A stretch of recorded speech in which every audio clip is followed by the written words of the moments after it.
debate, uncut and after show. I'm your host Nathan Oakley, and if you are new to this channel, or you've not done so already, then be sure to subscribe, hit the bell notification icon and join button if you'd like to become a Nathan Oakley 1980 channel member and keep up to date with the Flat Earth debate.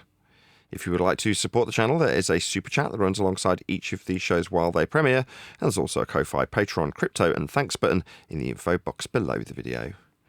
Now, speaking of Patrons, I'm going to do a quick shout out to all of you who do support me on Patreon. So, a massive shout of thanks and appreciation to Smith Tools and Purchase, Level Playing Poem, Vitali Z, Colton James, BG, Survive the Spin, FE Patriot, Thomas van der Zander, Gary Hughes, Measured Flat, Chris Wouters, Sea Level Cultist, Mitch Kennedy, Rod, The Name's Burley, Twad Wazzle, Jason Hornsby, Christoph Fournier, Flat Earth Travolta, JMels24, Yu Namento, M Iron 26, Endless, Golden McKiernan, Retro Bill, Michael Kahn, John Kays, Patrick Gunnels, Banter, Harry Blade, Mobile Mac 777, Rob W, Del West Watson, Unbelievable Productions, Blue Ridge Ranger, Abraham Mohammed, Skeptic 936, Texas Mike, Chow Yun Cat, David Wayne Foster, and Dank. So another massive thank you to all of you for supporting me on Patreon. Now I will hand over to whoever is in G+ and the Politics Discord server, so you can enjoy their dulcet tones while I set up for today's live show. How you all doing? All having a happy time? Hey, Nathan, what's going on? Welcome. Thank you. Good to be here. You're all getting on swimmingly, I hope. No arguments. You're all rejoicing in each other's company, yeah? Oh, absolutely, 100%, Nathan. That's good. Please don't swear. That'd be lovely. Sorry about that. It's okay. I had no idea that we had company. I thought we were still on a low population level. I hadn't looked at the chat for a while. Sorry. It's all good. Hey. Yes, hello, Neil. What an introduction.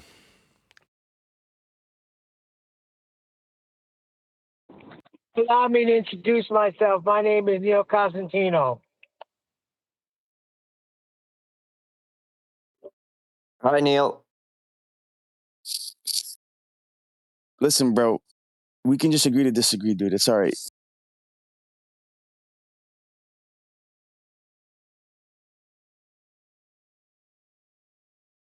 Well, that's good. I'm glad we've got permission.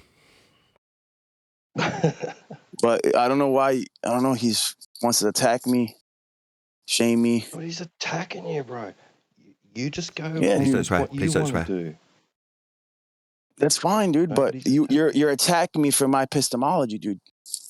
It's fine, dude. But just. I was listening to you. You were saying something. Sorry, Peter.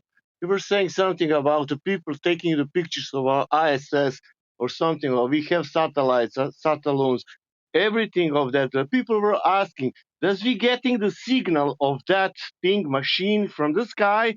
And you said yes, but you don't have proof for that, and people want proof for that, and because of that, they are calling that speculation. Because it is speculation. If you have any kind of proof that that machine in the sky giving signal to the earth, that would be nice, and then everybody will shut up.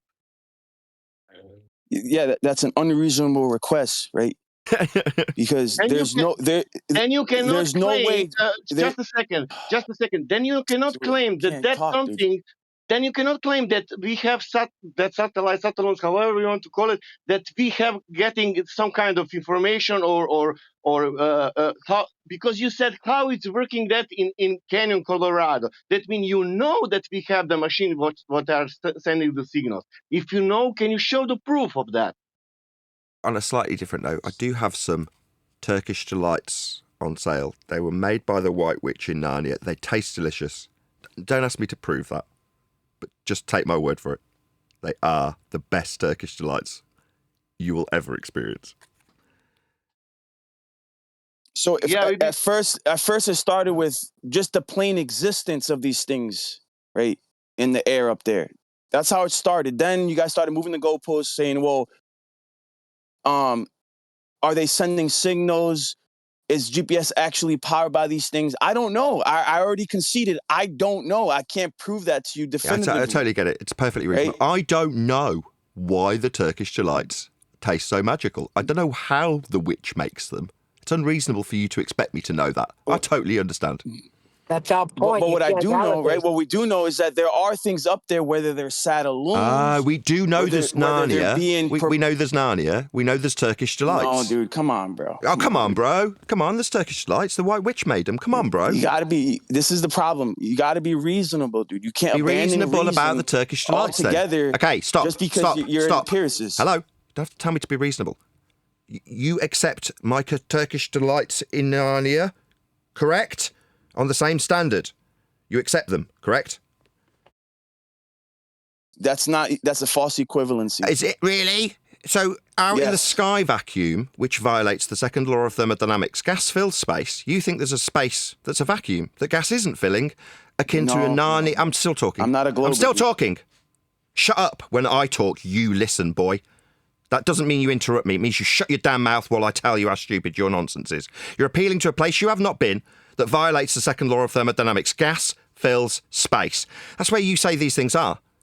So shut up, you stupid, nonsensical No, Turkish I've delights. never said that Shut they're in up! space. I haven't finished talking, you dumb- stupid you dumb globe-believing idiot. spastic. Shut up! I'm not a glober, dude. Don't give a shit what you are. You're a You sound like you spastic. got a dick in your ass. Hello? You gotta Now relax. you're going to insult me while I berate your nonsensical appeal to a place you haven't been that violates the second law of thermodynamics, like I'm appealing to Narnia. You won't accept my Turkish delights, but I've got to accept there's a tin can in a sky vacuum. Shut up, you stupid boy. Sit down. Nobody respects you. We're pointing out how stupid your logic is, and all you've got is to interrupt me, you belligerent little tosser. Shut up. Dude. That means You sound sit like down you and just shut got your finished damn mouth. tossing it, bro. It means nobody respects you. listen. You're a moron. It means I don't care, bro. Shut up. I'm not a people pleaser. I didn't come So here you're to crap. make friends. Either you shut up or you'll be shut up. Do you understand? You've got nothing to Let me offer. know You're a when I can moron. talk. Let me know when I can talk. You can't. That's what I'm telling you, you stupid retard. I'm saying, listen to the words coming out of my frigging mouth while you talk through me.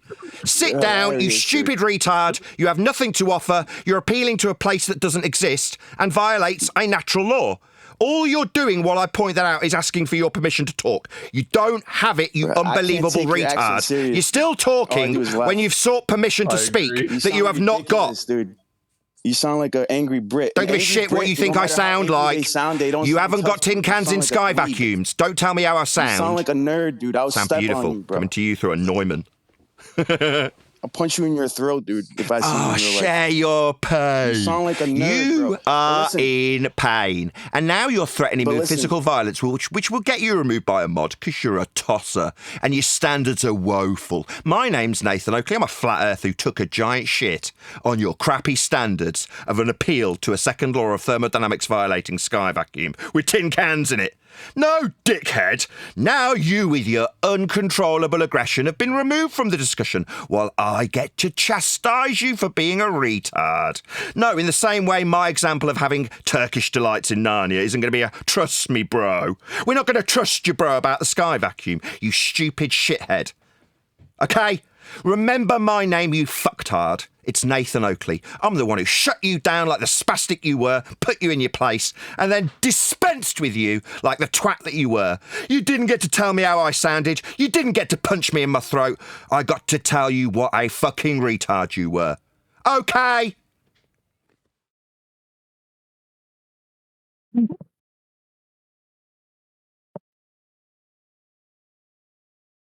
Anybody else want to appeal to sky vacuum tin cans that are definitely in, what, Narnia?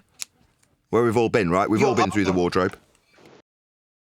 Just to give a little bit of charity, I don't think he was talking about actually, violence. I think it's kind of like a joke where, like, the 5-finger death punch or something like that. It's meant to be, like, internet jargon.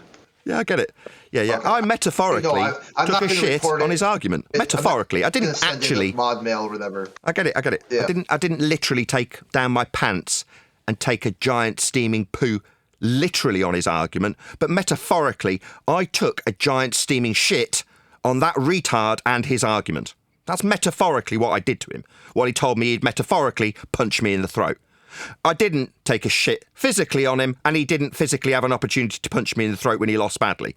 He also didn't have a decent argument. He appealed to something he couldn't actually verify for about an hour before I got here. Then I shut that shit down and told him he was a retard, because he is.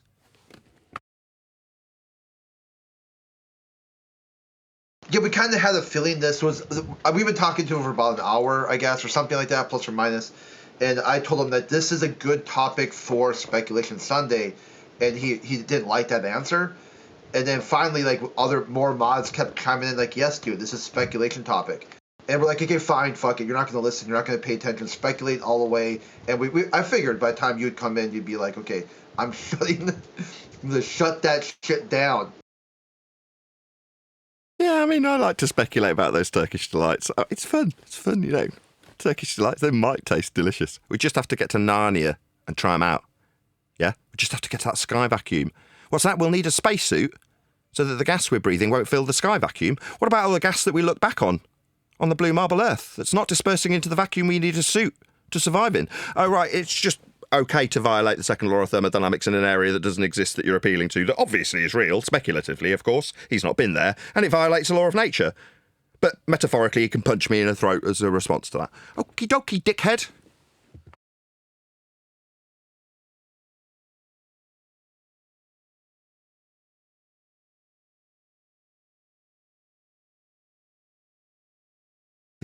In reality, he does want to punch me in the throat because I made him look like a total retard. And so did everybody else here.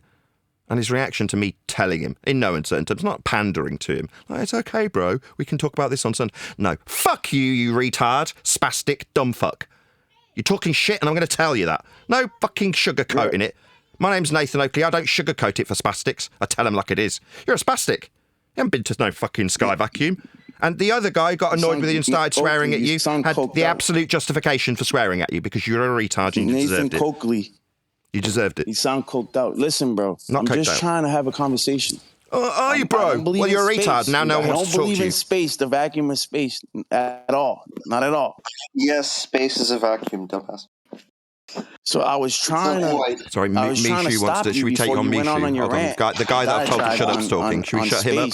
I don't want to hear him. He's a retard. But this Mishu guy's decided he's going to white knight in the middle of it, so I don't mind talking to him. Yeah, Mishu, the sky vacuum's real, huh? How do you have gas pressure without a container?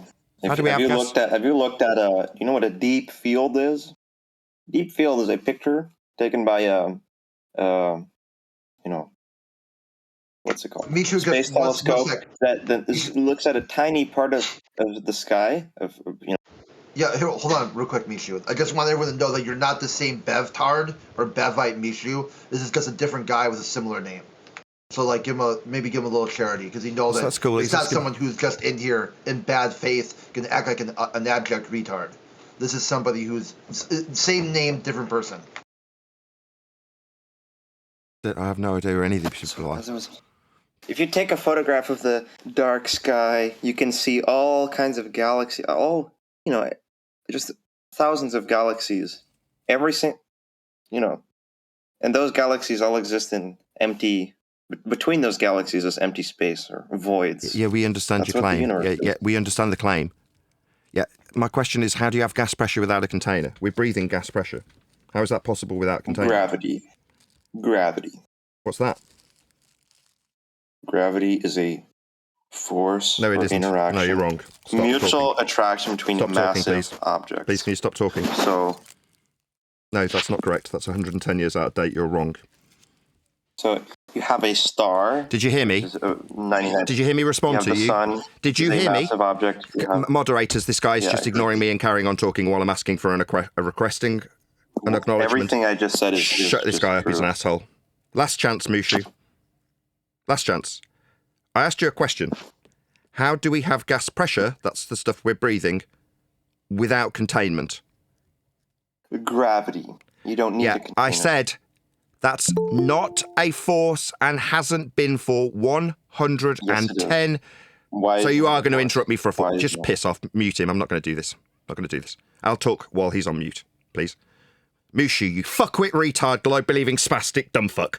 It's not a force and hasn't been a fucking force for 110 years, you fuckwit who can't shut his fucking gums, while I chastise you for being a fucking retard.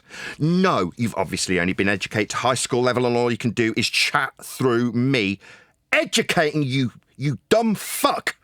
It hasn't been a force for 110 years. Now you can come off mute and acknowledge that. And if you don't, you'll be put back on mute permanently when we talk to other retards. We'll come to you next, sign, spastic boy. Mushu, first. Take him off mute and let's see if he can acknowledge his dumb fuck retarded notion that it's a force when it hasn't been for 110 years. Yeah, why not? Why isn't it? Electromagnetism. You're asking me, are you fucking retard? It's your claim. Strong interaction. It's your fucking claim, you stupid spastic. Why the fuck are you asking me, you stupid, unbelievable retard? It's your fucking claim. Okay, White Knights, it's okay. We'll deal with Lalo next. We got Sign next. Yeah, Mushu, you've been muted. You're asking me why not? It's your fucking claim, you spastic. Ask me why not. Know your claim, retard. Don't ask your opponent why the fuck not. You're the one claiming it. How stupid are you? That's why you're getting told off by me. My name's Nathan Oakley. I'm a flat earther. I'm the one calling you a spastic. Telling you off and calling you ignorant. Don't ask me why the fuck gravity hasn't been a force for 110 years. You're the one claiming it. How dumb are you? Now sit down, shut the fuck up, let other people who aren't spastics like you, Mushu, talk about things that you obviously don't comprehend. Because what you've claimed and then asked me to justify when it's your bleeding claim hasn't been a force for 110 years. Okay, dum-dum. Now we'll move on to one of the knights that wanted to stop me chastising you for being a retard. First up on the docket is Sign. Hi, Sign. Did you want to defend one of the other spastics? No. Why are you off mute talking while I'm talking then? You're going to give yourself like a heart attack, bro. Like you need to... Don't tell me what I need. Shut this man up. He's just here to tell me what I fucking need. Okay, well... Shut up, spastic. You haven't got anything to offer us. Me, I can prove Earth's flat while I'm sat here. You can tell me what to do. I'll tell you what to do. Shut up, sit down, remove yourself from this discussion. You have nothing to offer. Me, I've got plenty to offer. That's why I'm taking this tone with you, you stupid twat. You're off mute still, yackering, causing audio chaos while I tell you off. I've got an audience sign. They want to hear me tell you off for being a dumb fuck who's got nothing to offer. They don't want to hear you interrupting me, telling me what I'm going to do. You ain't going to do that here. You understand? Yo, Coakley, are you like this every day? Coakley? That's an ad hominem attack for the dumb fuck that thought, what? You had some evidence of a sky vacuum. Back off mute after not addressing the second law of thermodynamics violating sky vacuum that you're going to chat through. Just the chatting through me, summarising that which you couldn't rebut. Yeah, I'm summarising that which you couldn't rebut. The other fuckwit that's been told to sit down and shut up. Belligerence. Isn't that what we've got? You're not addressing what I asked you to address, you dumb spastic. You haven't got any proof of your tin cans in sky vacuums. What you did have was to interrupt me. I can see you hovering off the mute button. You've been told to sit down and shut up. Next. Is it Lalo? Next. What do you want? I'm asking why the fuck you'd be off mute while I chastise a retard who doesn't understand that gravity hasn't been a force for 10 years. You had your line open and you were chatting, presumably in severe pain because you're a globe-believing spastic also and couldn't bear one of your brethren. One of your globe-believing spastics being chastised for thinking gravity's... Or maybe you could talk before the end of the question when you ask me what I want. I'm telling you what I want. I want to know why you were talking while I chastised the spastic. What you really, really want. Yeah. I'll be asking what I want, what I really, really want. Yeah. What I want to know is why Lalo was chatting shit through me. Have you got something to offer, Lalo? I think it's kind of like the hypocrites of how this is allowed, but at the same time that you are allowed. So, sorry, gravity hasn't been a force for 110 years, gravity. It's not like it's a double standard where I'm not taking apart somebody's argument that they put to me. No, Did you not hear him? About that. Oh, it's just you're not going to tolerate my response that takes a shit on your suggesting there's a double standard. No, Lalo. Oh, yeah. No, Lalo, there's no double standard, you stupid spastic. I'm responding Yep. to you. Can you mute Lalo? I'm responding to the only shit he did have to put on the table, and he seems Yep, to be just continuing to mute me. talk That's while all you I can address do. the shit he laid down on the table. I'm still hearing his fucking voice. Do what you gotta do. Moderators, can I respond to what he laid down? Yeah, thank you. Lalo, you're another fuckwit, a spastic, a globe-believing dumb idiot who thinks that he's got something to offer, but when it actually comes to suggestions of what you've got to offer, you suggested a double standard. No, what I got told was that there's a force of gravity holding gas against the sky vacuum. What I did, Lalo, was take a giant steaming shit on that by pointing out it hasn't been a force for 110 years. Why you interrupted? Because you felt there was a double standard. Well, it turns out you were wrong, you fucking retard globe-believing numpty.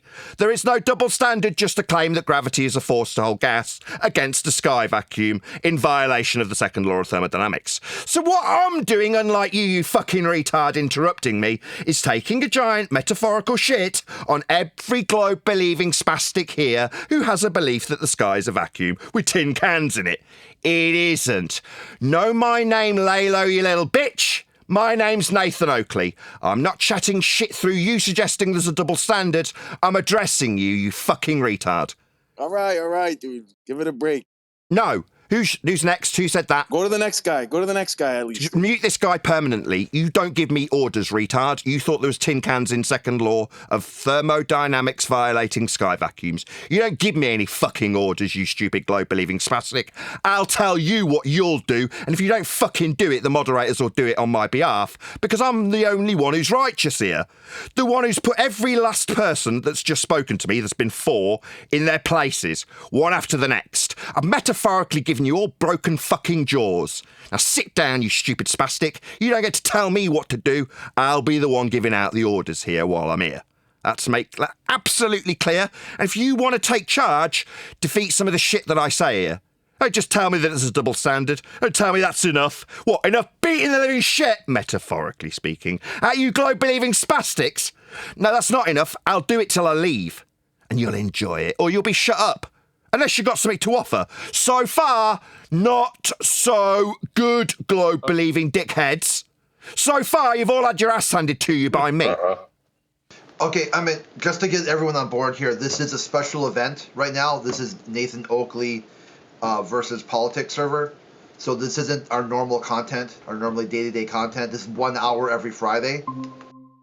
So just keep in mind that it is scheduled. If you look at scheduled events, Nathan Oakley versus Politics, and it's repeating every week. Undertitle beats the living metaphorical crap out of everybody who believes they live on a water ball in a sky vacuum, with evidence and demonstrable proof that we measure a flat earth that we all live on. That's what you get for an hour on a Friday.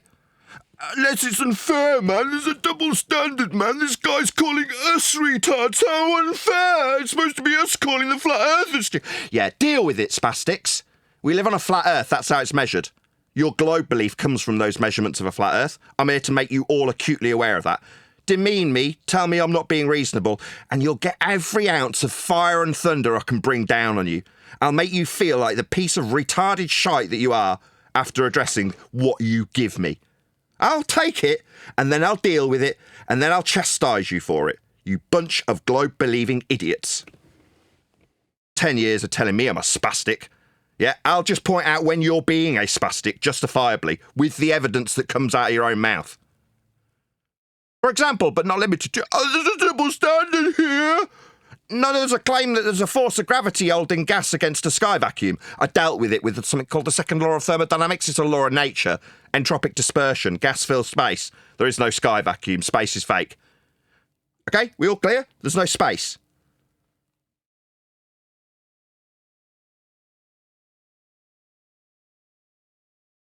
On a slightly different note, we'll actually go to a live audience in about 5 minutes, maybe 3. So please don't swear. Do as I say, not as I do. If you don't, you'll be removed. Simple. Obviously, I don't want to take that tone with anybody here. You know, talk through me while I take a dump on your argument, and then you're going to get swore at.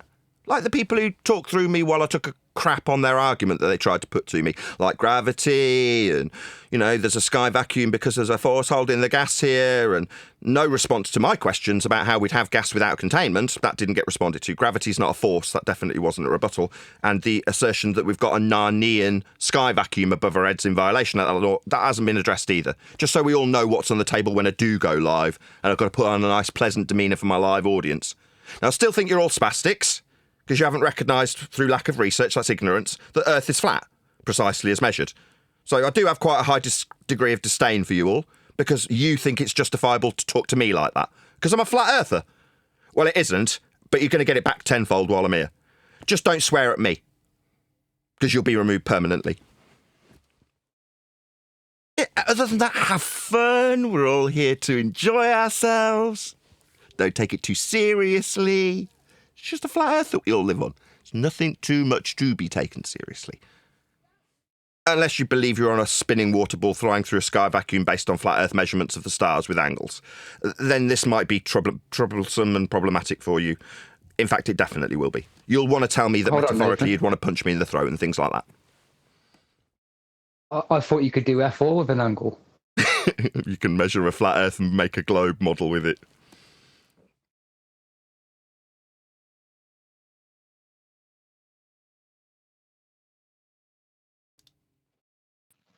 Hello.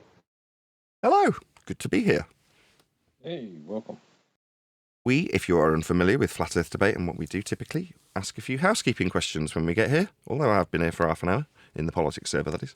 Any evidence of a physical geometric sphere edge? That's a horizon, formerly known as Earth curve.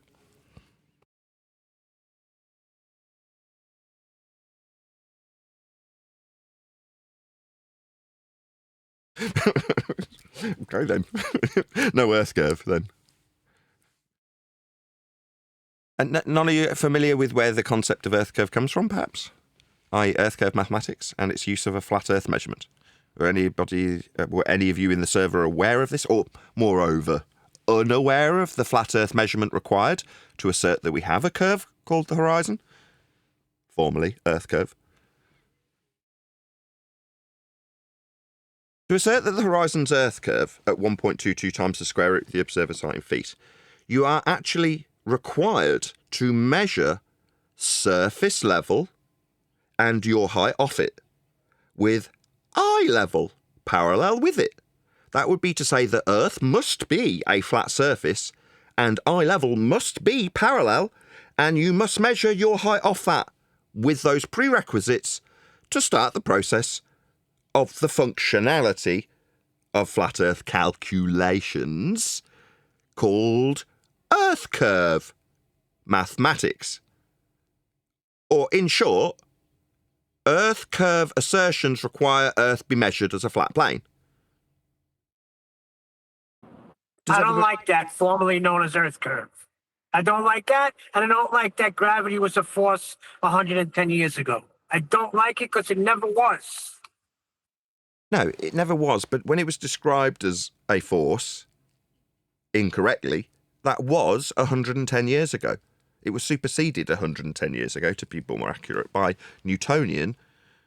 from Newtonian, to bent pseudo-Riemannian fourth-dimensional space-time for the guy in the pre-show that was like, why isn't it fourth? Well, because it's bent space-time and has been for 110 years. That's not a force. Quote, Brian Cox, there isn't really a force of gravity at all, end quote. Or George Musa, gravity isn't a force, end quote. So, yeah, it's not a force. Hasn't been for 110 years. But you're saying, I don't like you saying it was a force 110 years ago. No, it never was a force. Okay, I'll grant you that. And the horizon was never Earth curve. Because you can't have a horizon on a globe-tard. On a globe, no, you can't have a horizon on a curved surface. Somebody looked like they were going to join and then didn't. What about any evidence that you can have gas pressure, like we're all breathing, without a container to press upon?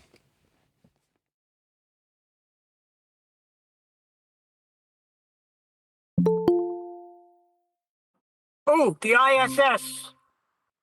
The ISS is a container alleged to be in a sky vacuum. So the demonstration of the ISS, if it's taken as read, which is kind of contradictory to do, but nevertheless, then it itself obeys the laws of thermodynamics by requiring containment to keep the gas inside it. But yet it's floating around a blue marble with high-pressure gas alleged to be next to a black area of vacuum without the gas dispersing into it. So when they suggest that the tin can in a sky vacuum actually just a stage show here on Earth, obviously, is in a violating law area called outer space in orbit, which is a mathematical description also taken from flat Earth measurements of angles to stars, it's preposterous.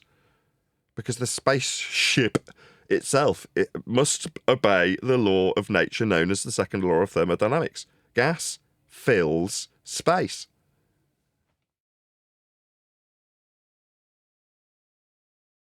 But bless, if any of you in here were under the misapprehension that the sky was a vacuum with men in it, I'm afraid not. I hate to shatter those illusions. I'm lying. I don't hate to shatter them. I actually quite enjoy it. I take a slightly sadistic pleasure in taking space away from people. I don't know why. It's one of those things. Any space believers in here? Any men who still think we're going to the moon? Anybody think Katy Perry just went up to an area of volume that gas isn't filling? What do you mean? She did it? There was a whole news thing on it. They were cheering on the women, the astronauts. Go the women. Shout out to Brian Bender. I feel like the open brackets TFE, he means non-final experiment, has caused enough people to stop asking about flat Earth, which it is possible to have a flat Earth sun on flat Earth, or 24-hour sun on flat Earth. I think focus should be put on destroying the trip, which I contend never happened. Okay. I mean, I appreciate your sentiment, Brian, but I quite like taking it. I can do either, right? You want conclusions, which is fine. I totally get why you're saying that from the super chat. Thank you for the super chat. But I don't care either way. You want me to accept that there's a 24-hour sun and that they did take a journey down, in quotes, there? Well, no. Down is antipodal when they're travelling south. Travelling south is a flat Earth prerequisite. I'll take that all day long. If they say they travelled south, okay, you will on a flat Earth in an aeroplane that's flying straight and level and measuring with black box data how flat Earth is. So I'll take it all day long that they went down there. Same with the sun. They say there's a 24-hour sun. So what, there's a sun above the horizon with a measurable angle with respect to a flat plane for 24 hours. Yeah, I'll take that flat Earth angle measurement off a surface that must be flat to give it us all day long. Now, I get that people are saying, no, it's fakery. You're like, who cares? Literally, okay, I'll take it the other route. It's fake. Fake as all hell. They didn't go there. There's nothing to see here. There isn't really a 24-hour sun in Antarctica. Okay. But there's a 24-hour sun in the north. I know that for absolute fact. I've seen it. So why would I deny one only to accept the other? What does the 24-hour sun, if it is accepted in the north, because I absolutely know for a fact that there is, what does it prove? Well, it proves that we can measure the sun above the horizon with an angle for a 24-hour period. Well, that's a flat Earth prerequisite, as is all sun, star, moon measurements ever. All of it will always be measured with respect to a flat Earth. So I can take it either way. Say they deny that they went, I don't care. Yeah, fine, they didn't go. I'll go along with that for a bit. What about the next day? I'll happily accept that they did go. Like, literally, it doesn't bother me either way. There's plenty of flat Earth proof in both instances. Thank you for the super chat. One of the tactics we've seen lately is that they try to switch the topic into being about misogyny. They're like, the only reason flat earthers are talking about this one is because it was all women. And we're like, really, dude? We've been talking about Blue Origin and Virgin Galactic and all these things the whole time. The whole time. What are you talking about? Like, somehow we ignored it until this one. It's like, did you say misogyny? Like, what the fuck? Did you say misogyny? Sorry. It's all about misogyny. Yeah, that's what they're coming in here, that their claim now is because we're talking about this one in particular, it's proof that all flat earthers are misogynistic. Oh, I can lean into that.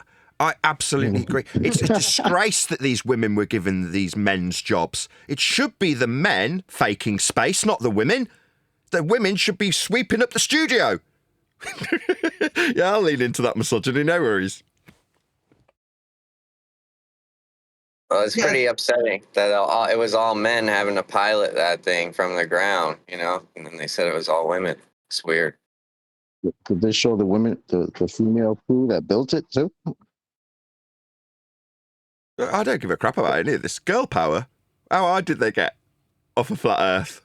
That's the first thing we did. We heard how high they got off sea level. You're like, okay, so they got off their claimed measurement. The only one is off a surface that must be flat to describe it. Like, okay. Anything else this proves? Because so far, the people, the general people, not us, not the flatties or the globetards, that's to say the anti-flatties, they're moaning about what it didn't achieve, how boring it was. You're like, okay, so they're not extracting anything from it, the normies. What have I extracted from it? Flat Earth proof. They measured their height off surface level. Sea level. It's level. It's not curved. How high was it? Off a flat Earth. I don't know. I can't remember. All I know is they measured it off a flat Earth. That's all I need. Like all heights, all elevations ever, all altitudes, all altitude angles, all require Earth to be flat. Or you can't measure them. It's just that simple. Typically, Or whatever the measurements were, I got them. Right. Hold on, just 1 second, Neil. Say again, Tor for you? Or? Yeah. Yeah, a lens, you take them off plumb, right? Yeah. Off sea level. Now, plumb is perpendicular to horizontal. You could just take an elevation angle off plumb and reverse engineer it. You could just minus 90.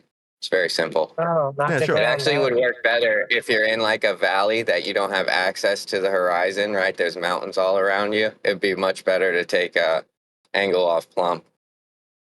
Sure. But again, these principles axiomatically don't exist on a globe. You can't have perpendicular. You can't have plumb. There is no up and down on a globe.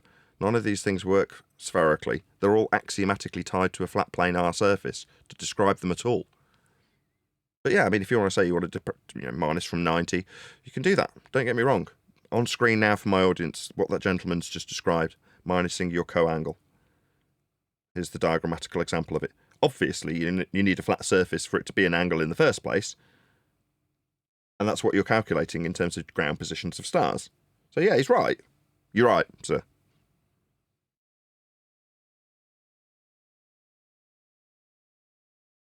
Hey, you know what an axiom is?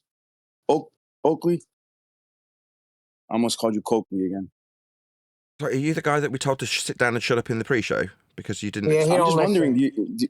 do you know the definition of an axiom? So we had a discussion. You don't just get to stop in the middle of a discussion and start a new one a few minutes later, right? You have suggested to me that there is a tin can in a sky vacuum. I put it to you. No. Is it just me? You won't have the conversation we were having. You'll only have the new conversation. That's not... Moderators, no. I'm willing to continue the conversation he couldn't rebut. No, it's not going to be audio chaos. Moderators, I've got a live show. Moderators, please. I beg you, moderators. I've got a live show. No, dickhead. You don't just get to drop the baton and start asking me to define axioms or what axiomatically means. No, you get to carry on the conversation about the sky vacuum with tin cans in it, where I rebutted what you suggested. And then we had a lot of what we just had a moment ago, which is you talking through me. Now, that doesn't get to occur. You can take up the reins where you left off about this second law of thermodynamics violating sky vacuum where you suggested tin cans were floating around. Now, I took a metaphorical giant steaming dump on that, didn't I, sir? What's that? You want to quiz me about whether or not I know what axioms mean? No, you don't get to do that, sir. You can carry on the conversation you lost, if you choose. Or you can do what I told you to do, which is sit down and shut your ignorant mouth after losing. Which is it? Sitting down and shutting up, or carry on with the discussion about the second law of thermodynamics violating sky vacuum? Which one? I'll take that as the prior. So you'll sit down and shut the hell up. Good choice. Nathan, he's not he doesn't believe in a sky vacuum. Nathan, I don't know what was the conversation you had earlier with him, Said there was lying. stuff communicating through satelloons. It's all good, dude. It's all right. Said there was tin cans up in the sky, giving us information. That's what he said. Dude, I'm laughing. You got me geeking today, Oakley. That's fascinating.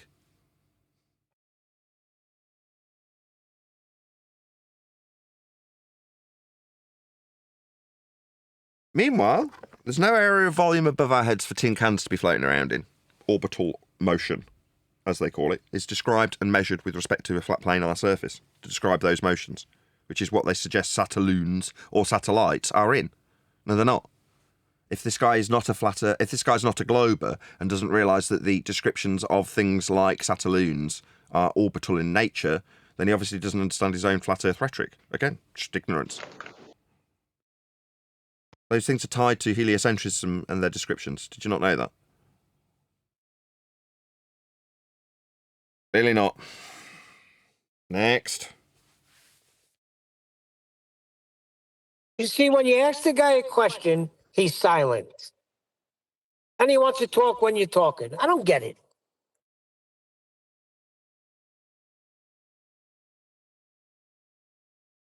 Yeah. The requirement for an elevation angle off a flat surface is self-evident. On screen now, you describing...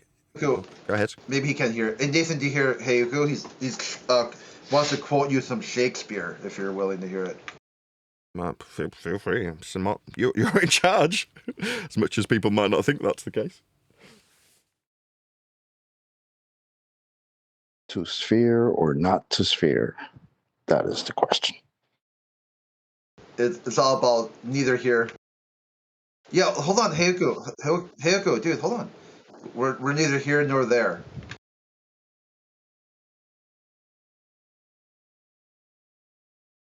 Yeah, go ahead. Well, I've been listening very carefully indeed over the past while, and listening to your flat Earth measurements and collating all this stuff in my mind to try and get to an understanding of flat Earth, that I might be able to be a better flat Earther. And I think I found more land. He's lying. Oh, I do. No, I'm pretty positive about it, and I think it'll help you. You mean like you were it was high tide at the beach and then it went to the low tide and you're like, look, more land. No, this goes back to a talk that I had with him, because I told him to use the meter to get to the equator, but he wants to use the stars to get to the equator. And if you do that, the math doesn't add up. There's missing land. Maybe he found the missing land. Oh, no, I'd have to correct you on that. I think you were insisting the equator wasn't on the ground. You were insisting it's in the sky. Yeah. Oh, can you show it us? But Nathan has measured it. It's a flat Earth measurement to the equator. Can you show it us?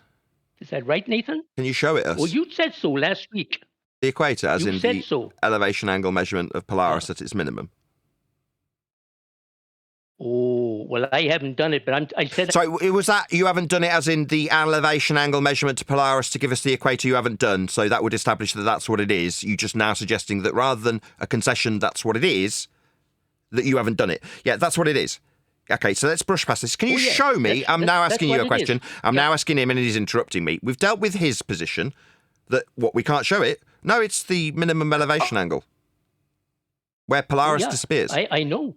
All right, so there it is then. So we've dealt with that. Can we move on now? We've dealt with Hayuka and his nonsense that was absolute garbage. Okay, so because his suggestion is that now he's talking through my summary. We dealt with you, Hayuka. We've answered you. So we now know what the equator is. It's a flat Earth prerequisite. We're talking about angle measurements to stars. Can you stop him talking through me, please? This is getting irritating. We heard you. Now we don't want to hear you anymore because your suggestion was it couldn't be measured. It is measured off a flat Earth. I never said that. Oh, my God. I never said it couldn't be measured. I never said that. I agree. Fuck off. That's what you can do. Stupid dick that wants to waste our time suggests you found more land. You are a wanker. Get lost. Dickhead. Just wasting our time. His claim was that you said you measured the equator on the land. Looking for gotchas, looking to try and catch me or someone on the panel out. These people are disingenuous. He's not here because he wants to learn. He's not here because he wants to even berate us because of his own pain. He just wants to try and catch us out for his own self-gratification. Mental masturbation, that's what he's doing. Piss off. Wonder why in the debate server he'd want to prove you're wrong. That's interesting. Say again? Who could've am I thought? talking to? Sign? Again. Which position did Sign take? I forget. Was it gravity? Being a force? Sign? Was that you? Memory served me correctly? No. What's the position you took? Was it just an interruption without any actual usefulness That to was it? just an interruption. Okay, fair enough. What did you have to offer this time? Sign? Nah. No. Just listen. No, you're not listening. You're talking, you stupid retard. Your mouth's opening and words are coming out. Are you a fucking spastic? You're not fucking listening, you stupid dumb shit. Now you're talking through me. Oh my God. Just listening? No, you're interrupting me, chastising you for being idiotic. You've told me you're just listening as an answer, which requires you flap your gums. Are you demented? Idiot. Yeah. You weren't just listening, idiot. You were talking to me, engaged in a conversation about what you had to offer.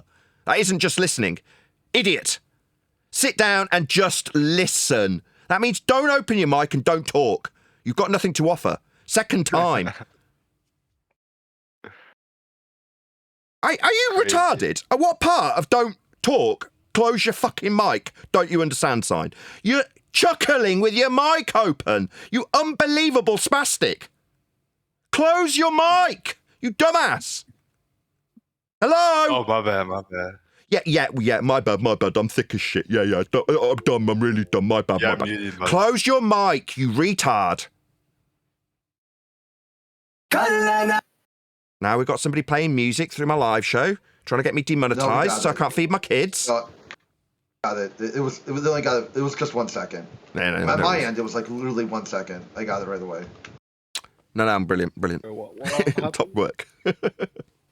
Just Is like Daddy old daycare times. or something? Daddy What happened? daycare. Well, like one of the tactics that globalists will use is try to play royalty or copyrighted music over YouTube's, because the YouTube algorithm will, demonetize or strike the account. It's one of these really cringe tactics that they're always trying to shut the conversation down. 10 years ago, they'd come on my show and play pornography to a live audience. Play copyright music. They come and play porn.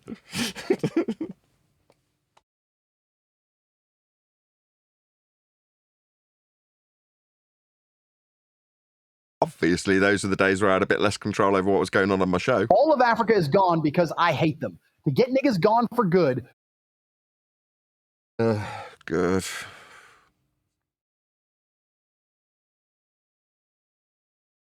It's also often closet racists that do it, I've noticed. They want the nigger word to come through the airwaves. Now, I've got no issue saying the word nigger. You like hearing the word nigger? Nigger, no worries. Doesn't mean anything unless there's some connotation behind it. Like, I mean something when I say it. Like, if I say it because I've got some disdain towards black people, then it means something. Just playing the word nigger through the airwaves isn't going to mean anything to anybody. It doesn't mean anything. It's the feeling, the emotion, it's the reason for saying it that has meaning. Yeah? If you say it because you hate black people, that has weight behind it. Me? I love black people. I love all people, Globers included. So I love them too. So can I say, that's my nigga? Only I can say that. No, you cannot. I was talking about you. You are a half black woman, aren't you? Yeah, that's why it's my word, not yours. Don't you use it. Only I can say nigger. You do not get to use my word. On a similar vein, you Globers don't get to use things like elevation angle measurements to Polaris to describe an equator on a ball because it's a flat Earth measurement. Like, it's an angle measurement, a minimum, which you could strictly say, well, it's beyond the limitation of the measurement because it's now not visible. Maybe that's where that last guy was going. Yo, what is this old British guy yapping about? Does he really think the Earth is flat? Yes. What's your name, sir? No. Yeah, your pain. Cool name. Is that you learning electronics that was just talking? You know what's funny is that guy thought he could have a conversation by like starting it like that. So I don't know who's more ridiculous.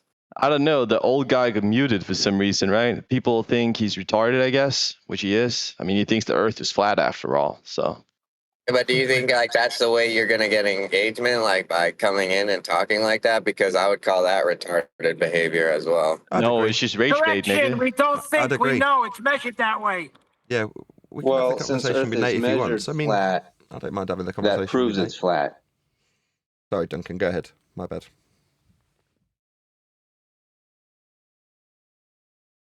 Would you like to know how Earth is measured flat? I think he's talking to Nate. Did you want to know, Nate? I can tell you if you want. Or did you just want to tell us that we're retarded for thinking it? Because we don't think it, we know it. You're gone. Is Nate no longer here? I'll tell you. Go ahead, Duncan. When you measure elevation angles during celestial navigation, the top line of the angle goes from the observer to the star. The bottom line of the angle goes from the observer on the ground to the ground position of the star also on the ground. That can be for several hundreds or even thousands of miles away. So you have a straight line along the surface from the observer to the GP.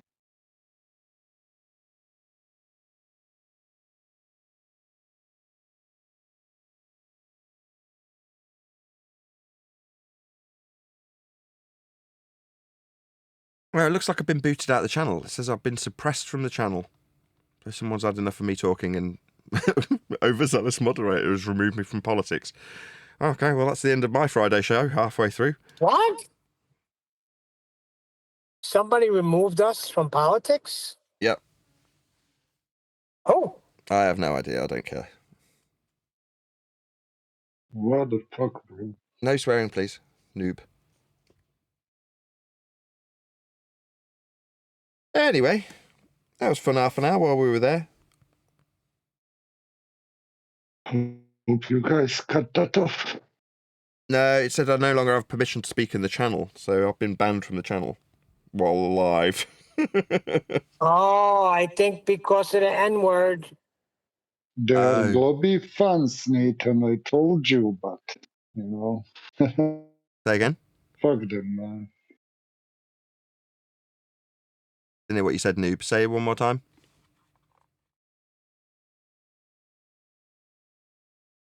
One more time, noob.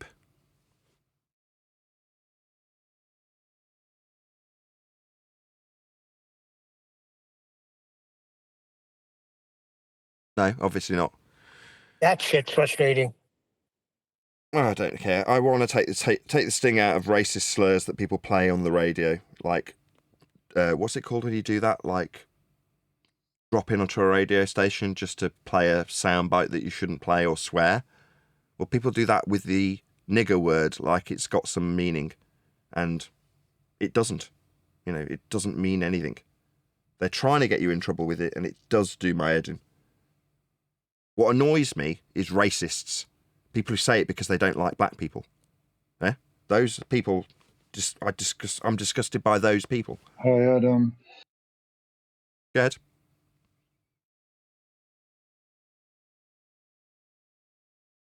Is that the noob again? You don't have to keep saying it. Like, it doesn't mean something. Like, we get the point. And that is kind of the problem in that other room, is this very strict TOS. And I think you should be cautious with your own TOS on your own channel, too. But you're playing with somebody else's TOS at that point. So you do have to just respect that, yeah, that's a funny word. It's one of my favorite words. I'll guarantee it. One of your favourites. I mean, I'm only saying it because somebody's What just just literally played it happened? into the airwaves. So I'm trying to defuse it. Like overuse when someone's used it to create a commotion. It's like, well, I'll just use it repeatedly to defuse it. Yeah, and of course, you know, it's no disrespect. I'm just saying kind of what it is. No, there's a moderator in there that will be a manual action that somebody's waiting for an opportunity to get rid of me. Fine, if that's the reason that they want to utilise when somebody's played it into my live show. I'm like, okay, that's the reason, fair enough. If you want Well, grid. I was just taking a guess at it. I don't know if Oh that's yeah, it really was the you. reason. Were you just suggesting that was the reason, Neil? You don't actually know. Oh, Yeah, I'm just saying maybe that's the reason, because I don't. Why else would they just kick us out of nowhere? I have no idea. I mean, me And you know what? chastising globe believers I would assume, have been the reason. I would assume. Now I don't think we should go back at all. The hell with them. No. Why? So you're saying because some overzealous mod who is a globe believer is looking for an opportunity to get rid of us, we shouldn't go back? So they win. If that's the case, if it was somebody else on our side, then I don't think we should go back there. And there is a moderator over there that does not like us. I'm sure there's plenty of moderators over there that don't like us, Neil. But no, I'll do the same, but I'll go back next week. If we're not allowed in next week, then that'll dictate whether or not we're in there or not. If, on the other hand, they decided that me saying the N-word over and over again... Why am I saying the N-word? I don't even use that term. I hate the term, the N-word. If you're going to say nigger, just say nigger. That's my attitude.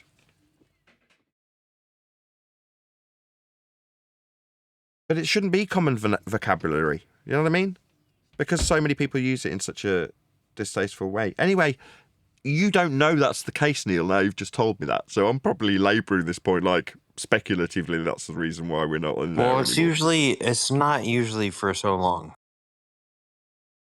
What? What's not normally for so long? It's usually like a couple days.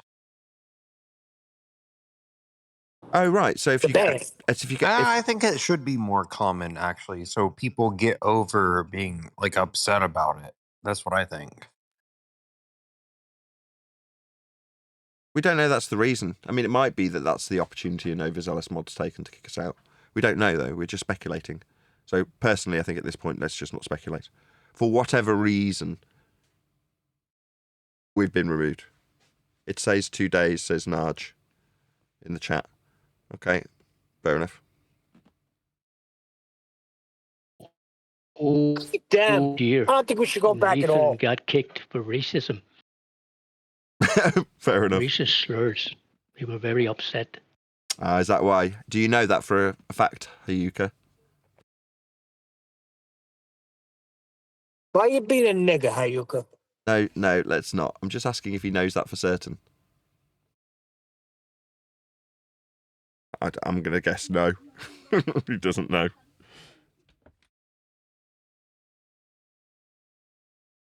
I haven't got any videos lined up. I thought we'd be in there for another half an hour. We're only 25 minutes, or we've got 25 minutes left on this show. I guess we're going to be talking amongst ourselves. Not about microphones. Not about microphones. Why on earth not? What was that new one I seen you put up this morning? Which one is that? Are you actually asking me about microphones now, Neil? Yeah, I want to know what that last one was you posted the picture of. The Philips. Is that it? It doesn't have like a foam top. It's like kind of like flat. Yeah, it's a Philips condenser. So microphones at a certain level get expensive quite quickly, right? For good ones. But there's lots of microphones that are good microphones, but people don't know how to use them. Like they've got a weird connection on the end, or they take a battery, something obscure. And in my mind, it's like there's no reason why these really high quality microphones shouldn't be bought, turned around for a tiny profit, and then put back into service. But just with someone like me on a video saying, no, this does work. This is usable. I don't hear anything. Don't hear anything. Well, that's unfortunate, noob. We can't hear you when you talk, noob. You keep saying things, you're mumbling, and then we ask for clarity, and we get nothing. Can't have a conversation this way. Alrighty then. Normal Flat Earth business will resume on Monday. We do have Ballbusters to plug on Saturday. So tomorrow, be here or be sphere, 8 p.m. UK time, 1 p.m. Central Standard, on the Quantum Eraser YouTube channel. So check it out. Don't do that to him. Don't do it. He's still on the float. You're acting like you're a survivor of Titanic, and like he is just trying to get a little piece of the door. What the hell are you talking about? I have no idea, but I'm intrigued. Come again into the break?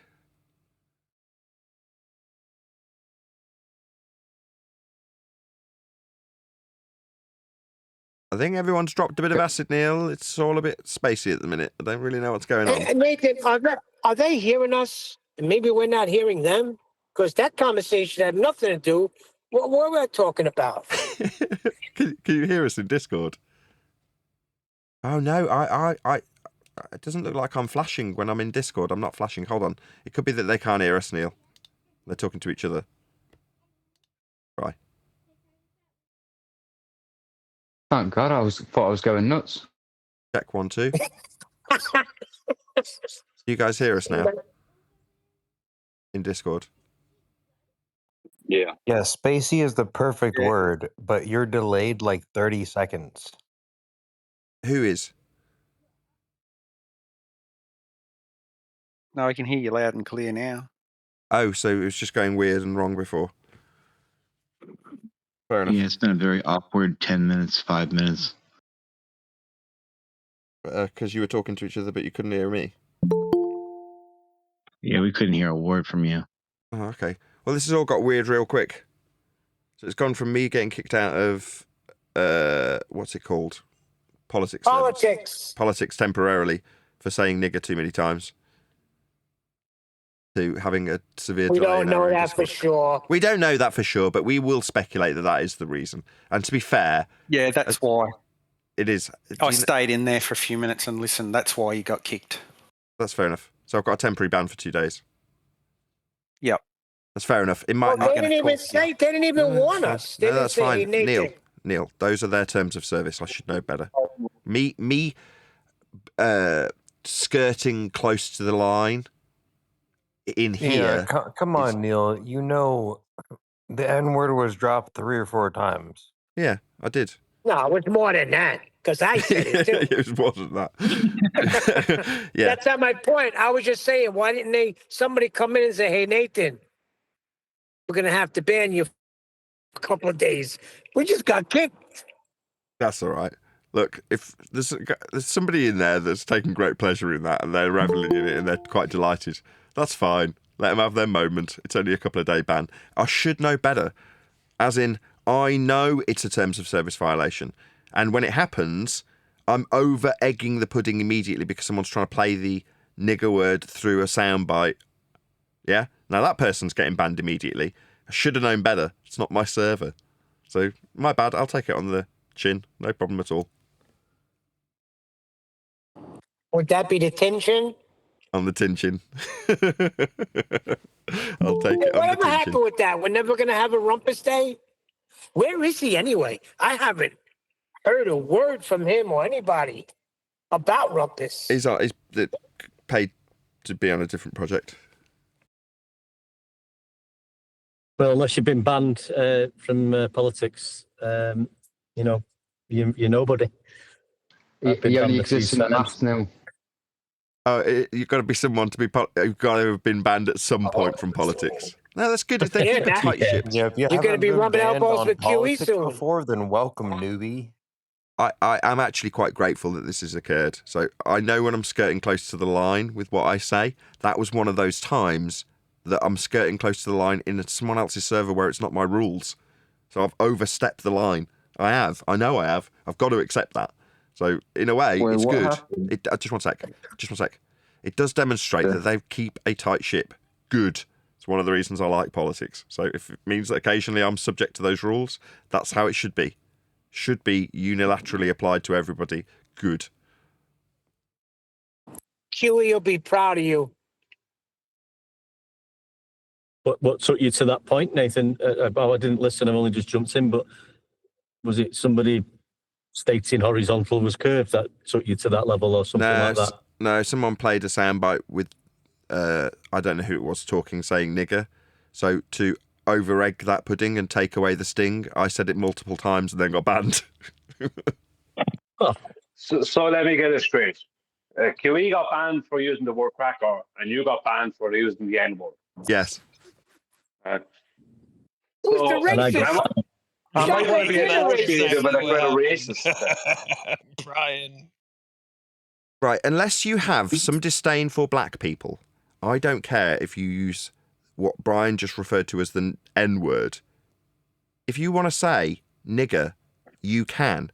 Unless you're actually a racist and are saying it with disdain for black people, then you're not allowed to say it. But it's not because you're not allowed to say the word, it's because I don't want to be anywhere near you because you're a racist scumbag. I thought that was quite funny. They came in to try and do it. You took know they didn't control of the treat Irish situation. people very kindly here in Hold on a second, America. Adam. Go ahead in into the break. 1800s, you know that, right? They treated them very slave-like. How do you know? Were you there in the 1800s? Just as a cue, hold on. Adam Price, then Adam Meakin, then Neil, then Brian. I don't think I said anything. Who was it that was just talking a second ago in Discord? Into the break, sorry.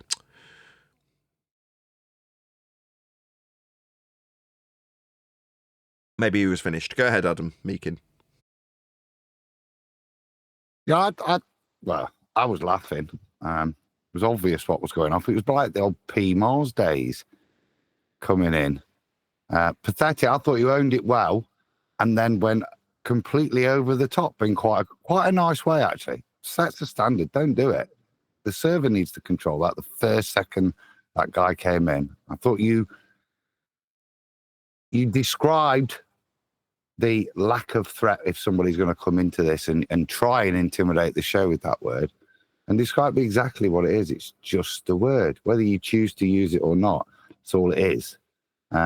Well done, mate. And I thought the gratuitous use was properly intentional from you. It was quite apparent to me that you were doing it, over-egging the pudding on purpose, which I think was a wise thing to do, ban or not.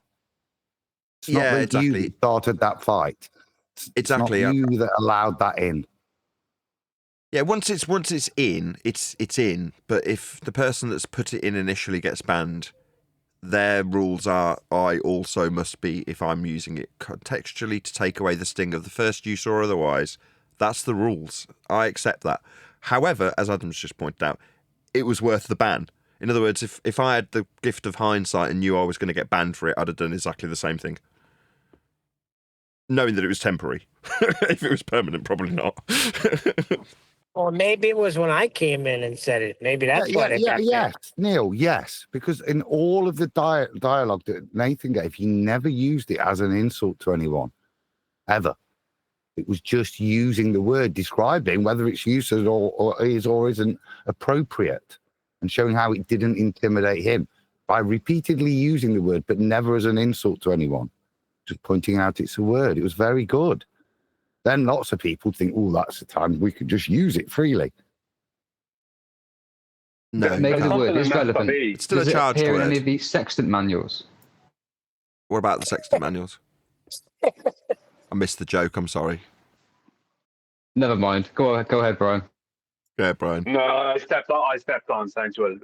He started talking a second before me. You go ahead, Sensual. Make a joke again. Nah, it doesn't matter. Go ahead. I love it. You're so Irish. No, I've ruined the timing. You go ahead with your joke again.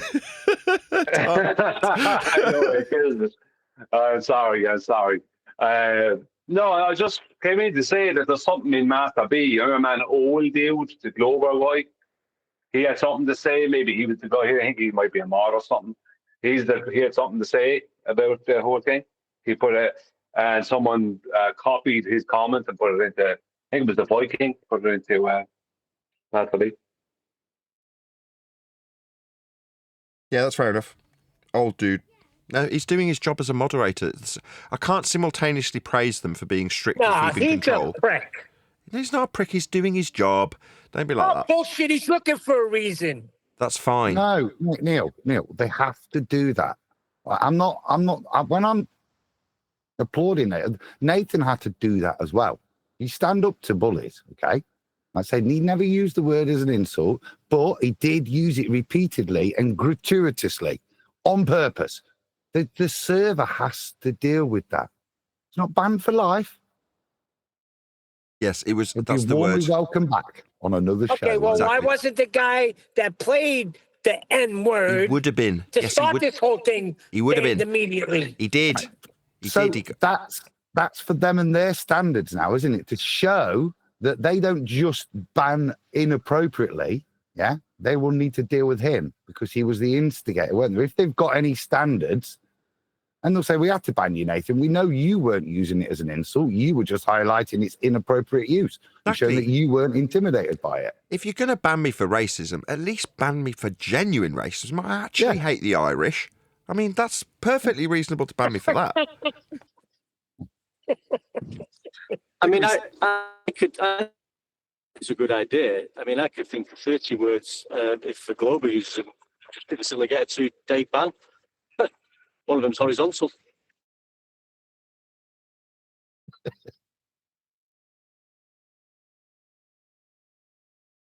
Indeedy. Well, if nothing else, it's always eventful when we go into politics. This is no exception. But it's the gratuitous use, I would say. Adam's vernacular, perfectly appropriate. Regardless of me taking the sting out of the word, which was my intention, it's being used, it's a charged word, and I used it gratuitously. Therefore, totally justifiable by any mod. You can't just say, that guy's an asshole. No, he isn't. Don't be like that, Neil. He's doing his job. Good on him. I'm talking, listen, we've spoken to old dude. I'll go back and I'll play a few shows that he was on. He's a freaking retard. No, he's not. He's you fine. give him a retard mod powers? It's irrelevant. The modding was perfectly acceptable. Just get over it. Yeah, people. It's not. This is our own discussion that we can have on our own server. But you know, it's as I've tried to say in the politics server, skirting those lines, and I won't necessarily do it now because there's nothing to diffuse. It doesn't matter what the word is. Any word is benign. It's only ever the intonation behind the word that you need to concern yourself with. Nigger's no different to any other word. If you say it because you hate black people, then that person isn't a nice person. And it wouldn't matter what words are adjunct to that word. They don't like the person they're talking about when they address them with that word.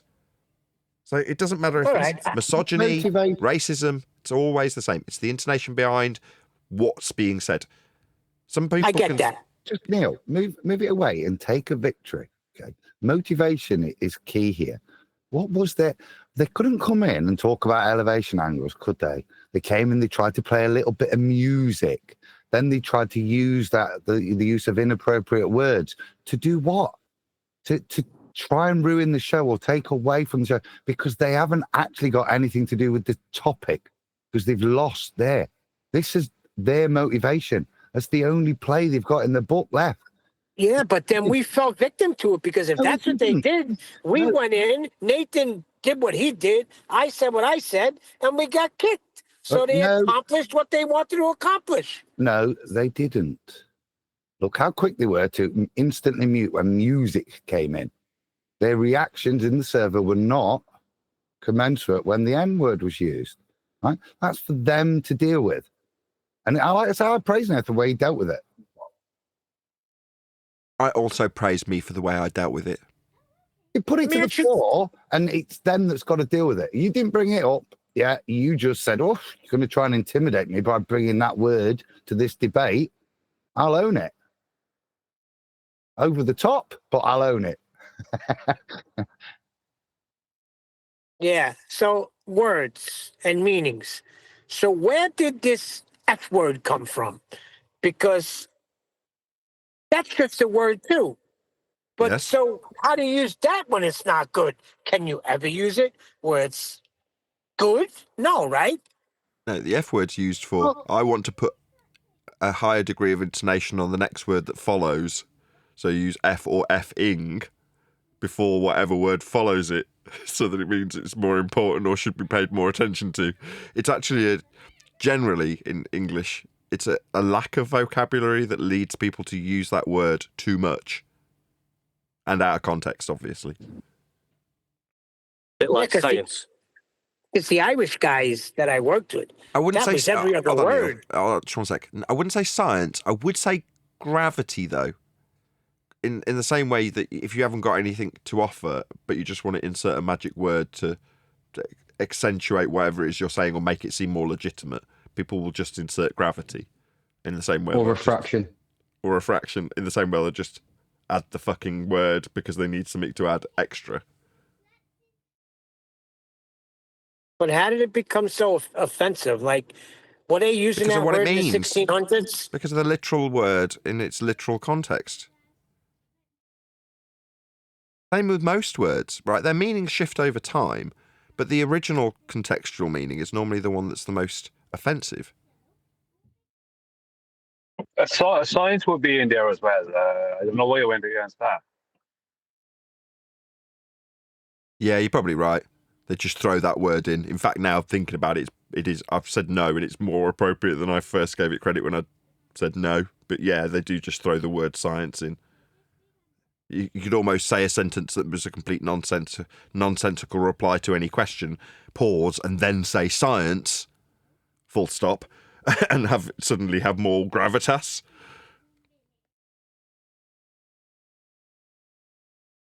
The Turkish delights taste better because the White Witch made them. Science. Exactly. Oh yeah, like it's constantly being used out of context, left, right, and center for clout. Yeah,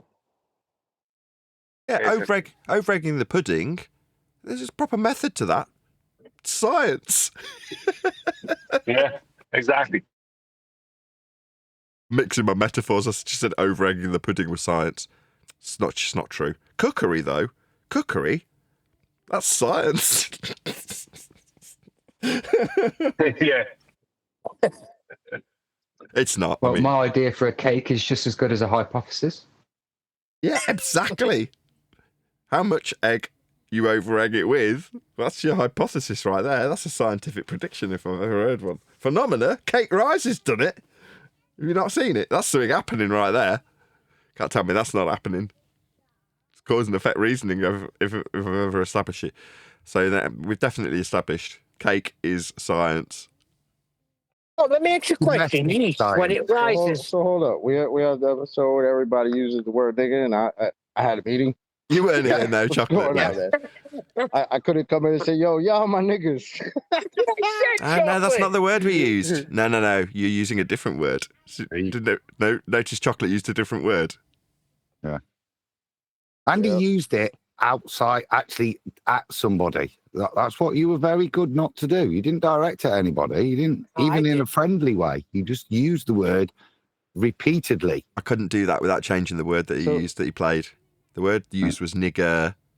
Coming in and if I subtly altered it, people would have called me Weasley. R, yeah. Yeah, if I had to keep the hard R. It was a hard tightrope to walk on, and I got banned for it. So wait a second. So nigger is the hard R, and that's my nigger? That's the AH or something? Yeah, nigger is soft H, soft R, whatever you want to call it.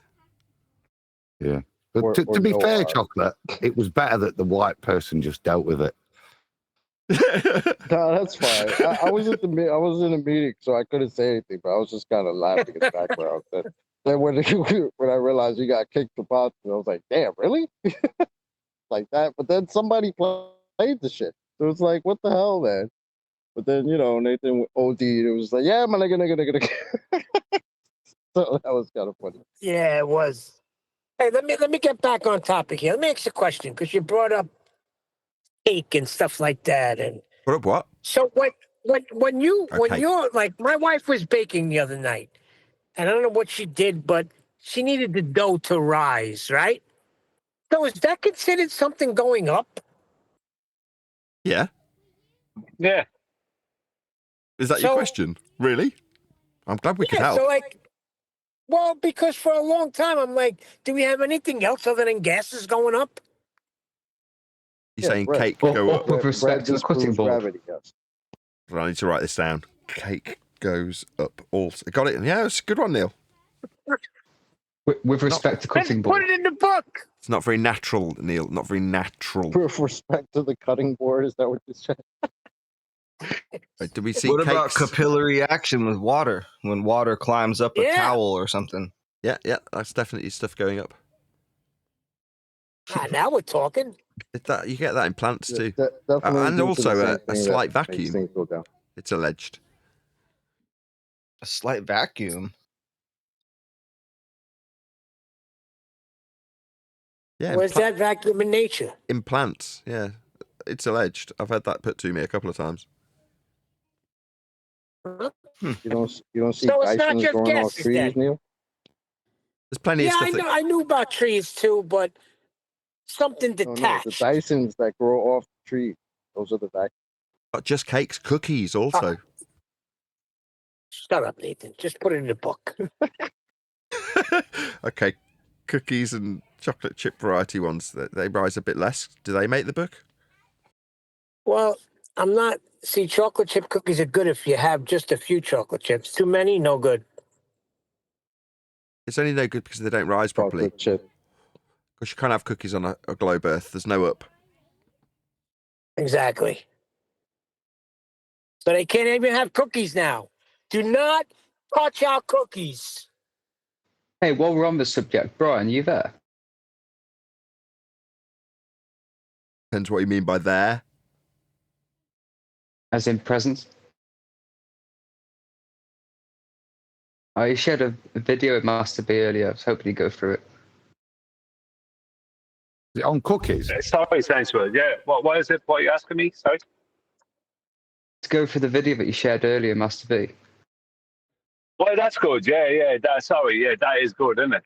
The neutral buoyancy video. It's only a short, really, but it's actually very good. Yeah, go through it for everyone. Action lab. Because it's relevant to what we're talking about. I'm looking in Well, Master I'm B. kind of listening and driving, so I can't really. I can do that. Whereabouts in Master B is it? I only posted it there earlier on. So whatever the last post is from me, basically. From early this morning. Yeah, it is. It's good. Good video. Oh, is it with a balloon in a truck? It's starting with that. Yeah. He goes, but it gets better than that. Okay. Yeah, I've got that up now. Do I need audio?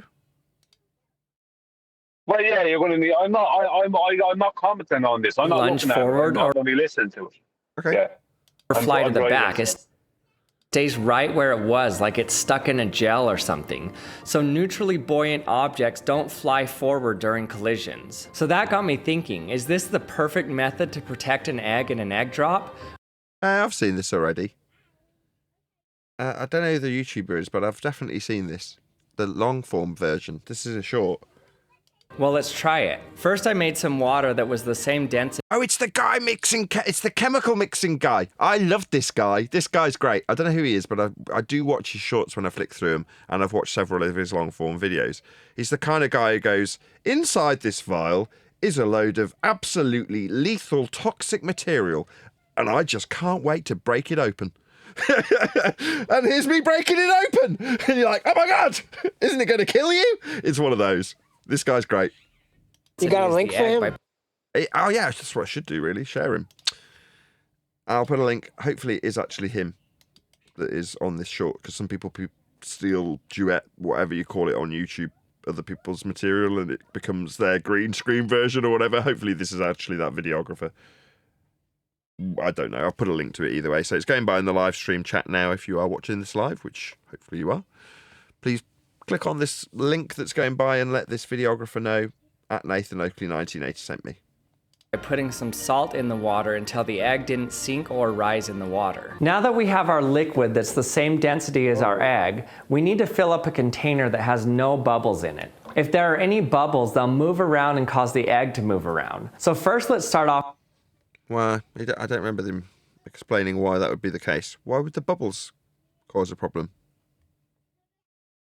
because they're not the same buoyancy. I don't know, but somebody's playing with an egg and salt water, so Clovers start losing their minds.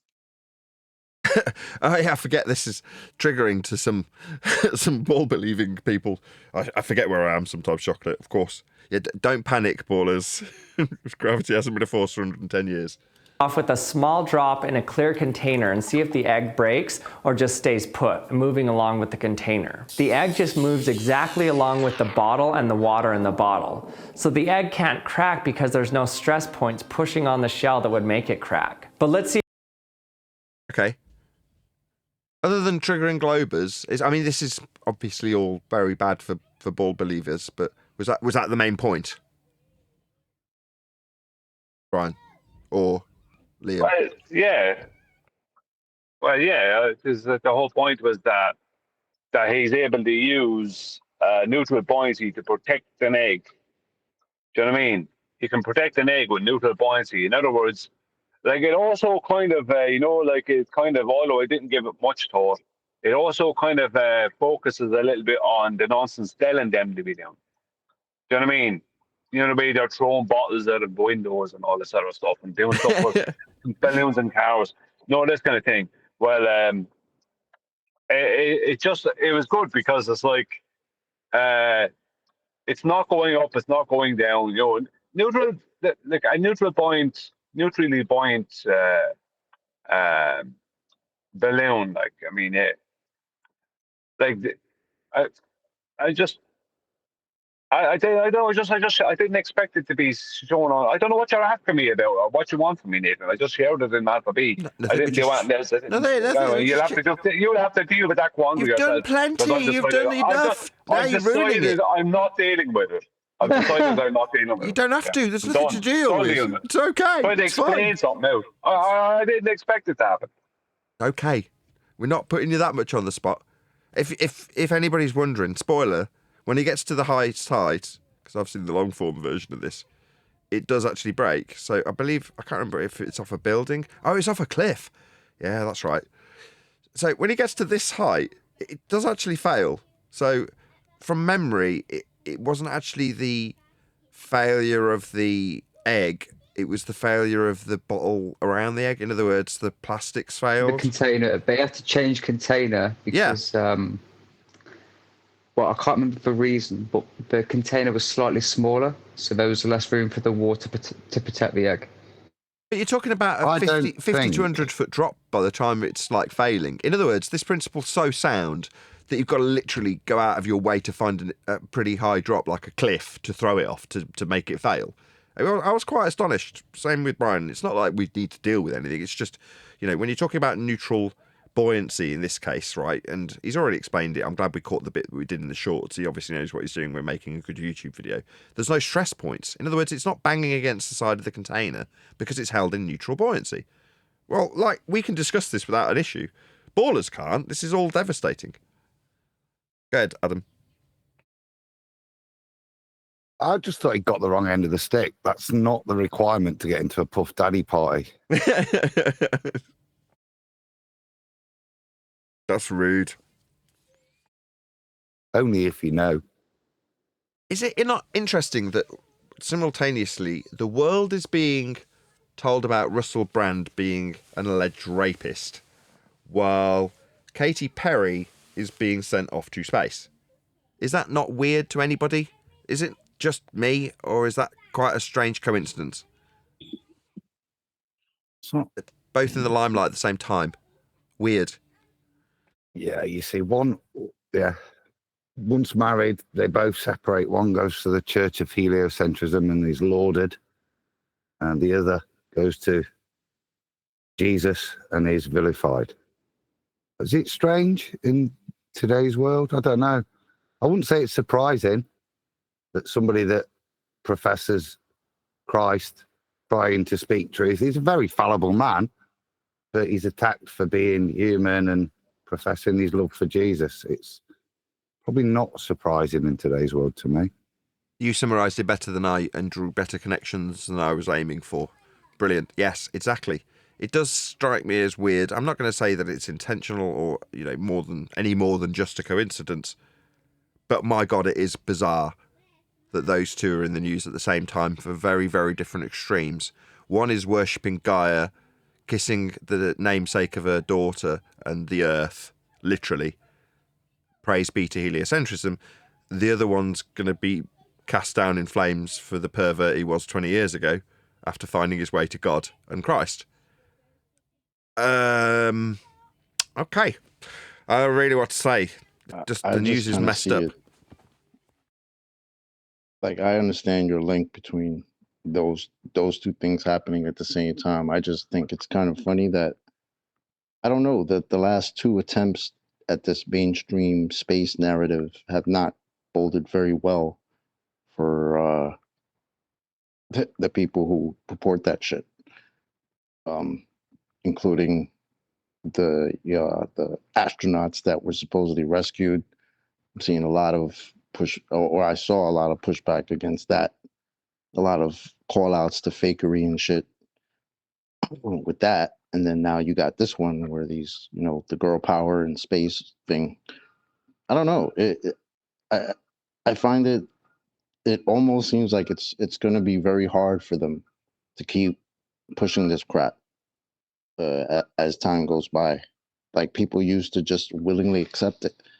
Now you read comments and you see reactions. It's like so many people are like, this is just nonsense. And, I don't think all of them are flat earthers. I think just people are just seeing the bullshit. So I think it's going in a good direction. That's just my personal opinion, though. There's Sorry. go on, one day. Sorry. Go ahead, Wanda. I was just saying, like, it's almost, I mean, the whole thing's bizarre. I've not watched tons of it, but it just does seems like some sort of ritual or something that they're doing, or something really strange. But on the other hand, it's so obvious it's fake. I mean, are they trying to actually see how far they can make it look so fake before, people actually start realizing how much fakery did people need to realize this is actually fake? Well, I think it's actually aiming for a different mentality. Because we're hypercritical, we're really looking at it, and when it looks a bit fake, like when they launch, for whatever reason, that looked properly CGI, like it had come out of a graphics card. But nevertheless, most people aren't watching. So I remember The Simpsons covering it, and they've got, this is in the 90s, like the mid-90s, and there's Homer and Bart, and they're watching the TV, and then it cuts to, and now we're going to be launching from Kennedy, and on today's space mission we have a mathematician, a statistician, and another mathematician, and they will be going off to test the effects of nuts and bolts in space. And this is coming over the TV while Bart and Homer fight to get the remote batteries back in so they can change the channel, while Bart's like, oh no, not another boring space launch, no. And he really wants to get it turned off and switch the channel, but the batteries have come out the remote. That's the gag as they fight to get it on, and they're having to listen to our boring space launches. In the same episode, Homer goes up into space and causes chaos, opens a can of pop or whatever in space, and whatever, lets a load of ants out from memory. The point being that they're creating this impression of mundane, boring nonsense.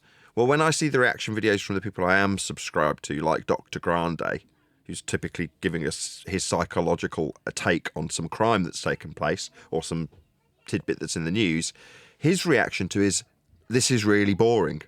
Snoozeville. In other words, most people aren't interested in it because there's nothing to be interested in. Rocket goes up, rocket comes down, Katy Perry kisses the ground. That's it. We're hypercritical of the Bezos with his door. We're using it to prove flat earth proof. When I said we the first time, it was the collective flat earthers. We the second time is us, specifically. We're using it to prove with the measurements are coming off a flat surface, and surface level and sea level are flat earth proofs. That's what we're doing. But Joe Normie isn't. It's just tedious nonsense. But it's there in the background noise of space is real, space is real, space is real, space is real. Yeah, they got to keep reifying it. Yep, they have keep to doing it. It's just there in the background. Like me getting emails still, because I can't be bothered to unsubscribe from Science at NASA. Like, when I was a baller, I would read some of the emails, maybe. But for the most part, I'm on an emailing list that's updating me with space. I don't have to read the emails, but every time I go through the list of emails I'm not reading, there's just a science at NASA. New red ... in the list of emails. I'm not going to read that today. But Don't for forget every all other the baller... research they did. Say again? So don't forget all the research they did in the 4 minutes that they were supposedly in a vacuum. Yeah, they're all astronauts. No, what was the misogynistic view I took earlier? They filmed it. It's outrageous that these chicks are taking away the men's job of space fake. They should be leaving the space fakery to the men. Disgraceful. They should be sweeping up the studio and making tea for all of the cinematographers, the hard-working male ones. Yeah? Drag me up on that misogyny. Nathan says it should be the men that are faking space. Let's see if that gets me on mainstream TV. There is a benefit, though, to using female astronauts, because when they left that capsule, it was spotless. Outrageous. I don't know. You ever go into a ladies' bathroom after church? Not so spotless. What the hell, Neil? What are you doing going into ladies' bathrooms after church? Bastard, he robbed my joke. I was on the maintenance team, so I had to clean up. And what a mess. That women's bathroom was horrible. That's exactly what I told the police. On the maintenance team, I told them.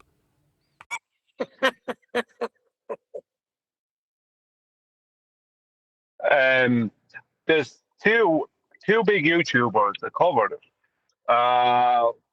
This guy, Benny Johnson, who has 3-point-something million YouTube subscribers, he was making a big joke out. Like, he was like showing the door issue and all that. This is totally fake. And he's not a flat earther or anything. Because he was talking about, whatchamacallit, he was talking about, space and all the rest of it. So he wasn't saying the space was fake, but he was saying this is total fake nonsense. He was laughing at it. He even had an intro that was funny because his intro was using parts from one of the I'm not sure if it was I think it was the Hot Shots movie. Oh. And one of the Hot Shots movies where they're referencing a penis, but everyone was saying like Johnson and Dick and all this kind of stuff. And there's kind of like it's the way it's done is that they end up being just guys' names. But anyway, long story short, he ends up having Dr. Evil as as Jeff Bezos. The way he did it was pretty funny. But he's not anything a flat earther. Never heard him mention that like that. But even he was attacking that. Now I don't have much time for that guy too much. But I'm just saying he is a pretty big YouTuber. Candace Owens also covered it, and her sentiment was similar to yours, Nathan. She was like, people are all like, people are all going on about how it's a woman power and women this and blah blah blah blah blah. She said like that women are doing space now and everyone's supposed to care, and she said space was being faked by men since the 1960s, she said. So them faking it with women now makes no difference. She said it's all fake. Now, is that what Candace Owens said? Yeah. She wasn't saying the earth is flat, but she was saying the whole thing is a heap of rubbish. Nobody went to space or went to the moon. Oh, man, I blow so hot and cold with Candace Owens when I hear things like that. That sort of recognition.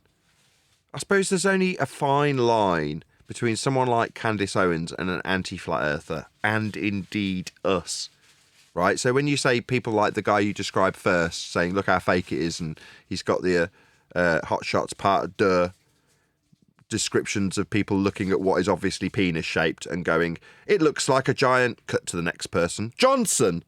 And then they start talking about something else that's obviously penis-shaped. That's Austin Powers, isn't it? Could be Austin Powers. Brian said Hot Shots. Regardless, the point is that guy, he is on that edge where potentially he could slide down the hill and become an anti-flat earther, right? Most of the people who oppose this have got names that even make my point for me. Conspiracy cats. You're like, what type of person is that? Somebody's looking at that aspect of the news, right? So they think they're all upbeat and informed because they're looking at the conspiracies of the world. In other words, they're the tards they portray us to be. They've all got that sort of crap in their names, the anti-flat earthers, I mean. If you look at their names, that's often a theme that runs along with them, that they're the ones studying the conspiracies and debunking them, right?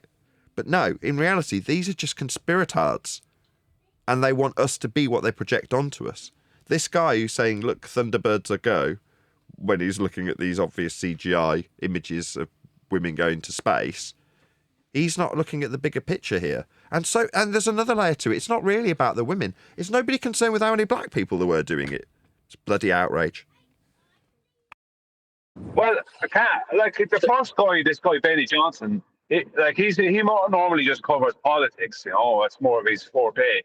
But he does cover other stuff. But he's very much on the far right kind of thing, right?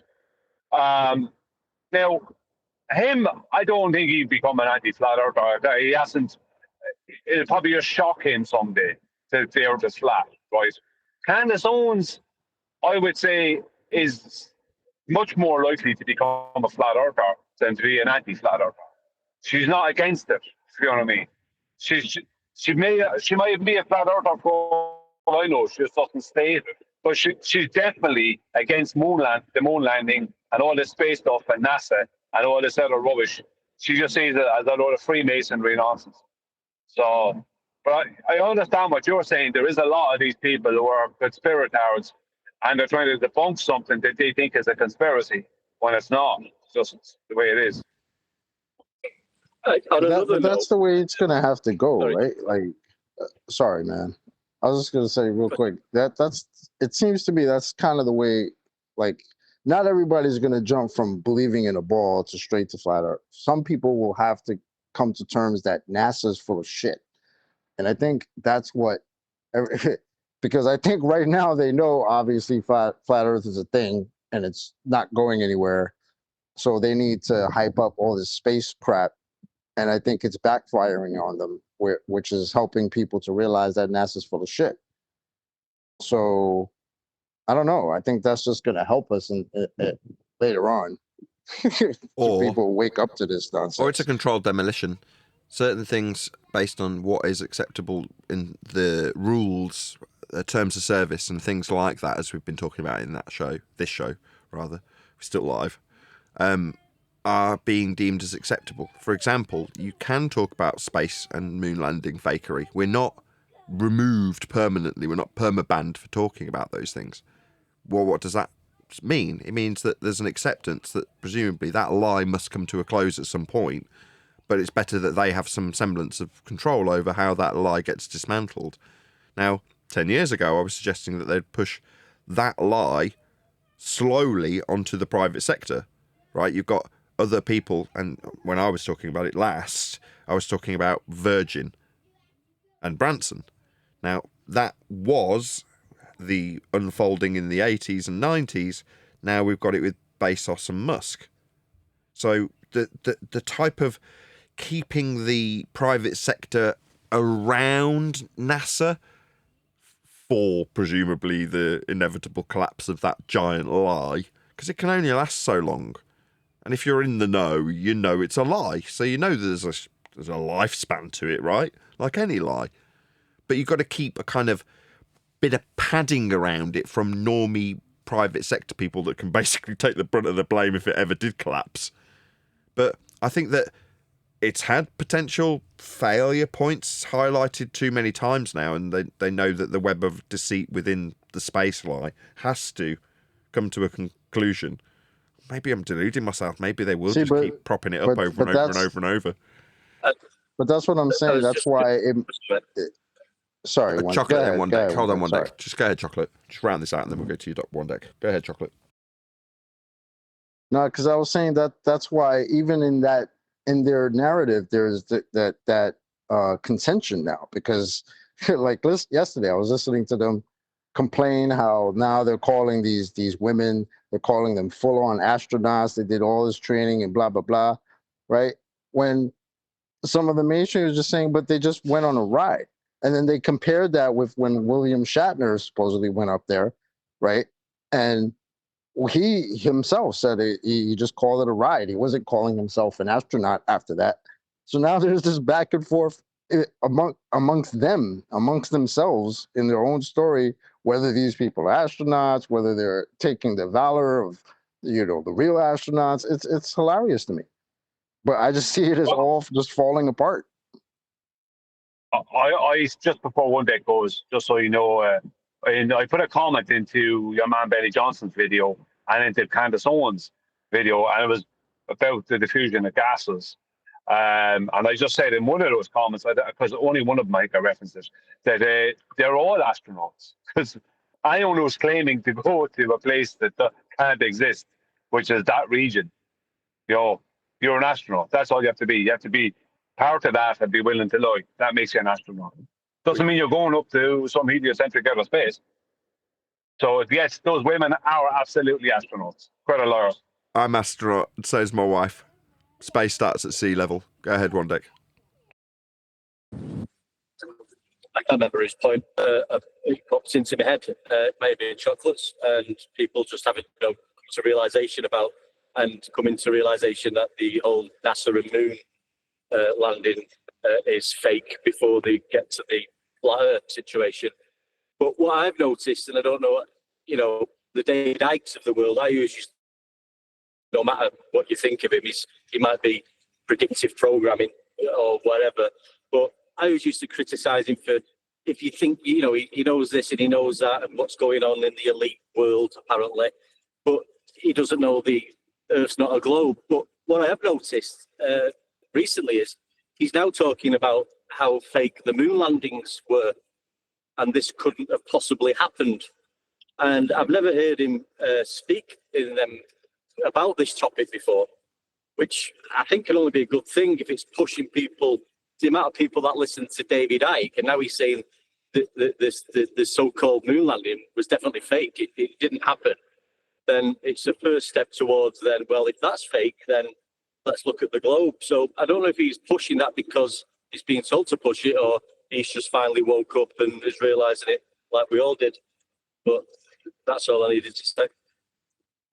Yeah, I hear your sentiment there, and I think it's something I was going to say earlier, but I didn't want to be pushing my voice in there too much. Is based on what Chocolate was saying, and someone else said something earlier as well, which almost led me to say what I'm going to say is that it's like this kind of soft landing. It's like they're making the whole thing into a joke, so people view it as people are viewing it then as more of a funny thing, that it was all fake. Do you know what I mean? As opposed to a funny thing that was all fake, as opposed to actually getting angry about it. So bit by bit by bit, it's become like the next one is more ridiculous than the last one. And it's just like, eventually people are going to go, that whole space thing is some joke, ha ha ha. Not realizing, no, that whole thing, right, was a massive deception. And now you're being deceived again because you're being led to believe that it's a joke. Now, it's either that could be the direction it's going, where they're trying to do a soft landing, or it could be kind of like what happened with the Democratic Party, where they tried the same trick too many times. And eventually, like the Democratic Party in the US, they lent on a load of celebrities, and it meant nothing because they lost. Now, are elections fair? Are they real? Are they not all of them not, in some way manipulated? Yeah, you could say that. But the point being is that if you can be overconfident if you keep using the same tactic every time. But eventually someone's going to see through that, and bit by bit people are going to see through it. So it's either that the same tactic has been used too many times and they're too lazy about it at this stage, and if they're trying to take the heat off of NASA and it's going wrong, or the whole purpose of this is to gradually take the heat off of NASA and gradually kind of they'll be going between Blue Origin and X, Elon Musk, and maybe someone else, Branson, will get involved. And before you know it, it'll all be kind of like a big watered down kind of a joke. When the real truth is that NASA took the absolute piss for decades and to allow everyone of us a globe. But, you know, I have more to say, but I'm not going to leave someone else to say something. Yeah, I suppose it would be easier as a gradual sort of, instead of being hit across the skull with a sledgehammer and just said it was all one big lie. Like you say, it's like they've been doing it in stages now. Some of these big celebrities, like I mentioned, are now talking about it when they never have. So, you know, yeah, you could be right, mate. Something's going on anyway. We know that. Well, it's either complete laziness on their part and they're kind of contempt for their audience, contempt for the public, because the public have been so easy to fool. They have contempt for them, and they're literally doing stuff like making penis-shaped rockets and pretending they're going up to this place with a lot of BS celebrities, blah blah blah. It could be that, or it could be that they're trying to actually create some kind of a soft landing and make it into more of a something that people, when they think of it as more of a comedy. But, you know, it could be either one. But there's definitely something either going wrong on them when they don't want it to, or going wrong in exactly the way they want it to. You know, there's no doubt there's think tanks goes into this stuff. Groups of people sit around and have a good think about how are we going to deal with this problem.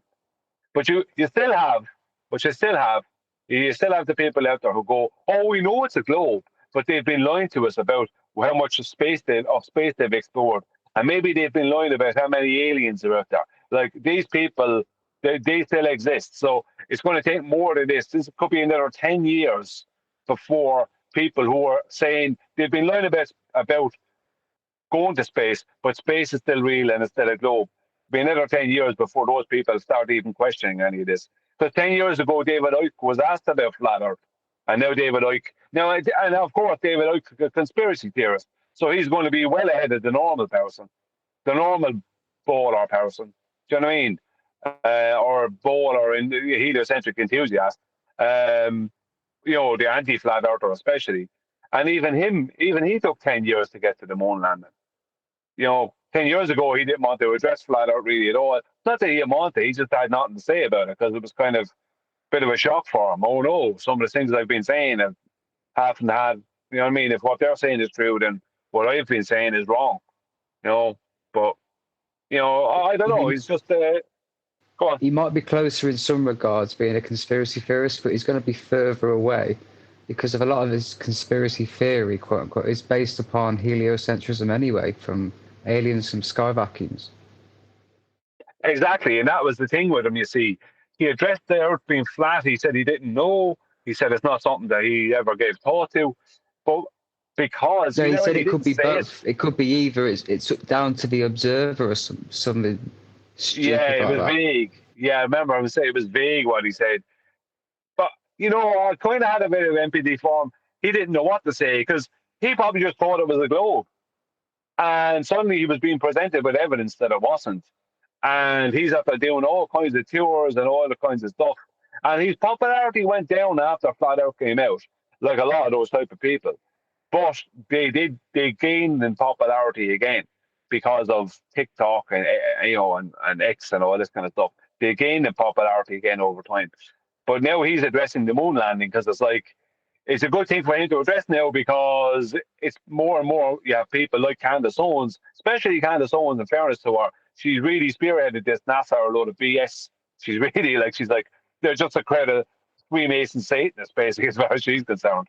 But she's probably not too wrong. But yeah, she's spearheaded that. So people like David Icke were kind of going, maybe this is the time for me to address that, you know. So, but I don't know. But they're definitely well behind us. How far behind us the average person is, I don't know. The average anti-flat earther, you know, I was thinking earlier, what would be your thoughts on this? Like, the way I was thinking about this earlier is heliocentrism, right, is the biggest, by far, and most successful plantation of all time. It's just a case of whether the people who are slaves to it, whether they're going to want to move away from it. Because a lot of slaves could have left the plantation, they could have revolted over time, like, but they don't, and they didn't, because it's what they got used to. It's what they have food, they had a shelter. You know what I mean? It was like they were comfortable with it because it was familiar to them. Whereas freedom wasn't familiar to them, especially if they spent their whole life as a slave. So the idea of being freed might not have been something that was of any good to them. They might have not wanted to do it. So with heliocentrism, loads of people are enslaved to it intellectually, and they don't know it. And it comes down to whether they want to be freed or not, because a lot of them obviously don't. So I would call it a plantation, an intellectual plantation, not a physical plantation, obviously, not like not like in the past in history, but an intellectual plantation. Yeah, the shame that they insist you must feel for being a flat earther. It's one of the biggest psyops you could ever think of. It's inconceivable, really. Yeah, if you're a flat earther, it means you wanted your freedom. Do you know what I mean? And you chose freedom. And they want to shame people for choosing freedom because that scares them, that terrifies them. To be to accept it's not a globe. Do you know what I mean? Oh no, that's totally unfamiliar. I can't do that. So they'll go against it, as much as possible.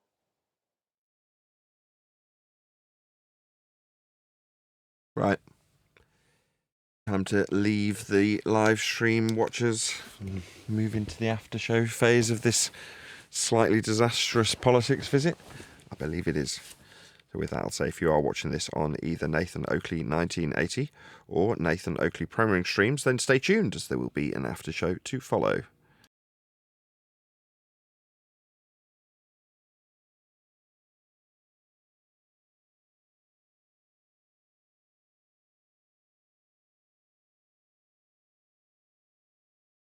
Right, after show. Thanks for an extended show, Nathan. It was a great laugh. The live show? Well, it was an interesting discussion. Often when things like that happen, it catches me off guard, but I'm not suggesting Brian takes those opportunities to open up interesting discussions, but it's nice that the panel are around when things like that happen, because you do get interesting discussions, thanks to people like yourself and Brian and One Deck and Adam. I remember it's not always about me. What? I would deny that. Look at that. Look, somebody's show tonight's already going to be about you. Flat Earth and Nathan Oakley gets banned. Sad, isn't it? You reckon? Nah. It's on screen. On screen. What do you mean on screen? Am I looking at? I can't see. It's too small. So that's the show Bev's show due to start in 4 hours. Free for all Friday. Flat Earth and Nathan Oakley gets banned. Oh, Bev. Yeah, see? It's all about you. Fair enough. No, fair enough. I take it back. Trust him to take that angle.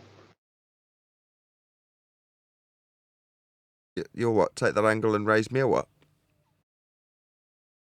I got your joke. Good man. Thank you.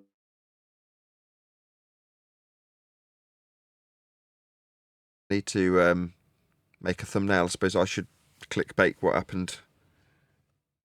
Need to find a big giant banned word, don't I? See what we can come up with. Do an image search.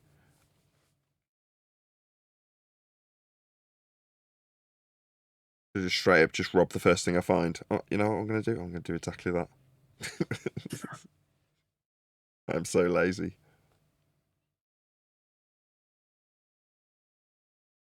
Good session yesterday working on the book. Wouldn't you agree, Adam?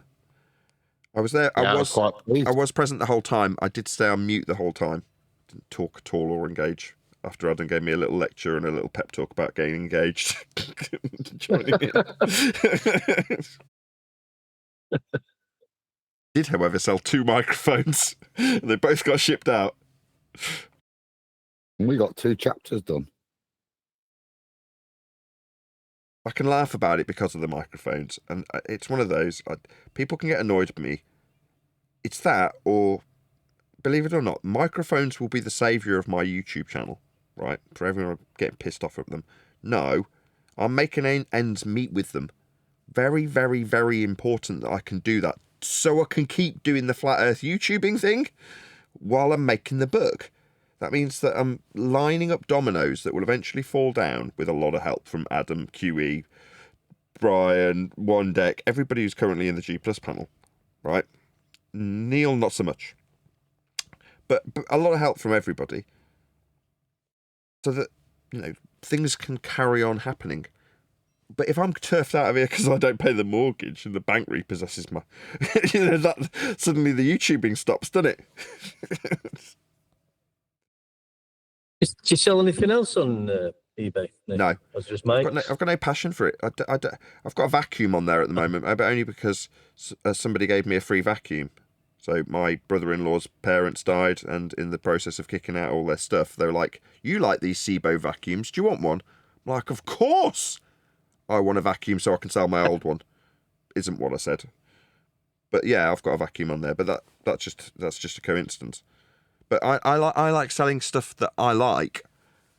So I wouldn't want to just buy stuff, because Adam's doing that, right? And I'm sure Adam's miserable because of it. Adam's buying and selling stuff because he needs to do a huge amount of turnover.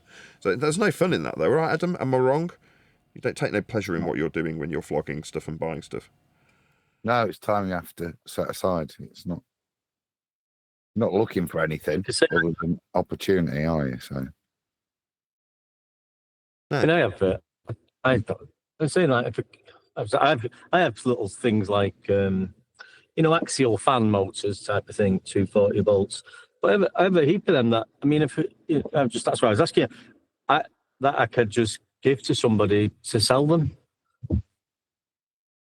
Yeah, I've done that in the past where I've had to survive on on eBay funds, and when it was those times, literally when I was completely out of work, then yeah, you would have been my best friend. Anybody that wants to give away anything that has any value ever, I'm prepared to put the time into marketing it on eBay.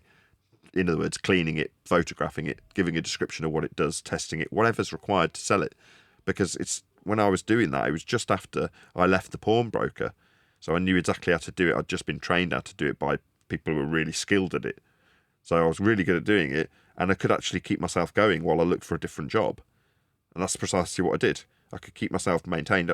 You can just get it down to how many listings in numbers do I need. And you can actually work it out. Like, if I can maintain this number of listings live, I can pay my mortgage. When I was doing it back then, it was 100. I had to maintain that. I don't know what it is now with microphones. I'll figure that out in about a month or two. But there'll be a level, there'll be a break point where you'll go, this is how much revenue it develops. But in order to do that, you've got to keep it at a certain level. So currently, I think I've got 19 listings. Well, at some point, I'll be able to tell you, I can extrapolate out the numbers, how much that gives me. And it might be the case that I was like, if I was to do it with like 100, I'm not going to. I probably could actually keep the mortgage permanently paid with it. It would be a proper business, in other words. Now, I don't want 100 microphones to deal with. Frankly, 20 is too many. It's very stressful. I don't want the broken ones. But that's like anything. Entropy is the enemy of every businessman. Why does this stuff have to break? What was the show number that we just had? So I can put it above the band sign. FED 21. What was it? 20, 23, 21. Is that right? 23, 21 I've got here. 23, 21. That's what I thought. Man, that is a lot of shows we have done.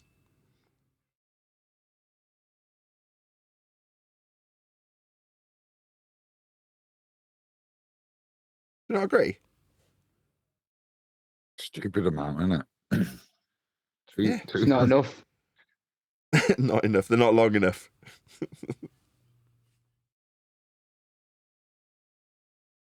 Why can't they Cheers, all be 4 everyone. hours? Happy Easter.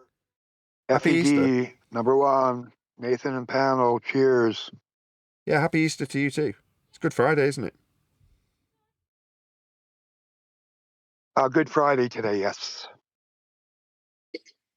I forgot it was a bank. I got up this morning. I was working anyway, but I went to the suppliers. I was collecting some parts I'd ordered for various jobs, and thought I'll go down and to the suppliers early, get down there, get all my bits, and then I had some jobs worked out for the day. And I got down there 10 minutes usually before they open, and sat outside. The gates were shut. I think it should be here soon.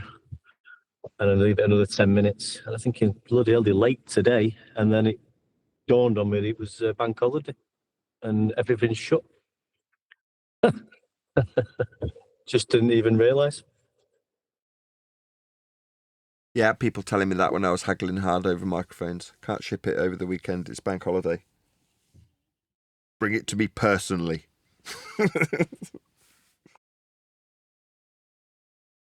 But yeah, I've got like I say, I can't. I'm not saying it like that. I'm busy. But like I say, I mean, I've got like fan. I just give them to somebody if they wanted them. The brand new axial fan motors, some case controllers. I think they sell for about £10, but they're new. Some of them are boxed, some of them aren't. You know, if you're ever interested, I can get you quite a few of them. Okay, Rodney. This time next year.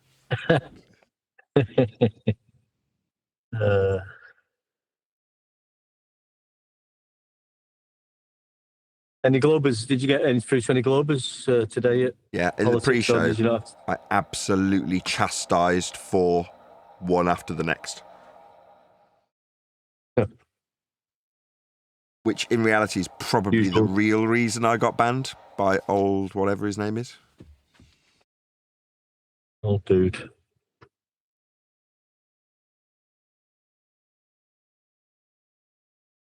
So the main show today was live? You are? Yes, was the original main show live today? Because I missed everything. Yeah, it's always live. When you say was the main show live, like I've had one members only stream just because I had a business that I'm trying to make happen on eBay whilst having a live show happen, and I'm like, I don't really want a load of stuff coming through the door while the show's running, and I just knew it was going to happen because I can track all the things that are coming. So I'm like, I'm just going to do this members only, but that doesn't mean that wasn't live either. That was live too. Mm-hmm. I wanted to mention the mic talk is very interesting. I'm learning a lot from you. Thank you for that. That's okay, no problem.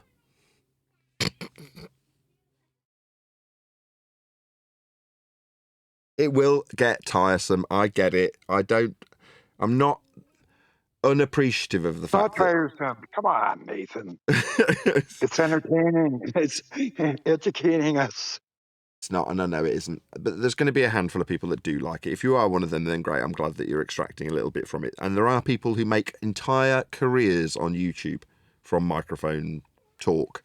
And that isn't going to be me. You know, this is a temporary measure.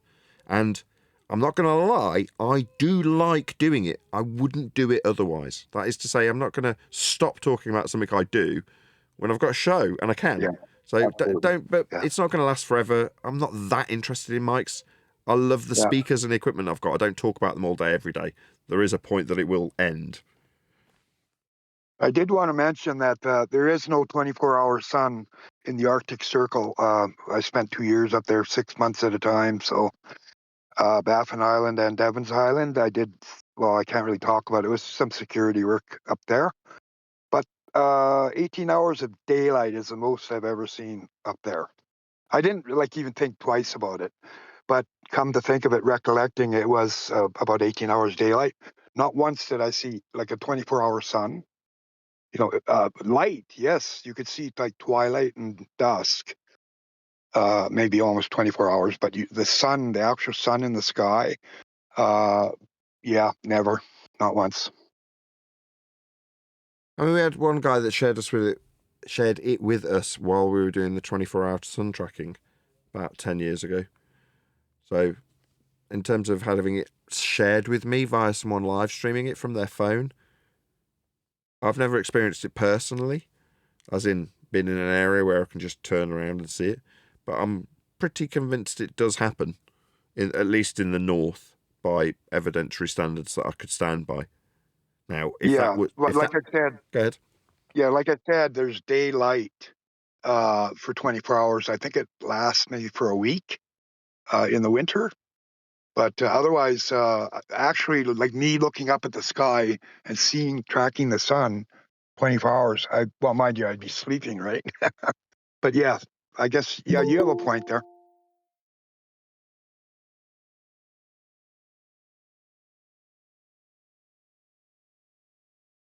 Let's see, it doesn't prove the shape of the Earth anyway, does it really? No, that was just a bunch of bull honk bollocks. That was just a shill sponsored by the government. There's no way, what's his face, going to pay $500,000 to send these people down there. There's some government involvement. It's pretty obvious, eh? You guys know that, right? But like we were saying before, you've got all that going on with Duffy, who's a big scammer, fraud. And then, like we was discussing before, all this fakery with these celebrity shepherd astronauts #, and and all this going on, and David Icke now on about the moon, and there's just don't know. There seems to be a bit of a tipping point going on. Yeah, I could see them sending those celebrities up to a couple 100,000 feet, which means nothing. Like, if we're in a contained system, means nothing. They think they went to space. They're stupid, right? The average Balchinian is stupid. So, they're just naive. They just don't get it, right? They're programmed and indoctrinated, brainwashed, MK Ultra, whatever you call it. I love that. From Men in Black. Well, they're shouting down. Sorry, mate. I know. So for the Balchinians. Yeah, but you've got them shouting out the pod, apparently. Oh, look at the moon, and I've just seen the Earth's curvature, where the priests, I'm not saying they do go there, but, the priests are telling them you won't be seeing any curvature anyway at these altitudes above sea level. You won't be seeing that. And then they're shouting out the window, yeah, I've seen the curvature. Well, who's saying what? Have any of you ever seen Dell's? There's somebody made a thing, a little short video called Shed Rage. Has anybody seen that? Where he ties into what is his name, Tim Osman, because he gets what do you call it? What do you call that when your stream gets porn bombed or something? Yeah. Anyway, it's called Shed Rage. Look it up. It's only about like 2 minutes long. It's hilarious. If you post the link, we'll have a look at it. Yeah, I can't really type right now, so I'm kind of driving, so sorry.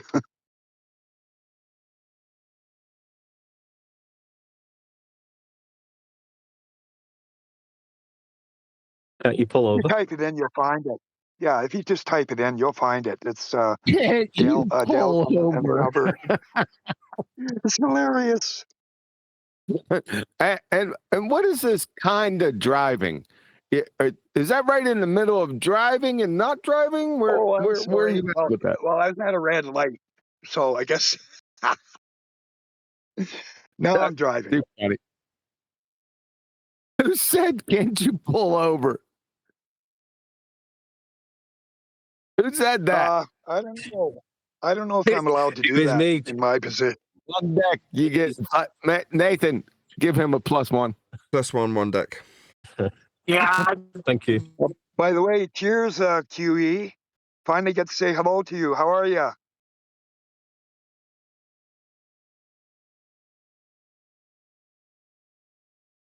Better hope he had breakfast. They got you now. He's driving. Got you. Pull him over.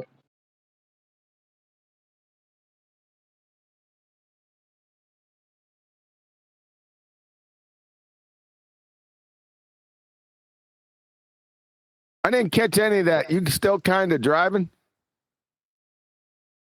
No, I'm on speakerphone here, but I just wanted to say cheers, hello, great to hear from you. Never got to say cheers to you ever, so and great work. I follow you guys all the time. Been following you guys for like 7-8 years now, and I got a lot of insight that I can't blah blah about. But anyway, we're on the right track, obviously.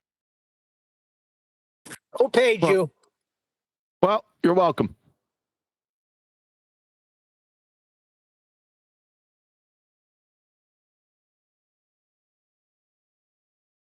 Not all Masons are bad.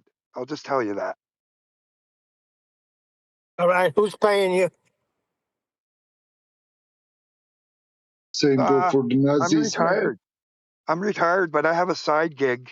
It's kind of like a surveillance security thing, but I don't talk about it much.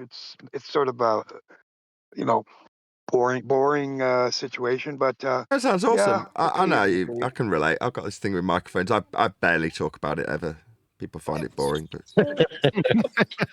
I love no, it's the talk. contrast, Somebody's right? paid you to come in here Especially and the Just Beatles before Abbey we move Road, on, Peter, that just one sec, Bates. No, it's the contrast between who's paying you. Well, I've got this side hustle, and this is what I'm going. I'm retired, right? So you quickly list off where your income streams are and where you're at, right? And we know immediately that's where you're at because you've told us. We had the guy on Omnivore who's sat on mute and deafen, who I asked, I think it was 12 times, "Are you paid to be here?" Yeah. He dodged and ducked and dived that question. Yeah. Nuts. Yeah. I get paid privately. Like I've got government stuff, but I get paid privately because I do private work. I have about 4 guys under me, and we just watch people. No, I'm sorry, that's not right. Just being good Samaritan, good citizen. Guys, since you're talking about where is my money, who is me paying? Nathan, send some money, man. I don't. Also, no, I meant who paid you to come in here. Checks in the post. I don't like that phrase "side hustle." It always rubbed me the wrong way when people say that. No worries, just call it what it is for you. Just call it what it is, QE. Prostitution. Yeah. Okay, say a company wants something done, like investigated. That company will pay me. But I also get government, benefits because I'm retired. I'm 64. So anyway, I don't get it. Can we ask what you used to do? What were you military? Are you losing your hair? I don't know. Just can the guys just kind of drive around watching people and stuff. I don't know. I know it sounds slimy and all that stuff, but the people that are being watched, they're usually criminals, eh? Like they're usually not very good people. Could be in corporate or, civilian, whatever. Anyway, that's enough about that. Let's get on with the show. What you should do as a job, if you don't mind me asking? What was your occupation before you retired? If you don't want to say, it's okay. Okay, I was sort of with the RCMP, but I was in a different department, sort of kind of the equivalent to FBI, sort of, but it's really hard to explain. What were the initials? Right? RNP. Or didn't hear the initials. Security. I had 4 colleagues that were down in the Antarctica Treaty Area working security for like 2-3 years. They were down there 6 months at a time. So this last experiment was just a bunch of bullshit. They're like maybe 800, 900 miles from actual South Pole or Southland, whatever. That last experiment, what a joke. I don't believe one minute of it. Hold on. I thought you were going to say they're like me, 800, 900 pounds. Oh, yeah. Wait a second. Exactly. He said sort of driving, sort of in and out of jobs, sort of doing this. What were those initials again? Watching bad people. And we are monitored for how many years? Hey, What were those initials again that you said? What the final bullshit? Like No, the no. That one? FBI? Like the No. FBI, but not. No. I'm in Canada, remember? We're Mickey Mouse. That's a different answer. So it's a lot different. We're not even the Royal, whatever, the M6 or 5 or whatever. So It's there's all CSIS. because of George. Because of There's George. CSIS. Now they are here. Yeah, I Hold on. told him Are already. you in many Canada or times. sort of in George. Canada? Hold on, noob. CSIS What's like the Indigo, initials? You said kinda, you said some initials, Bates. You said you were in the, and then you gave some initials. You said it too quickly for me to catch them. Who, me? Yeah, you said it's like the Initials. FBI. I'm in the BNC. Oh, yeah. Or I said the equivalent of maybe like an FBI, but not. Like it's, forget it. I mean, It's NSA. It's NSA. I know. I get talk it. too much. I get banned all the time. NSA? When I text, yeah, when I comment, they ban me. My Navarons, they cut me right off. They won't let me comment 99% What were of the the time. initials? Did they sort of cut you off? what were the Shut up, initials? Neil. No. What were They the sort of did, initials? yeah. Well, I have this channel, which they never You never better blocked give me the damn initials, man. It doesn't make sense. Like 1 week, Navrom is blocked, and then the next week it isn't. It's that's YouTube. I don't know what they're doing there. Can you sort of give us the I don't know. initials? He's sort of going to give us an Well, answer. It's like saying, where are you heading? Yeah, I sort of. I'm sorry, guys. It's okay. I'm sorry. I got a frog in my throat as well. I This just is want to Trav. say, I really admire you guys. You know, I'll get off here because I'm sort of No, making you're a lot of fine. nonsense. We just before you get off, Sort of not can we making get those sense. initials? The FBI. No, the other ones you said. Really, you got me. I'm having a Your brain fart badge here. numbers here. Your badge numbers here. No, Oh, your no, badge number. No, Pat. I didn't have. Yeah. You Yeah. said some initials before you said sort of like the FBI. RH195. That's it. That's all I can say. RH195. No, those aren't the initials. That's his badge number. We want the damn initials. Oh, it's freaking initials. Give it to us. What, the RMB? RMB. Oh, RMB. Royal. Oh, not Royal. rhythm and blues. No, Royal you're all Mountie, that. Royal Mountie Brigade. It's R&B. No, the B is. Rhythm and I just threw blues. that in there. Rhythm I and just threw it in there. blues. That's just the B. That's after A. I just threw that in there for the shits and giggles. But yeah, maybe for Bates. Maybe B for Bates. Maybe. I don't know. You said Anyway, you guys. RCMP. I just wanted to say I love everything about you guys. Like 8 years. I knew about flat Earth before that, way before, because of the stupid Masons that that I worked with. You know, a lot of them they know what is kind of going on, but I just played dumb. You know, I just did my job and blah blah blah. I didn't get involved with that Mason bullshit. But I know, like I have relatives that, like my cousin down in, he was FX in Hollywood there. Yeah, he's an upper level, like he's retired now, but he did a lot of work for NASA. But there's about 24 guys in the FX departments down there early, like in the 90s, 80s, and 70s. They did a bunch of work for NASA. NASA has their own FX department now, like they've had since like 2010, maybe 11 or something like that. So they don't have to hire Hollywood anymore because they trained all these people and they have their own outfit now.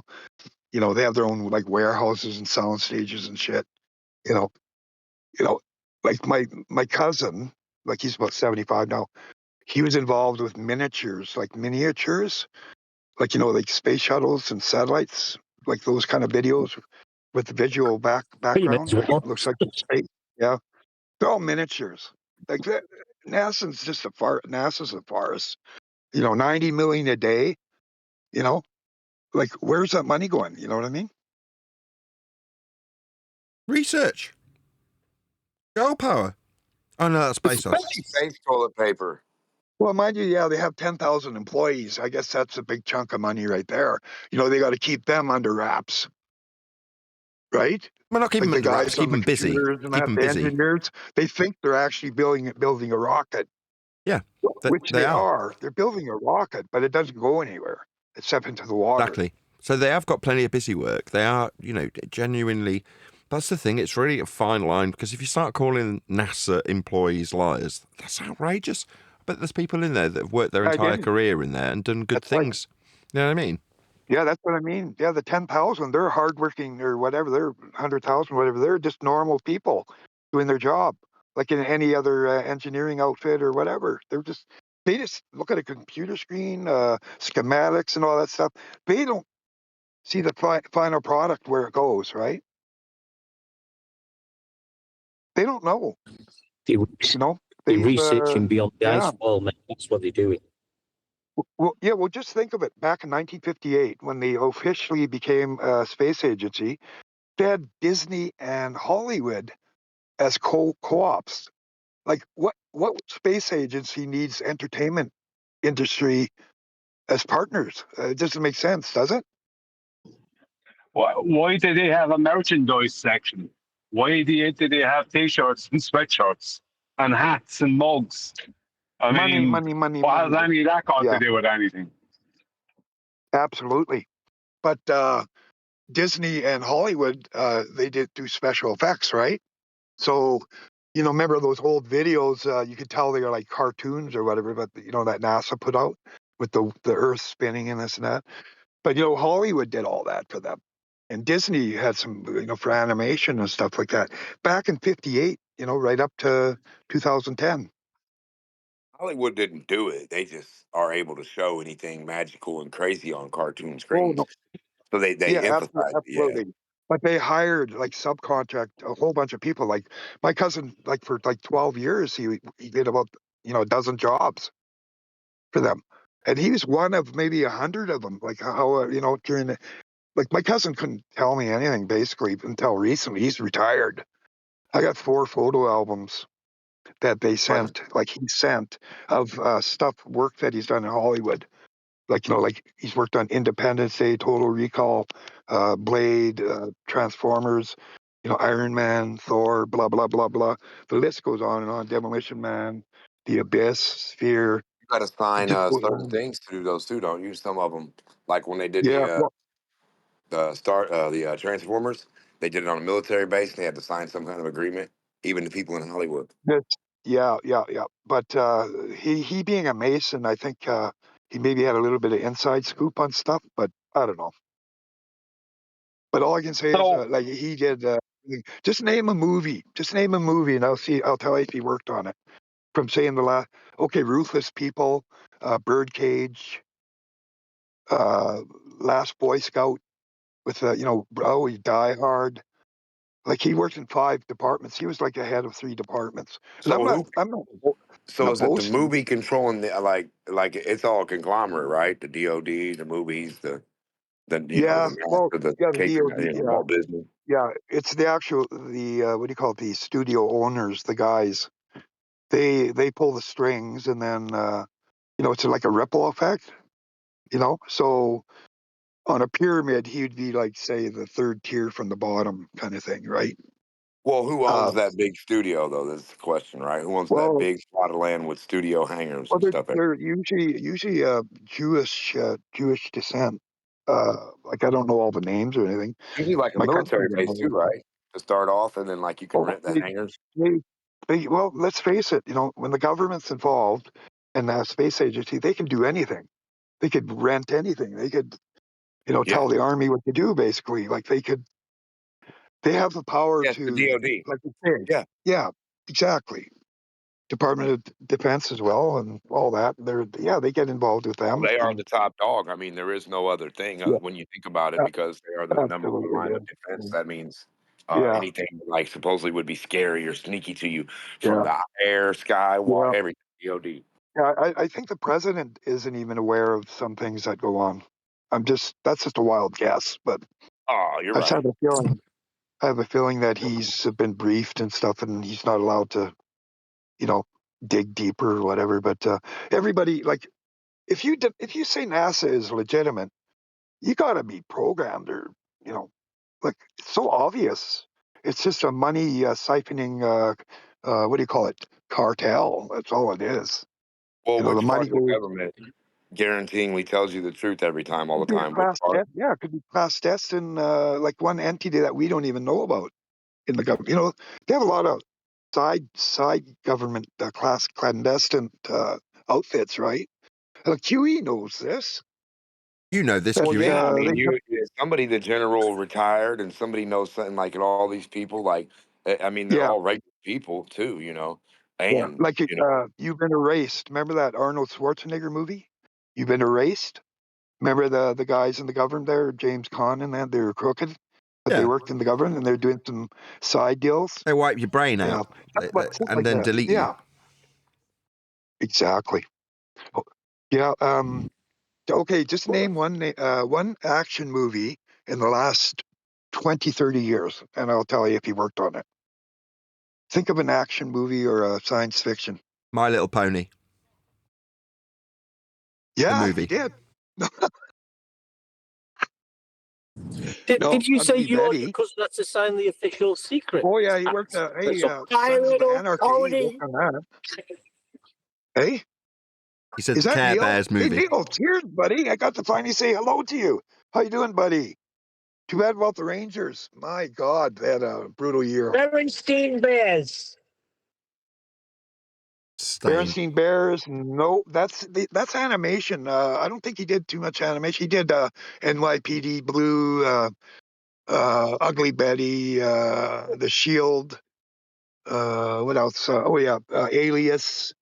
I What's watched that other Where Ugly do one? you Betty. stand on the Mandela effect? Ugly Betty I Hey, watched. did you guys like Sons of Anarchy? Did you I like liked that? Ugly He worked Betty. on that. Ugly Betty was Devil Yeah, Wears Ugly Betty. Prada Yeah, in a TV format. yeah, and what do you call it? CSI New York, CSI Miami did a few things there. Yeah, I could give you his name, but I can't because you'd see all his credits are on the IMBD or whatever, whatever that is, the database there. But I know I bring it up a lot, and but you've it's you've mainly for signed the it's official for the secrets act, ballers. haven't you? Yeah, So who sent you in here? Yeah, I bring it up because of the ballers. When I type in there like about my cousin and the pilot friends, it's just to rub the ballers the wrong way. You know what I mean? They think they No. got it. They think they got all the answers. But the minute you say, "Well, I've got a cousin that knows it's fake, and he's worked special effects for NASA, on subcontract guys, and they got paid 6 times their union wages." Just for their little bit work they did. So they got paid well, but they couldn't, obviously, they had to swear for secrecy, not to talk to anyone Don't about say it. But too much. of course he's going to talk. He Don't talks to say too much. relatives. Pardon me? Who sent I'm you in sorry, here? my throat is Don't say too much. I didn't catch that. I'm losing it here. Pardon me? I just pulled over. Sort of. Repeat. Are you sort of about him or what? Yeah, I'm sort of I sort of pulled over here. Yeah. I'm on a busy street, but I managed to pull it. I put my hazards on. Okay, so basically, I sort of do stuff that's sort of, in some people's mind, slimy, crooked and slimy. But no, I got a very important question for you. I had a What government agency sent you 37-year in here? career. Hey, Julie, you know all about rules and regulations. I had a 37-year career, so I learned a lot. I met a lot of people. You know what I mean? I don't know how to explain it, but yeah, there's a lot of bullshit going on there. When you're inside a government and you see a lot of shit that you have to turn the other way, and and you have to bite your lip until you're retired, basically, or you might get in trouble. You know What? what I mean? You could get in What Could you tell us government about these? agency sent you in here? Yeah, pardon me. Could you tell us about these nice Freemasons? you mentioned. Yeah, when the Queen and Philip came here in '83, this Regina, Saskatchewan. I didn't. I was gonna almost had to work security on that, but I missed out. They hired a bunch of other people, but if you look it up, they went to Saskatchewan in I think it was 1982 or something. I think it was Philip and the Queen or something. But anyway, they had a big parade and all this stuff down one of our main streets. We only have like 300,000 people here in Regina, Saskatchewan, Canada. It's the home of the RCMP, like the training depot for all of Canada. And but anyway, the Queen and Philip came here. If you look it up, you'll see just Regina, Saskatchewan royal visits. You'll see that, but I didn't get any detail on that, but security wise. But yeah, interesting. Very interesting job. Are those Saskatchewans? Are they part of the Crown? Well, yeah, we were part of the Commonwealth. The Northwest Mounted Police, whatever it was called, Royal North. Anyway, the RCMP was commissioned by the Queen originally, back in 1800 and something. Yeah, we were basically part of England. The Royal Air Force during the war. Canadians, a lot of English Canadians, and vice versa, were in the Royal Air Force in the Second World War. So basically, we're like a sublet of England, basically. Do you have this unnatural associated with microphones by chance?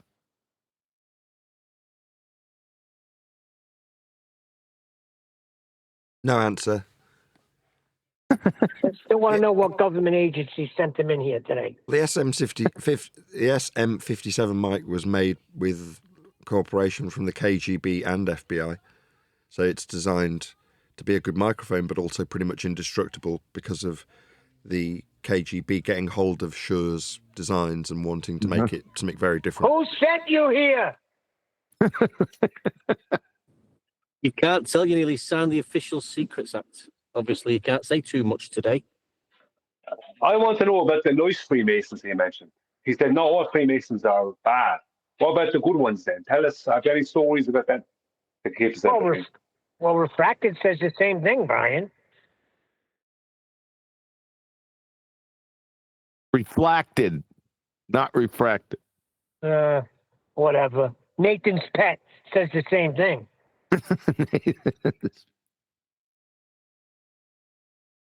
Hey, Brian, did you know the date of that? Special boy, sorry? Just saying the date of the Shepherd Shuffle going up to space. The numbers are all up to 9. Got them all up. You see that? Number 9. You would be absolutely shocked with the amount of number 9 that NASA and to do with all their heliocentric power line. The amount of numbers that end up being exactly 9 Brian. is Hey, ridiculous. Brian, I didn't get to say hi. I'm half Irish. Me too. I'm half Irish, man.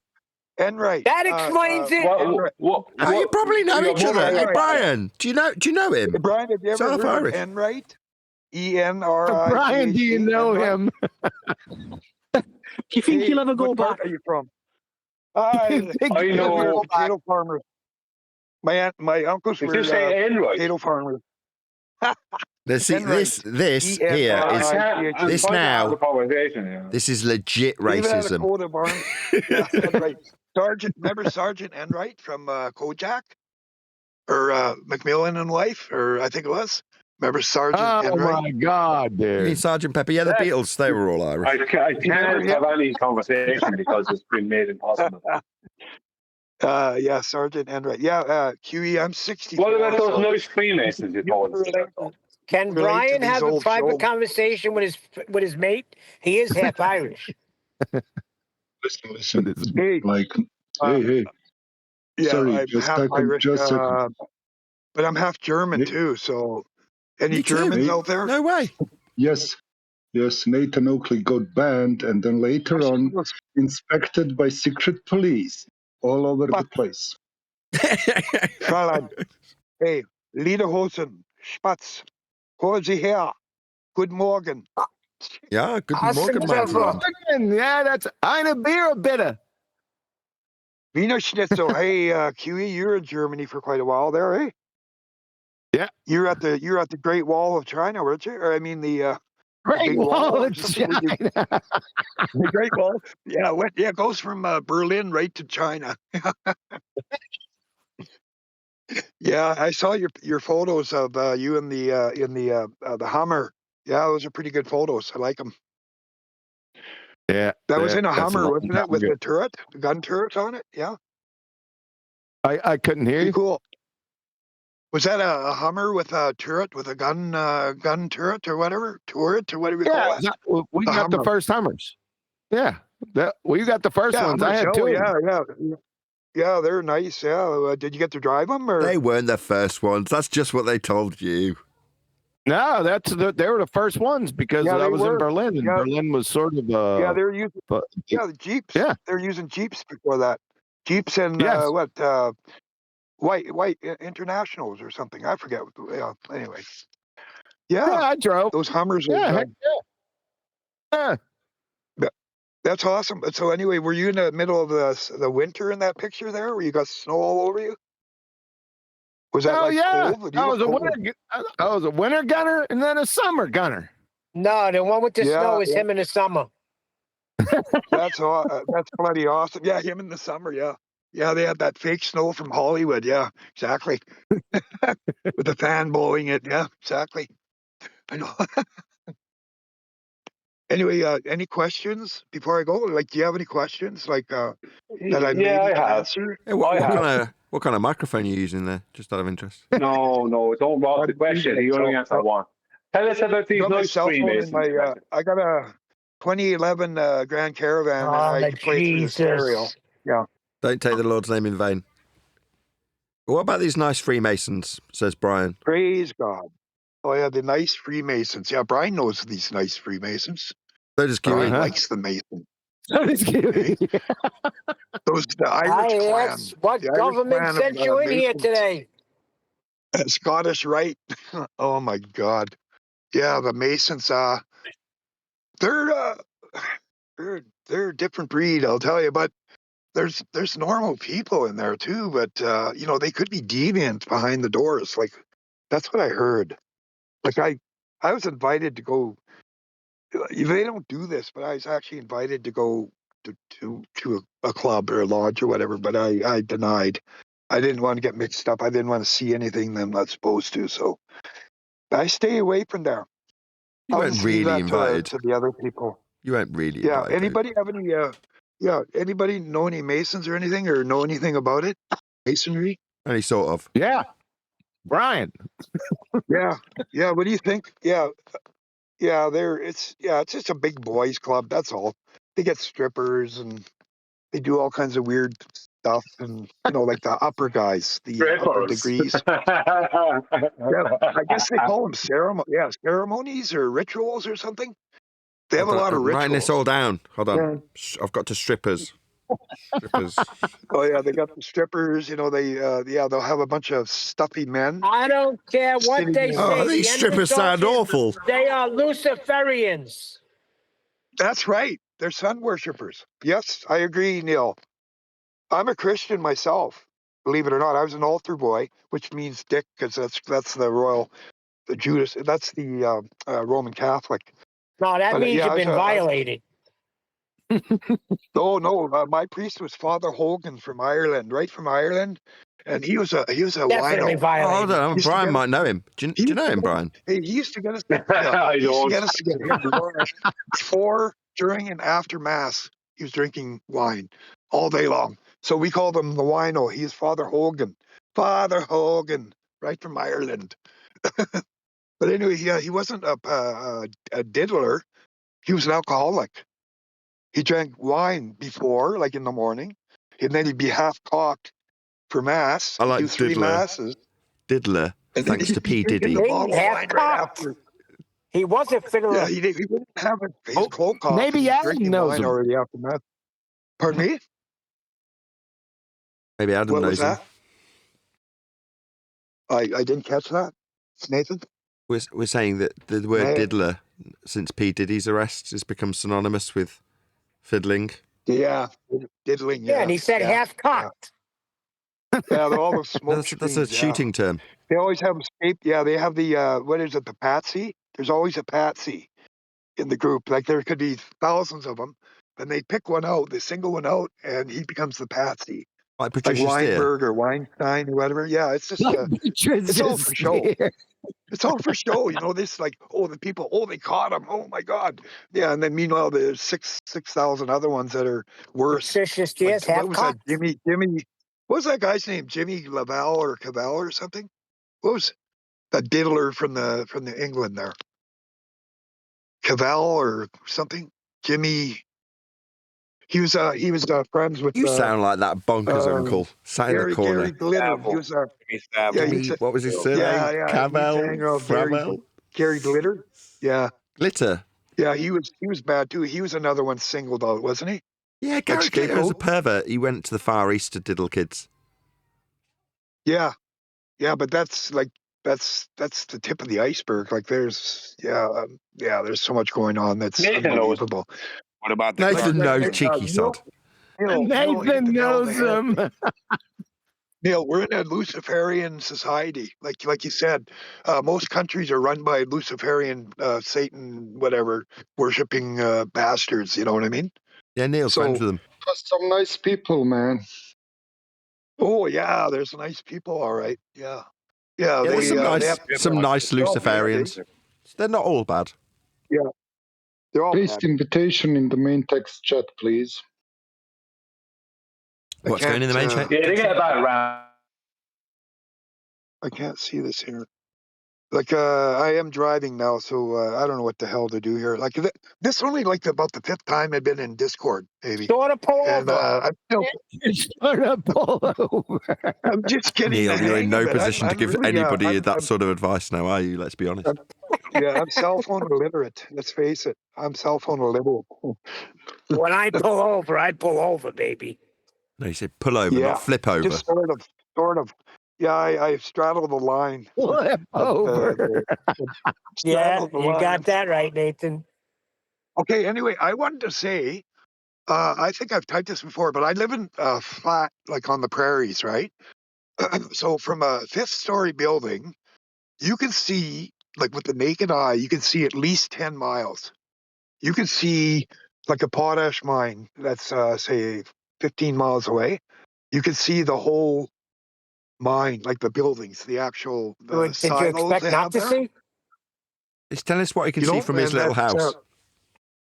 And we have thousands of miles of prairies. You know, the grain belt of North America is thousands and thousands. It starts up here in the Saskatchewan, goes all the way to Texas. So you can find level land. You said a 4-story building, was it? No, it's only a little house. 4-story building. I can see 4 or 5. Any building here. As long as you see above the treetops in the city, all it is prairie for miles, just flat, all directions. So you can see, like, there's a small town, about 12 miles from here.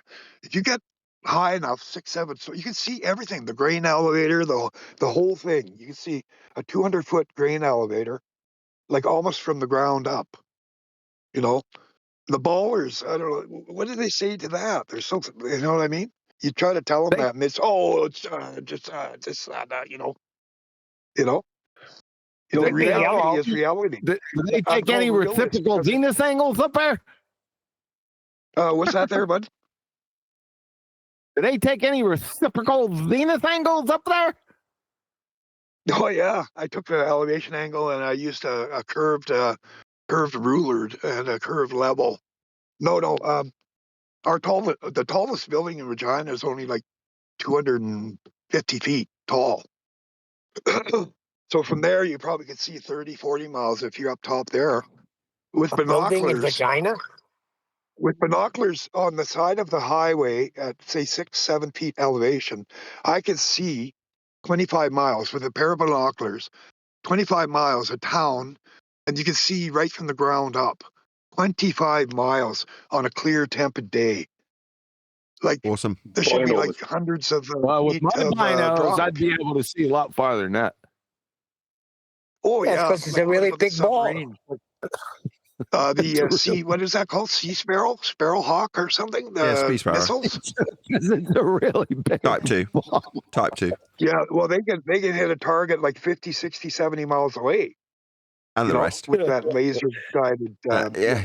pencil. That's what they've Yeah. disclaimed to us, right? So you're right with those numbers, but that's what they will let the public know that they can hit with those pencil 35 laser miles, things. yeah. But Well, actually, I it's bet more they like can. I 100. bet they can hit a lot further than that. Oh yeah, yeah. They could hit you right in your car from 80,000 feet in the air. So 41 miles. Hey, and the rest. That's what I'm saying, Brian. And the rest. Yeah. Hey, one question I wanted to ask Brian: Are you where are you close to Dublin? Where are you at? I'm in the southeast of Norfolk. I wouldn't tell him, Brian. Don't tell him. Yeah, Don't no matter. docs, docs. That's another thing is doxing trolls. I'm not supposed to do that, but there's technology that you can just find anyone you want anywhere and their name and address. But why would you want to? It's against ethics to use it, eh? Yeah, but why would you Yeah, want find Abu Beda. when it comes to We that, love it your intrigues focus. me. I mean, you just hone in. Hold on. I'd love to want drop to? in on McGoober there, McGoober, and hang a licking on that guy, McToon. Where's the guns? I'd hang a licking on that guy in 5 seconds. Whoa! Boy. How do we get to him? I don't Super know. focus. But why would you want to? Why would you want to go after anybody or Oh find yeah, out where okay. We'll anybody is? get the top dog, the clandestine head of the Department of whatever in the government. Yeah, that's the guys. They're the guys that need to get it. I don't even know. There's so many outfits that are secret. Like we don't. Like I said, 37 years. There's stuff going on. The person would walk by and they'd look down. Like they're in this secret whatever. But they act like they're like spies and stuff, and they avoid you, and yeah, it's no secret what you guys are doing. You know what I mean? You call Bates 007. They act like they're like, yeah, they act like they're like like it's just like they're spies, and they're looking the other way when you're walking by, like you're with your colleagues, and then a little group of them would be come by with their binders and their suits on. And then they're all kind of like, looking this way, that way. Yeah, we're just going over here to the cafe. It's hilarious. Indeed, 0077. Yeah. Ethan, what's his name? Ethan. There. 0077. That's not too far fetched, in a lot of circumstances. It's pretty accurate. Was it MI6 or MI? There is no MI6. It's MI5, isn't it? MI5, MI6, MI7. That's one of them numbers. Sort of MI5. Yeah, there's a secret There's one. no MI8. 7 must be 7. But there is an Guys, you're MI9. completely screwed. We are all completely impossible. screwed. Unplug your cables until In it's 2 too late. seconds, I'm going to go MIA. MI10 is actually a microphone. Nathan knows. There's any Russians here? Hey, the fellow was just talking. Unplug the cables. What's that accent? What's your accent? I don't have one. The fellow with Not the accent important. I was just talking. Not important Yugoslavian here. or what is that? Not important. Bolveric. Not important. Don't worry. I'm as neutral as they come. Like I'm a flat earther. I learned a few secrets. Big deal. Yeah. I'm a We flat believe you. earther, and I would never backstab a flat earther. Never, ever. I would never dox or backstab any of you guys. That's a red flag when you say I'm a flat earther. Except a McGoober or Craig or something like that. I'd gladly hang a licking on any one of those guys. Why? Metaphorically speaking. I tried to ask that earlier, Bates. Why? Why would you care enough to go after someone like Craig, for instance? Well, it's not a care thing. It's just like a hobby, something to do just for fun. No, I don't get it. Grab some colleagues, hop on a jet, head over the pond. No, I get it when they say it. When they say, or someone in your neck of the woods, like Professor Dave, then, as it's someone American that so you're not have to. Oh my God! Why would you want to? That. Do you care? He's inconsequential to you if you're a flat earther. Who cares? You know what I mean. It's annoying. No, I don't. It's not like. Guys, give them Omnivore address. Omnivore address. Give them Omnivore address. Right, what I'm saying is, they want to go after us because they have a. Hold on, just one sec. Yeah. They want to go after us because they have a second time. They want to go after us because they've got a certain level of hatred towards us, right? Well, I don't have that feeling. I have no desire to go after someone like Craig or.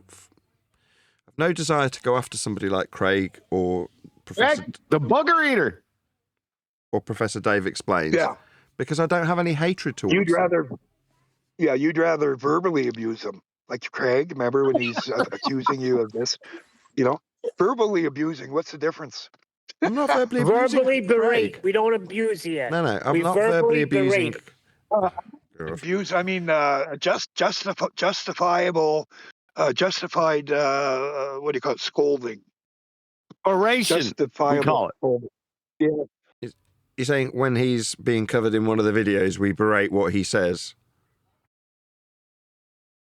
Yeah, I guess it's justified. I'm sorry. Yeah, but we're attacking the arguments, not the man. My dentures are out. I'm speaking without no teeth, so I'm getting new ones made. Holy shit! Yeah, we're not attacking the man. It's the arguments. I'm gonna be 65 next month. Yeah, got it. No kidding. My point is that. But I got the body of a 40-year-old, fit body. Oh, we're moving on from that then. Okay. Yeah, we're all over the place. Would you let Nathan finish speaking to you? That body's in the cellar, though, isn't it? You guys, man, I'm pissing myself back in this. Oh, shit, Adam. Guys, check your antivirus. Just remove it. Your body's in the cellar.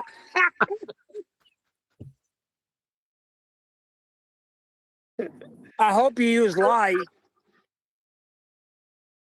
Nathan, do you see that bugger eater yesterday? I posted in Skype. Where'd you post it?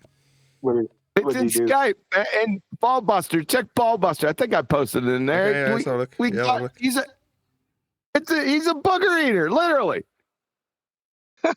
The total feast of nonsense.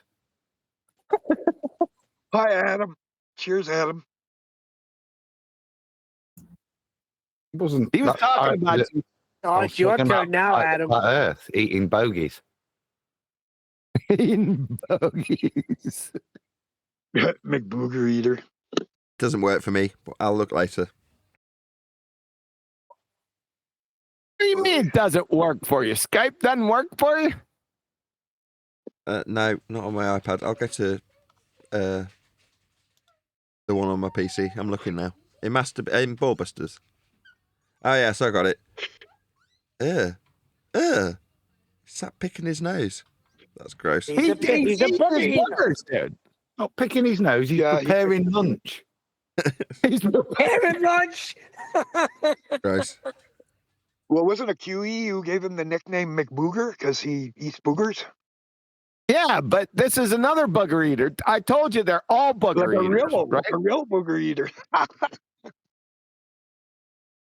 Oh my God, you guys are funny. Now about them bodies. The bodies. Which ones? Did you use Lite? Did you use Lite? Yeah, they use Lite. Oh, the mafia. Yeah, they use Lite when they bury the guy, just like on Goodfellas or whatever. Yeah. No, they usually just incinerate. I guess we're moving on. Incineration. They burn them. I guess we're moving on. Well, he said hello to Adam, so it's Adam's turn. Adam Meekin, how are you? Cheers, buddy. Cheers, fella. How are you, mate? Not bad. What's your name? I've just got back from walking the dog, so it's I've Robert. missed. Robert. Robert B. Robert. Did you find a path through through the channel to Zimbabwe? I got a half a name, sort of. My first name's Robert. He was Sort of so have a poor as name, kids. My mum and dad could only afford to give me half a name.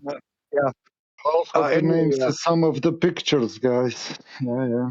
QA, he have a picture of you, yeah? the McBooger.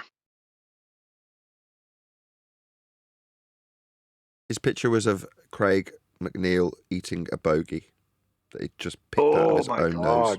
It was quite gross. I've moved it off screen. I did not share it with the audience. Did he actually eat it? Yes. Yeah. Yeah. Wow. Is Craig I thought Scottish? you were only joking. I thought you were just picking his nose. No, it is gross, and I'm not going to share it with the audience because I respect my audience too much. Disgusting. Well, is Craig Scottish? I'll share it tomorrow then. Now, no one ever doubt Ballbusters, do what you QE like, that's again. your When show. he gives somebody a name, I don't respect my audience. when QE gives somebody a name, there's a reason for it. That's the wrong one. It's not McToon. And it sticks. It sticks like glue. It's not McToon, though. Can't you guys? Neil is never going to get that. Neil is going to keep on getting that wrong. I guarantee. I don't have Skype right now. It's Craig. McKeegan's You've got a memory, guys. Oh, Craig is eating his boogers. Wow. Oh, Twiangles. That's his nickname, right? Twiangles McKeegan. I think So Nathan then they're gave him all that booger nickname. eaters. That's what I said. Mac. There's a lot of Macs. Mix and Max.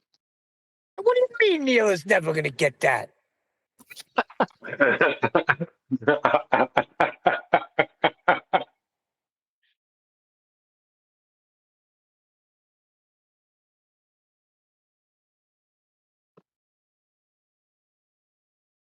So was somebody suggesting this guy's a So, QE? base. Have you any globe proof?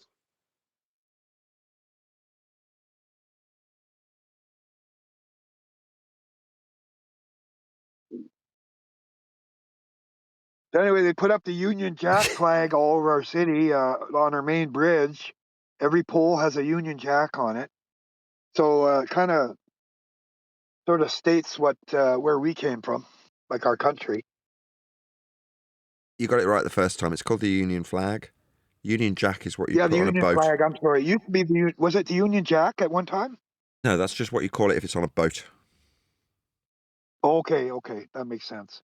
Yeah, I never knew that. Thanks for thank you for telling me that.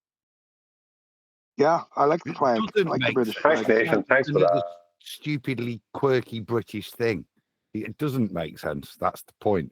That's why you have to go, no, you can only call it a jack if it's on a boat. Same thing. Yeah, that makes perfect sense. What if you take the Union Jack off the boat? No, it's called the Union flag is called the Union Jack if it's on a boat. Union Jack off. Not Union Jack off. Union Jack.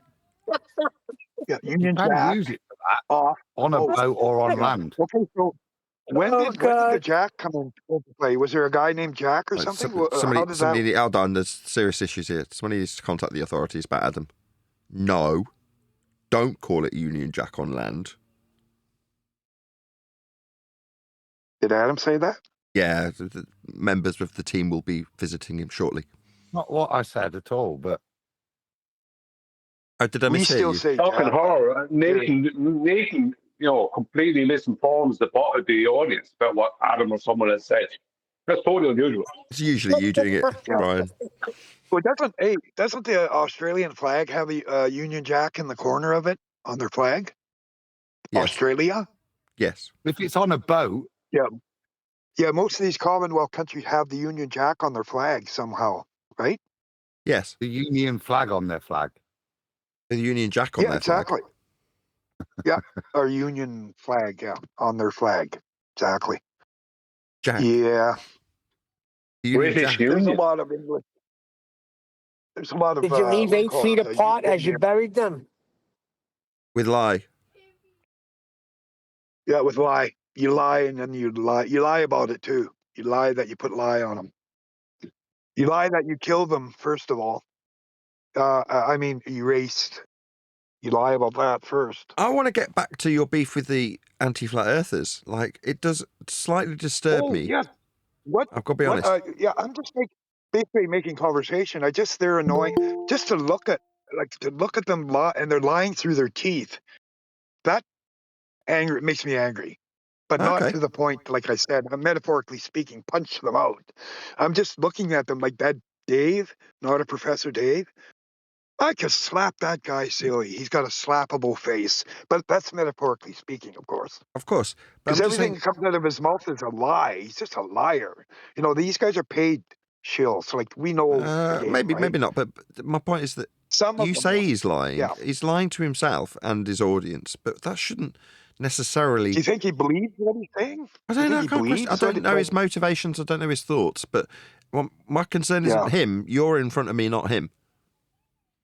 Yeah. Yeah. Well, basically, I think when you got 1 million followers, YouTube has a lot to do with that, and YouTube's controlled by who, Google, and Google's controlled by who. So these guys get millions of subscribers. There's a reason for that. Like, there's some involvement of some organization. Or maybe there's a load of boneheads out there who like them, so they're popular. No, you're both wrong. No, you're both wrong. The reason that occurs is when people search for the subject. When people search for the subject, what will occur is they'll be presented with Professor Dave, Simon, Dan, as opposed to just a balance of everybody. Yeah. So they get popular because they're presented. Yeah, 10 years ago, you could find you easily. 10 years ago, 8 years ago, whatever. You just punch it in, before it went in Congress, and that lady from YouTube, the head of YouTube or whatever, Congress forced her to censor conspiracy people.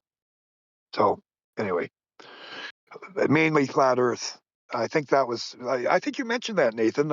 Was that about 5-6 years ago when they had that head of YouTube there? Thereabouts. Yeah, remember, and they. I think they made a bill or whatever. I think she's dead now.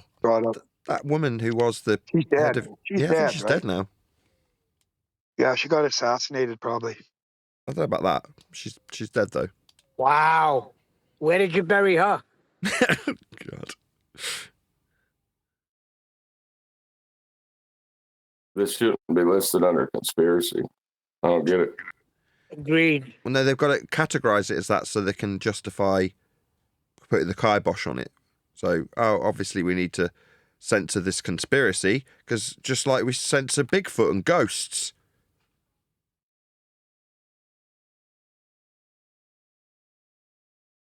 Pointing out the emperor's naked is now a conspiracy. Yep. Exactly. That's a better way of putting it. Pointing out the emperor's got no clothes on, that's a conspiracy that we need to get a grip of, and can't let those stupid people point out that the emperor's got no clothes.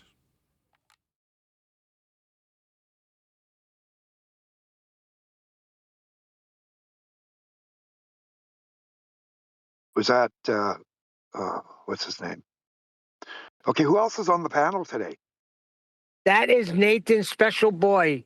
His name is Refracted Curvature.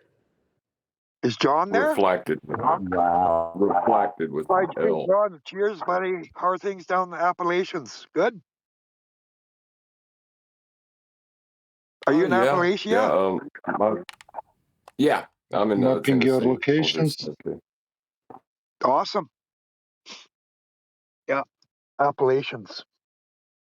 That stretches right up to Nova Scotia, Appalachian Mountains, Nova Scotia, Canada, all the way down to where, like, not Florida, but like South Carolina. Appalachia is where they got all the heads of the moms when they had that special meeting set up by Frank Costello.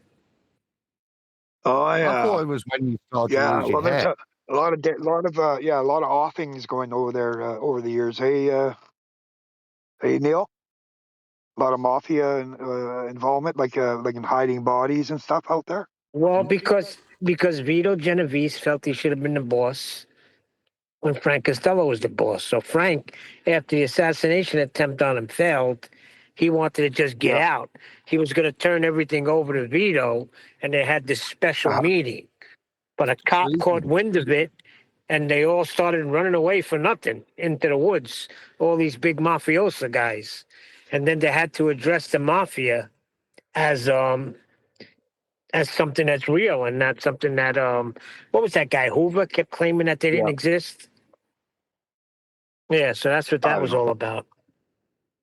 What was the name of the big guy during Prohibition? I can't remember his name. The one that had syphilis. That's Al Capone. He's out of Chicago. They ran him out of Brooklyn and he went to Chicago. Yeah, Al Capone had his second home was in Johnson City, about 20 minutes from where I am now. They opened it up into a bar called Capone's. Yeah. We have a city that's about 45 miles. It's called Moose Jaw. It's probably been used in a lot of movies, hockey movies. Moose Jaw, Saskatchewan. Anyway, there's tunnels under Moose Jaw, and apparently this is like there's a tour thing, a tour whatever attraction. Al Capone apparently hid out there at one point. Does that make sense, Neil? Back in the whatever, he came up to Canada, maybe during Prohibition. I don't know when, but apparently all these tunnels, and now it's a tourist attraction, and there's all these tunnels underneath Moose Jaw, where apparently the mob, Al Capone and them, they hid out there. And this is true. This is like it's all documented and everything. But I don't believe that. But it's part of the tourist attraction. Al Capone's tunnels. Does that make sense, Neil? Could you see him coming up to Canada? Just north of the border, north of when they from had North to, Dakota. when they caught on to them that they were see that's funny because there was the prohibition, but they wanted the drink to come in. What they did was they just made the mafia rich, and then they really took off after the prohibition. Put a lot of money in a lot of people's pockets. Yeah, the black market, the underground. Yeah, they when the drinking was illegal, I mean booze, they made a fortune. Black market? Are you racist? Oh, I'm sorry. Bunch of niggas. Sort of.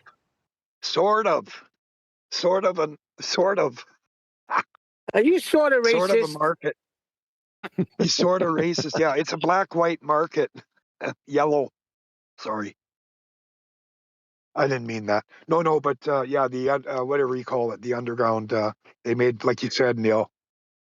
They boomed. The business boomed back in the 20s and 30s for those guys. In the 40s, or 20s and 30s for sure. Yeah, the mob. Yeah. Hey, Neil, did you ever see that one Star Trek episode, the original, where they beam down to a planet where the mafia is running the whole world? Like there's like all these mafia bosses, and it's from the 30s. And then Spock has to wear he wears a hat, like they have a suit, like they have to wear suits or whatever, to fit into the time period. Look it up. I forget what it's called. Hey, did you see that one? Yeah, I vaguely remember what you're talking about. They call it vaguely. Oh yeah, vaguely. Partly, sort of. It was a sort of a mob show. It's the original Star Trek series where they have their Bible is this mob book. It's a mob book that was from the Earth that somehow ended up on this planet. Whatever, it's kind of like Earth-like planet. So they're going by that. So everybody's mobsters, the whole planet, and they're all like fighting each other, always having gang wars and stuff. And everybody carries Tommy guns. Yeah, it's look it up. I forget the name of the episode. It's pretty good.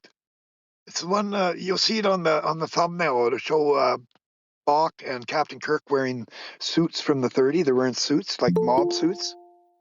Yeah, it's a really good episode. I think Neil would like that one.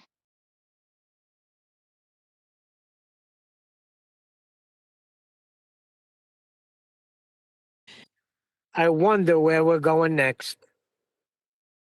Okay, your turn. Next. We're all over the place today. It's Free Friday, isn't it? We. It's like Free.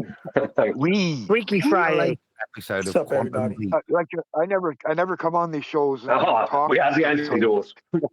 I'm not a very good public speaker, so I'm sorry, you guys. I got to apologize for that. But I'm good at a lot of other things. Hey, could have fooled not us. public. Yeah.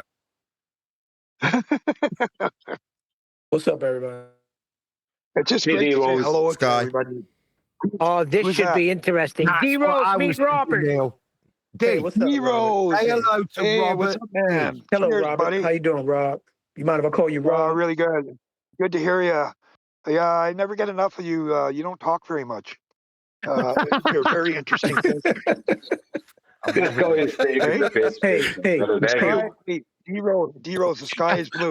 Well, actually, I've had you enough do of them on many occasions.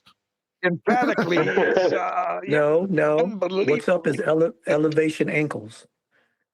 Hey, but check this out. Elevation I don't know if ankles. it matters. I don't know if it matters to anybody, shoot.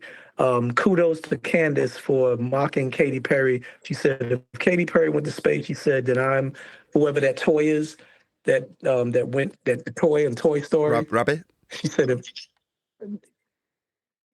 what's the toy? The space toy? Lightyear. Lightyear Rabbit. Yeah, Lightyear. She said, Everybody. Yeah, Josh, yeah. She said, Heroes, Candace. and Robert.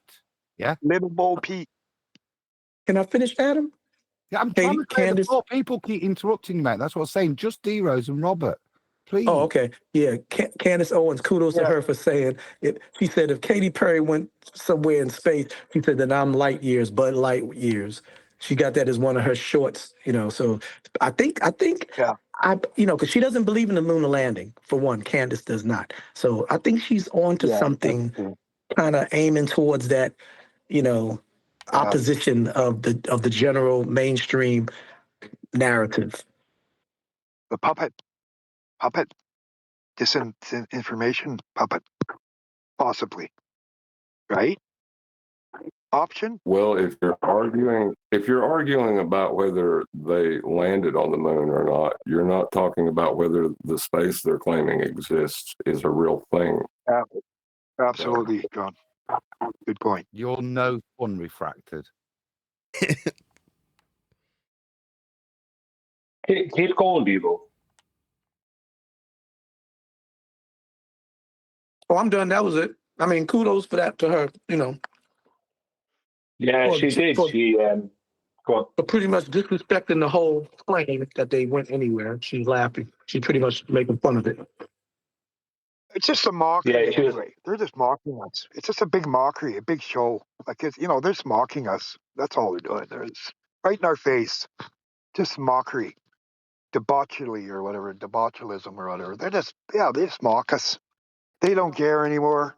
It looks fake, whatever. They don't give a shite anymore. It's just,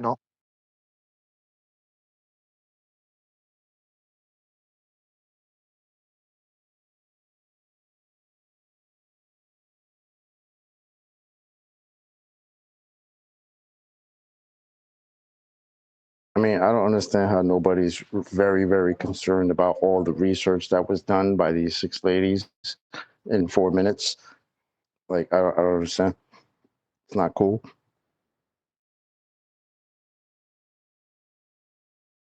I mean, you wouldn't think Katy Perry would be involved in a lie, would you? Bro, research. That's the name of the game. Research. As she's blowing flowers into a camera. Oh my God. It gets funnier every time, man. I hope NASA keeps doing it. I hope they all keep doing it. Blue Origin, NASA, whoever the hell it is.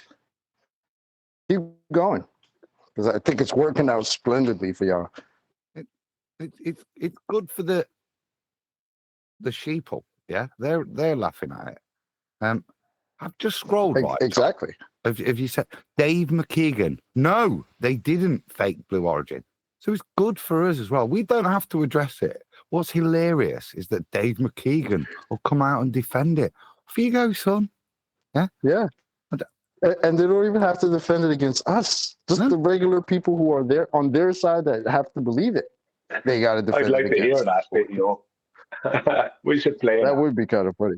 I've got it That here. would be Did he actually come out and say that already? I'm just scrolling. I was just scrolling down. Yesterday, it says. So give me a second. I'll pull it up. It can't be easy to be one of the guys that, when the kid points out the emperor ain't got no clothes on, you can't, to argue against that kid, To say, look, there's a pair of pants right there. Yeah, you can't see the clothes? Are you crazy?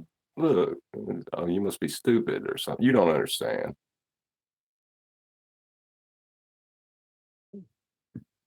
I'm loving it. I'll press play. I'll be mindful, Nathan. Hello, everybody. Hope you're doing well, and thanks for joining us for another video. Now, the other day saw spaceflight making the news with Blue Origin's new Shepard Flight 31, which was notable for not only being the first female crew launched in almost 50 years, but also for having some very big names within the crew, such as singer Katy Perry and presenter Gayle King. Now, whilst the new Shepard flights don't actually go into orbit, they do pass the Kármán line. There you go. That's it. Past the Kármán line. That's a distance from the surface, isn't it? But now, is that why they put Kármán line on the ship? Or is that why they named it the Kármán line? Isn't that adorable? Probably what they were looking at when they looked out the window. We'll look past it. There it is. At 100 kilometers altitude, which is regarded as making it to space. Oh, hold up. Altitude. Dave. And it's certainly high enough to see that the Earth isn't flat, which, unsurprisingly... There you go. So it's high enough to see the Earth isn't flat, is it?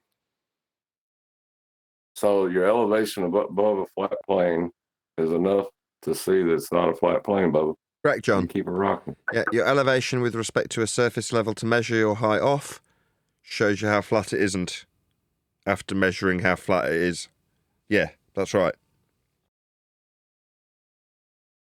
Surprisingly means that flat earthers immediately begin scouring through the footage of the flight looking for any little details they can find to call the whole thing fake. No, we didn't.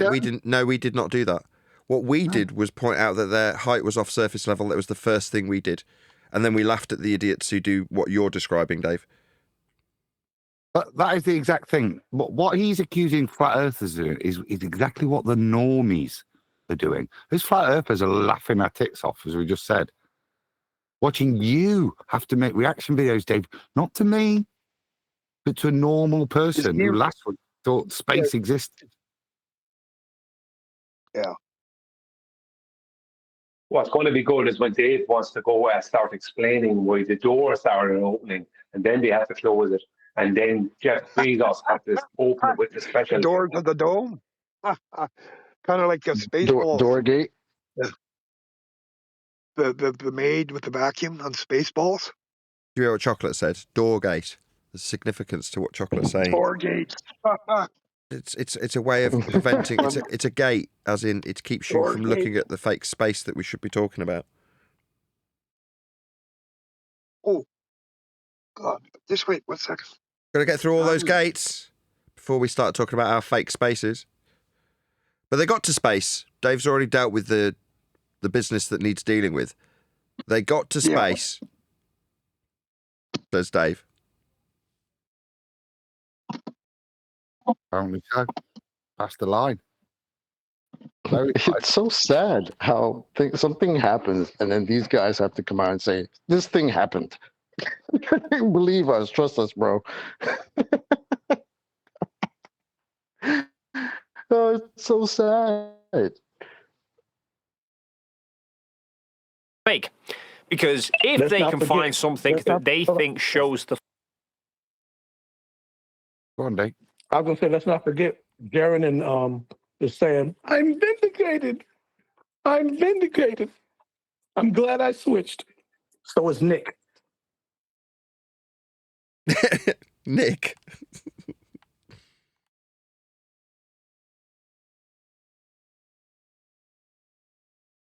The flight was faked, then they can justify to their audience not explaining the great big globe that can be seen outside the window. And it didn't take them long to begin. We're at this point, right? I don't give a shit. But this is where he is calling Neil deGrasse Tyson a liar. Yeah? Because Neil deGrasse says at that height, you're barely a millimeter above the basketball. Yeah? That stuff is flat. So which rhetoric should I believe from on behalf of the ball? Dave McKeegan? A nobody? Or the high priest Neil deGrasse Tyson? Neil says you get that height doesn't matter. You just said they were high enough to see it's a big ball. Big pair. Claiming that they'd found proof that it was faked. Hello, everyone. I got this information from the Flat Out Truth Resurrection channel, and I wanted to share it with anyone who hasn't seen it because I thought it was pretty funny. Anyways, we're going to skip ahead to after the capsule supposedly parachuted to the ground with his celebrity still inside. The big mistake was that the women inside prematurely opened the capsule and the Blue Origin handler rushed over to the door to tell them to close it. Let's watch. Out of her mouth, but really her heart. And is that Jeff Bezos out there right by the capsule? Kind of hard to see. Then about 2 minutes, 45 seconds later, Jeff Bezos goes up to the capsule with a special tool to unlock the capsule. Let's watch again. And that's the gate, isn't it? That's what. Let's talk about that. Yeah, door gate. Yeah, but the important thing is, how do you have gas pressure without containment? Where are they claiming they went? It's funny, isn't it? Somebody was talking earlier about a slow creep. Is that the way you do it? Don't challenge the main premise first, the bit that causes the cog diss. Allow them to accept deal with the cog diss later by preparing the other side of the argument. All of this has been fake. Is it going to be easier for people to take that pain and deal with the contradiction at a later date if they prep people for it like this? So subconsciously people going, yeah, it's all been fake. It's bollocks. Is that why they won't deal with actually in that capsule? You think they're actually in the capsule that was parachuting to the ground? Do you think they were actually in that capsule? I'm saying that would be the argument they would want you to have to deal with that gate, capsule gate. Then argue about that. Absolutely. Like I said, I think they're in a ride. The whole thing was a special effect, to even deceive them, possibly. Because I can't see them knowing the truth. The celebrities, they'd never let them, with those loose lips, they'd never give them the truth. So it was probably just an elaborate ride.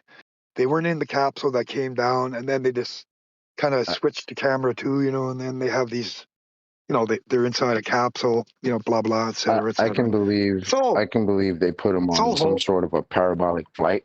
I don't believe they put them on a rocket at all. Absolutely.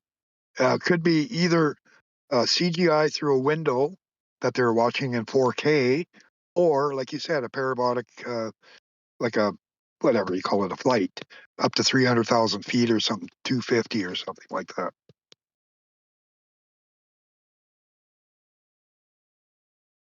Again, I think they're missing the point, isn't it? Yeah, who cares how they faked it? The point is what's been claimed can't be real. That's all that matters. It doesn't matter if they went up and came down. They didn't go to where they're claiming. They didn't go to where they're claiming. That's all that matters. Well, there's no space. Space is fake. Space is fake. We all know that. No, space is not fake. Heliocentric outer space is a lie. Space is just big Yeah, length. exactly. Yeah, that's more accurate. Yes, Brian, right on. That's true because I'm sitting in space right here. I'm in my office space. Yeah, exactly. There is space all around us, but like Brian said, the heliocentric model or whatever, they have their own space, which is fake. The vacuum part is the part that doesn't exist. Really, 15 minutes later, somebody gets it right. It's the fucking vacuum, dude. I beg your pardon. Oh yeah. Jeez.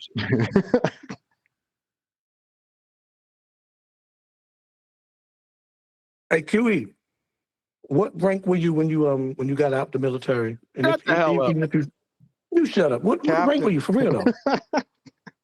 Captain? Captain. Aye, sir. I respect you. I was an E5 when I got Wasn't in the out. Navy. Thanks He for your wasn't in the Navy. service. Thanks for It your doesn't service, matter. QE.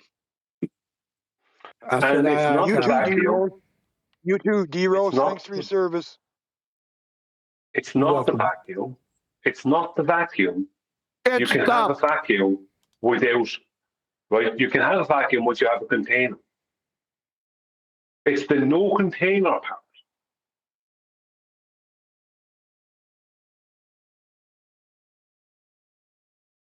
The available area that gas isn't filling, is that what we're talking about?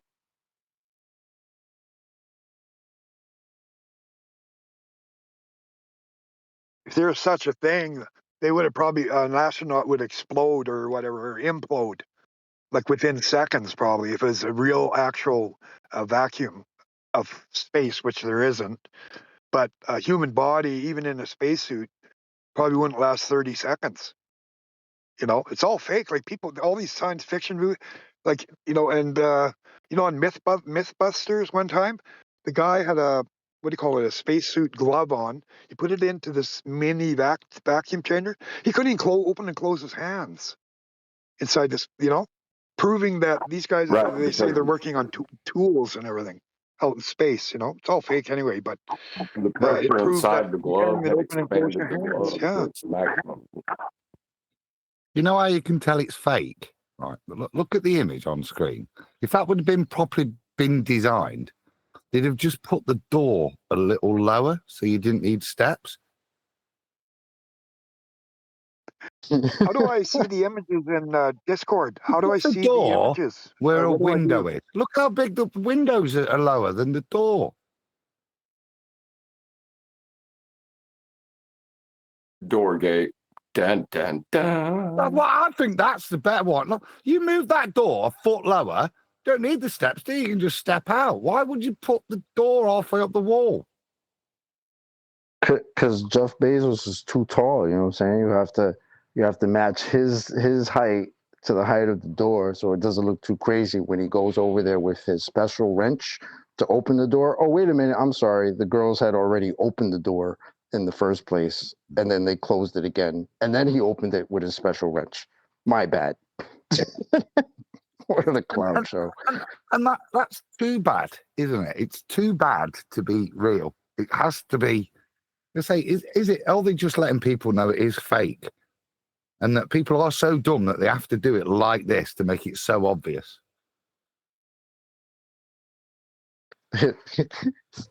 These might be little social engineering tests that they're doing just to see how much more dumb the public is, to get a consensus or poll of people who believe in it.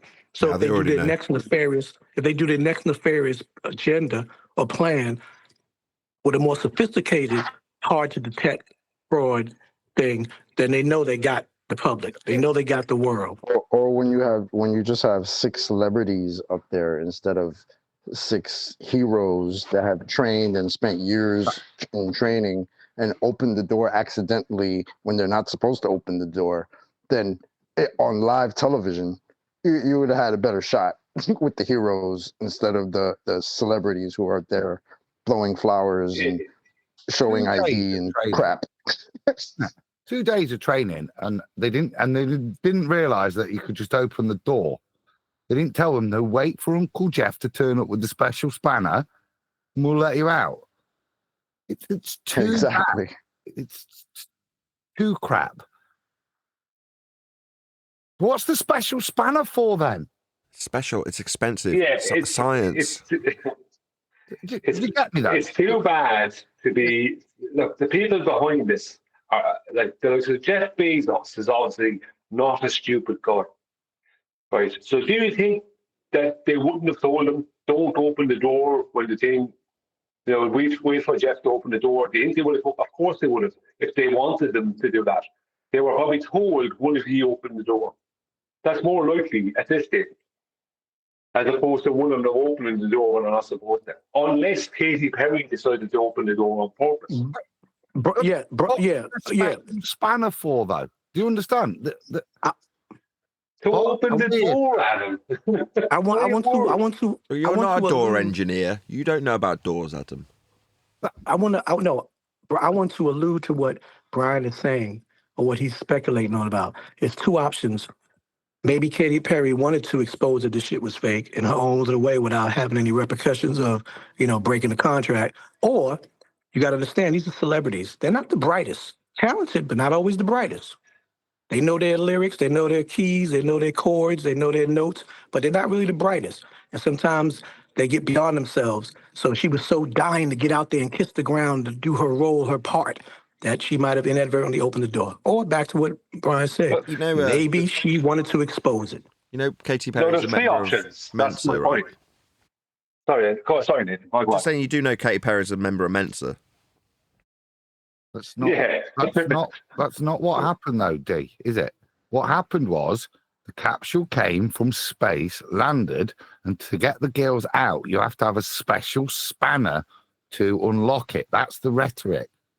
You don't. You can just open it from the inside until, That's what was shown to the public. That's why they're saying it's fake, because of that. Not motivation of Katy Perry or whether she's a bit ditzy. The whole safety thing, the way in which they're secured, has been shown to be fake, quite obviously. We know that. But what Brian is saying is that Jeff is smart enough to have told them, don't touch the door until I use the special tool to help you get out safely.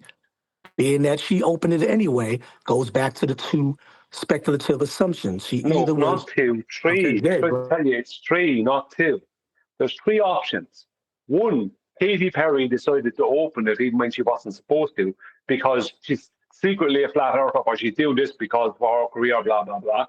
Two, right, someone did open it, right, when they weren't supposed to, right? Or three, they were told to open it because that was part of the plan. Jeff Bezos is not stupid. The people around him are not stupid. They know what they're doing. So I find it more likely that it was the plan, that it was made to look like the whole thing was stupid, than as opposed to things are stupid. It doesn't matter to me. Any of those three, the trichotomy you present. The point is, what's being presented is the door mechanism is fake. So all that matters, not why, how, if, what, but it's been demonstrated that that's a load of bollocks. Well, now, Adam, you're not a door engineer, so we can only take that with a pinch of salt. we have completely descended in the partisan, haven't we?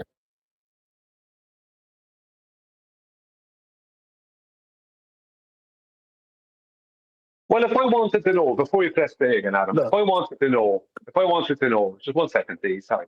If I wanted to know just how gullible the public were, or I wanted to create a soft landing over a soft landing over a long period of time, I would make a point of making sure that happened.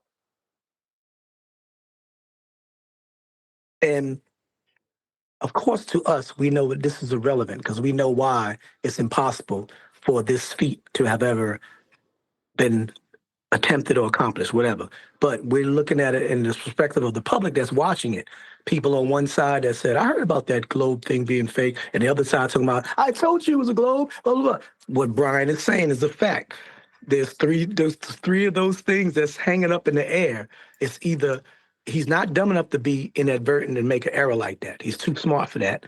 So this was either intended or an oopsie that's going to have ramifications. Nevertheless, to the general public who don't know about thermodynamics and entropy and don't know about, containment and gas pressure, the antecedent being contained, they don't get into that. They're just going to look at it like, oh, wait. They opened up the door. And then he closed it. And then he went up.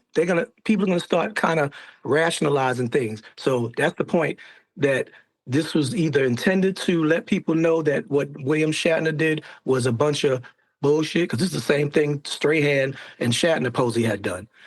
Or it was a real big oopsie. Or there's a fourth exposed one. by the celebrities. There's a fourth one, guys, and you're just letting it go. They're really proud that they were able to get 20 miles linear distance above a flat plane, and they wanted the image to be right to go out to the people. So there's a fourth option there. Who are you calling you people? I don't like that language. I think it's a health and safety risk, the special spanner, and you can only open it from the outside. Well, I think they landed in water. I'd let them all drown. Well, there's a special boat for that thing. There's a special boat. It flies a Union Jack. Perfect. Well, what does Dave McKeegan? Well, What Jeff Bezos is so big. Sorry, Brian. Go ahead. Go on. No, go on. Don't apologise to I him. was just going to make a stupid joke. Just don't apologise to him. Go ahead, D. Yeah, you go ahead, D. Oh, nah. I want to hear how Dave McKeegan, right, explains that away, right, to the public. That's what if that's what's coming up. Come on then, Adam. Let's have a listen. Good. Okay, here we go. Here goes Jeff Bezos to open the hatch. She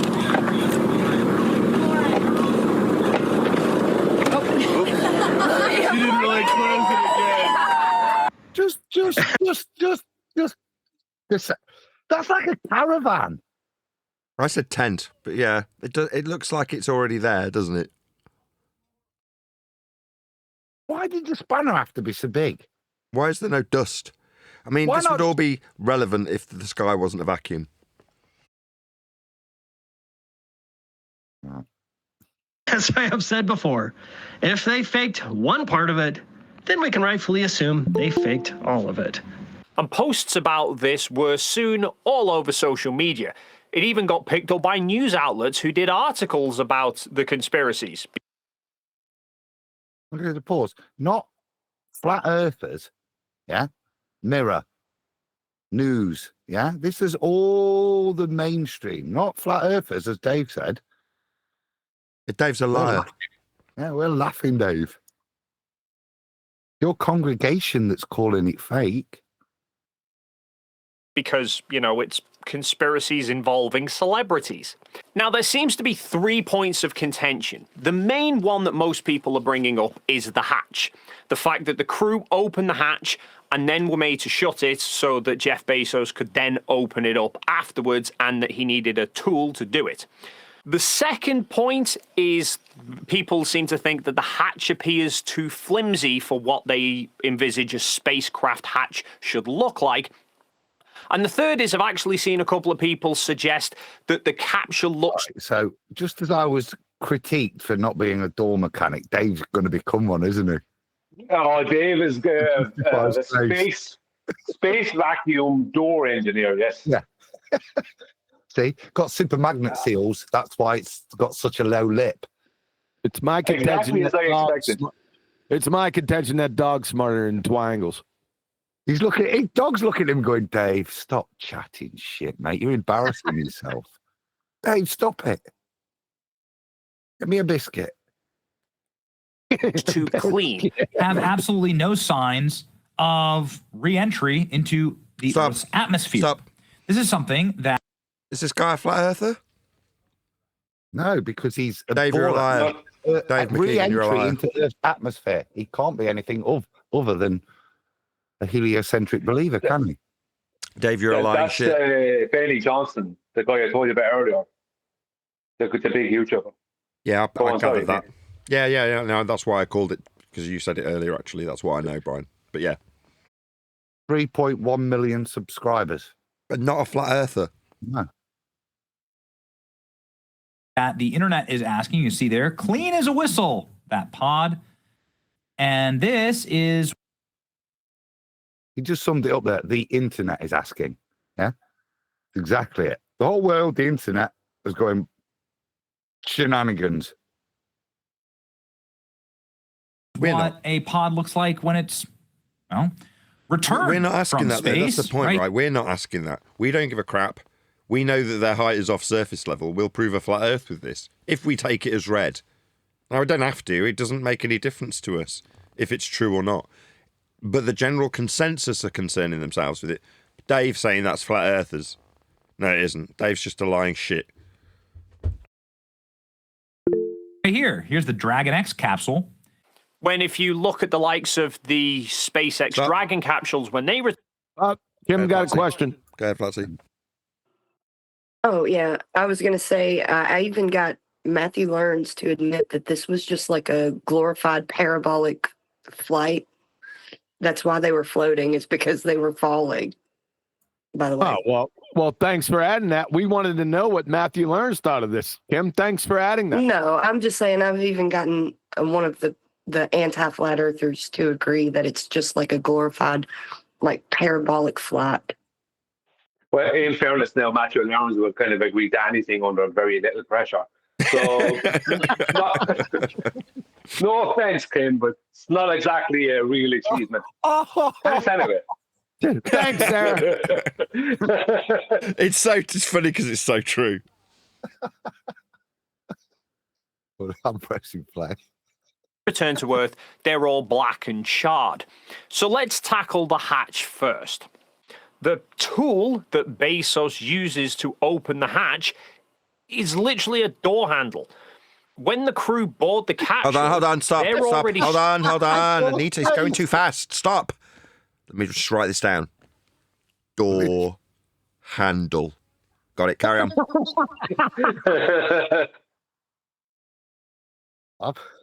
Did he say literally door handle? Yeah, retard. The door is a handle. Right, go on to this. Strapped in and checked by the ground crew before the hatch is closed. So the ground crew shut the hatch and lock it from outside, meaning they need a handle on the outside in order to lock the hatch. But the hatch of New Shepard does have a handle on the inside. Breaking. Hold on, this is perfectly timed. Dave says there is a handle on the inside, and then it cuts to this breaking news. Most perfectly timed advert, isn't it? Yeah, perfect. News: a whistleblower reveals a car finance. Whistleblowers reveal the tools used to open doors are called door handles. Scheme affecting millions of drivers. Millions of drivers. Yeah. Emily Kander. Why did they not just leave the handle on the outside? If there's going to be a handle on the inside anyway, why did they need a special one on the outside when Science. they already had one on the inside? Science.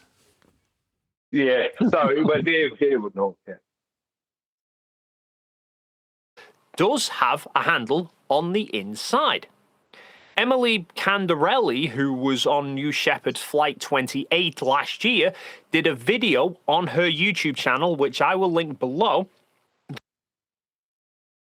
It's lucky if that's the case, then, that none of those ladies got too excited whilst they were in space and accidentally pressed the handle. Yeah, well, it doesn't work in space. It's got a space safety lock. It just unlocks. It's a bit like a mini cab. Well, what I actually saw, to be honest, in a comment on something, it was 2 days ago. No, it wasn't on any of the videos like Candace Owens or your man Benny Johnson's video. Some other video a couple of days ago. And some baller was saying, there's full of these ballers in the comments of these videos who are all experts. And some baller was saying, like, no, because you see, it would stay totally closed in space because of the pressure differential. All the air inside obviously would be, like a balloon forcing its way out. So. Of course, entropy is their defense, is it? I see. Yes. I'm trying to figure out what McKeegan's response was. Now, the reason that somehow you could open the door from the inside, but Jeff Bezos turned up with the special tool to be able to open the capsule is because they have a handle on the inside. Moving on. It's a bit like how he'll address any flat earth issue, isn't it? It's too difficult because there is a paradox there, isn't it? What the bloody hell is there a handle on the inside for that unlocks it? If you have to have a special thing to lock it on the outside. He's not prepared to deal with that. His response is, oh yeah, well, you have a handle on the inside. Which is obvious by the fact that they didn't open the door from the inside earlier before. Therefore, the handle that Jeff Bezos used was just for show then? That it wasn't necessary, it was completely surplus to requirements, making this basically just for show? Yeah. So it's just for show? Yeah. Who gives a shit? The sky's not a vacuum. Yeah, but what's really funny is how Dave McKeegan can't address the fact that it's not flat earthers who are pointing this out. It's people who aren't flat earthers, are mainstream people on YouTube who have like 3.something million. Your man Benny Johnson, he's big. Like I've seen him with Trump at UFC fights and or something like that. I've seen him so he's met Trump. He's well known. I'm not saying I'm a big fan of the guy or anything, but I'm just saying he's well known. So and he's not a flat earther. And it's people like him, obviously Candace, but there's a lot more than just those two pointing this out who are in the mainstream. But McKeegan, Dave can't address that because it means it's not just flat earthers now. That's the problem. Be afraid. Be very, very afraid. Captain John has his hand up, and so does Katie Klein.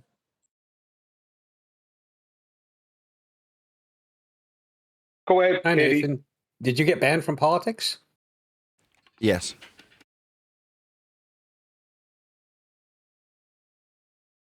What? Hey, did you get banned from the politics server? Yes. Was it fair? Was what? Was the banning fair? Were they right to ban you? I broke their terms of service, so yeah. Okay. It's a bit like Father Ted, don't you think, Brian? Hey, Nathan, I hear you're a racist now. Yeah, he called you an ignorant, you know what, omnivore. Kiwi has his hand raised. Oh, sorry. Yeah, Kiwi has his hand raised. I thought you had your hand raised as well, I think. I was just going to say Kiwi has his hand raised. He had it raised for the past 15 minutes. Brian was talking. He's probably had a stroke at his desk. I mean, why else would he have done that? Can I be put on deafen? It's Good Friday. We've all got to endure a bit of pain. That documents the whole process that she went through. Not just the flight, but also a lot of the training and the preparations as well. And on parts of her video, you can clearly see the inside of the hatch has a large handle fitted to it. Or take Dylan Taylor, who was on New Shepard Flight 19. He has a video. I'd say this defense would fit with the accusation that people across the internet, not flat earthers, are going out that there wasn't a handle on the inside of the hatch. Nobody's claiming that. Yeah, what is his defense? His defense is that what people are claiming happened. That seems to be his defense. Yes. People have pointed out that there's a handle opening it from the inside. Dave's response: well, there's a handle on the inside. Yeah, no shit, Sherlock. We saw her open the fucking door with it. Well, I like to also add, considering that you're dealing with Katy Perry and some other people, you've got about $1 billion or so up in the air. It's pretty irresponsible to have an accessible handle that any of one of them can inadvertently open or bump or you are correct. Anything to make it pop open. I agree. This highly is irresponsible. It's highly irresponsible to leave all those women. Execution. I'm ruining the joke. I'm rumpusing you. It's not. It's my bad. So it's highly irresponsible. Like Doorgate has taken on. Oh, sorry. It's all right. The joke wasn't worth it. I tried to make earlier, Nathan. Yeah. All those women up there. Suddenly, one of them wants to start dusting, pulls on the handle a bit too hard. Yeah. Exactly. Yeah, that's quite irresponsible to have a handle for them to be able to get out of. That doesn't make any sense. It's not a car. This is, even when you go to an amusement park, you can't release yourself or have any access to release yourself. It's only the people that's running the ride. So to me, right there, that's very irresponsible.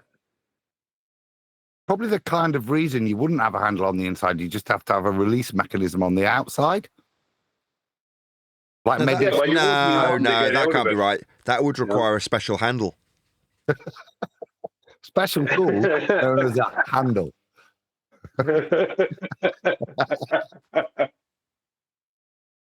Pee-wee wants somebody to stab him in the ears with pencils. He can't take it no more. Yeah, Doorgate has taken on a life of its own. We're halfway through. Video on his channel showing the entire Blue Origin flight from the perspective of the interior cameras. And you can see, as they're boarding, the ground crew are in the capsule with them as they're getting strapped in, and the ground crew are the ones that shut the hatch, and they lock it from the outside. Now, as the hatch is being closed, you can see the internal handle is raised. Once the hatch is closed and it's locked, the handle is in the down position. So that handle that... I mean, this isn't like Handles 101. This is advanced stuff, isn't it? Very. Glad we got Dave to explain this shit to us.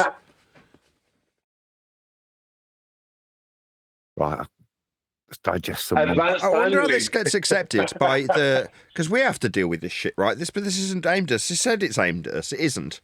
So I would wonder or be curious to see how the mainstream people who are putting this stuff out, that's not us, respond to Dave's reaction. Like, he thinks he needs to explain how fucking handle works to him. Yeah, well, they're laughing at the fact that someone opened the door from the inside while Jeff Bezos was getting the special handle that opens the door from the outside, right?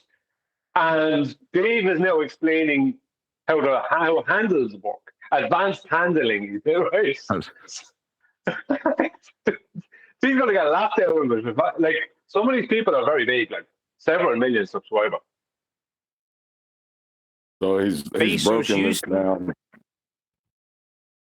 Go on, John. He's broken it down. He's broken it down now to if they could use the handle from the inside, heliocentric space, and the vacuum it supposedly is real, and the Earth isn't flat. If you can open the door from that handle, that's great. I'm glad the world is how it is.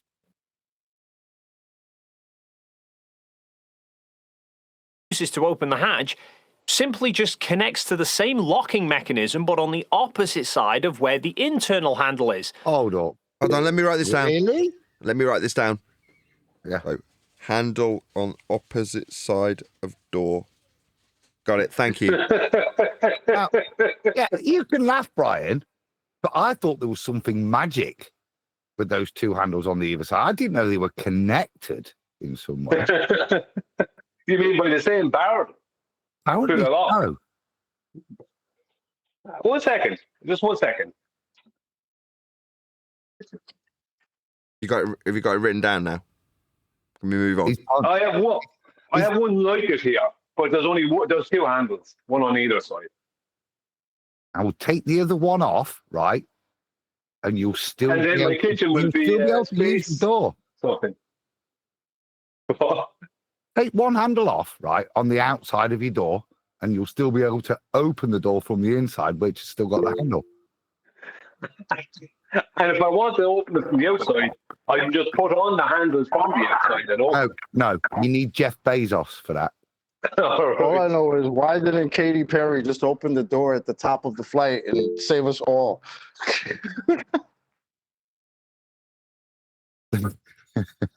Should have been sucked into space. John raised the hand. Yes. John still has his Meaning the hand crew raised. have the ability to open the hatch from the inside. It's just standard procedure that the ground. Oh, thank you so much for letting me know, Dave. It's a good job you're here, mate. And this is the point of the ridicule. It could not possibly be that they could be able to open it from the inside.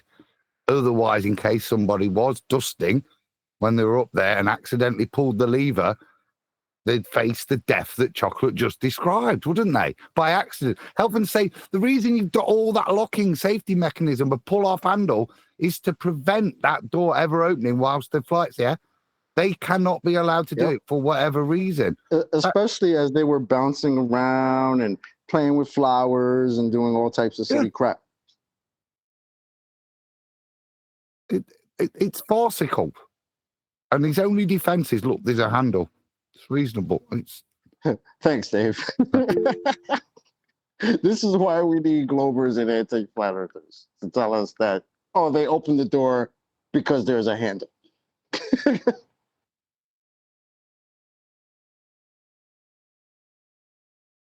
Ground crew open the hatch.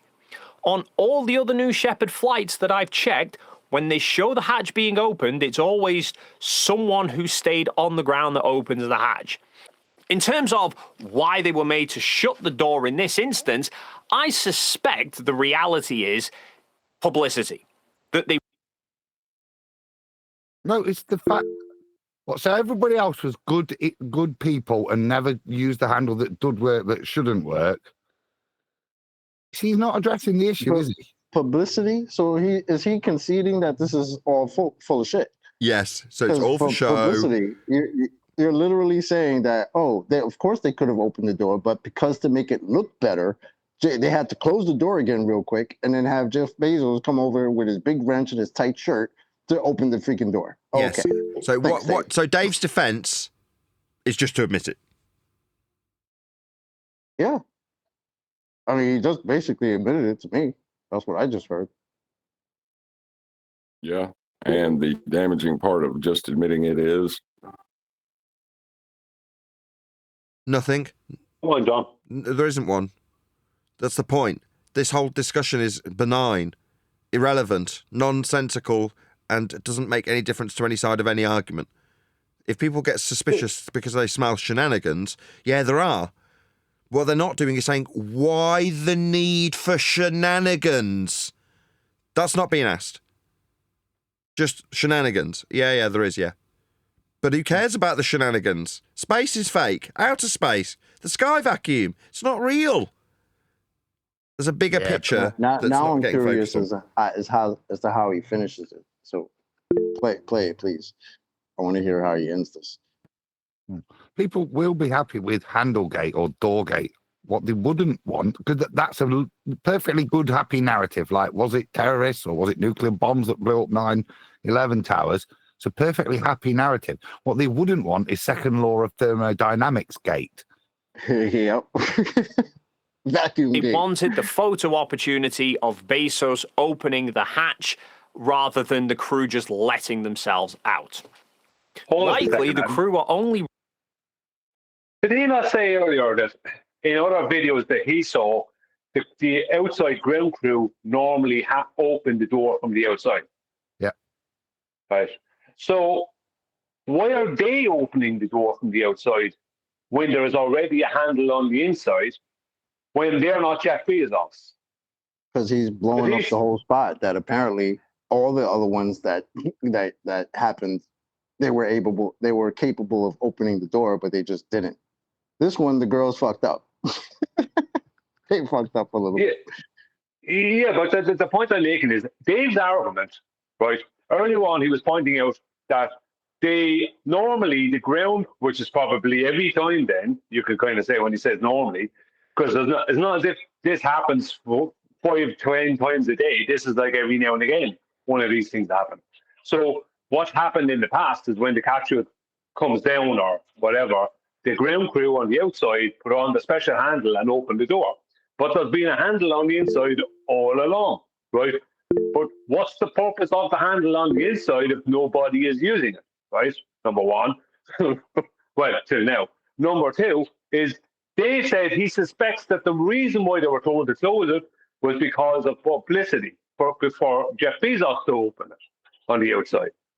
So why did they open it on the outside then in the past? Why didn't someone who was in there just go open the handle or open the door by turning the handle? I don't see the logic here is Dave's logic is bizarre here. I don't get it. If Jeff Bezos didn't do it in the past, wasn't on the ground crew in the past to open the door from the outside, then why did they open it from the outside in the past then, Dave? Because if that's not Jeff Bezos, then that's not publicity, is it? Huey, are you raising your hand because you want to say something? Can I get deafened?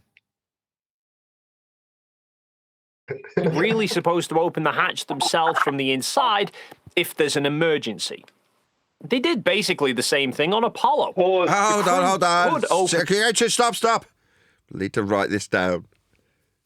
Handle for emergencies only. Got it. Thanks.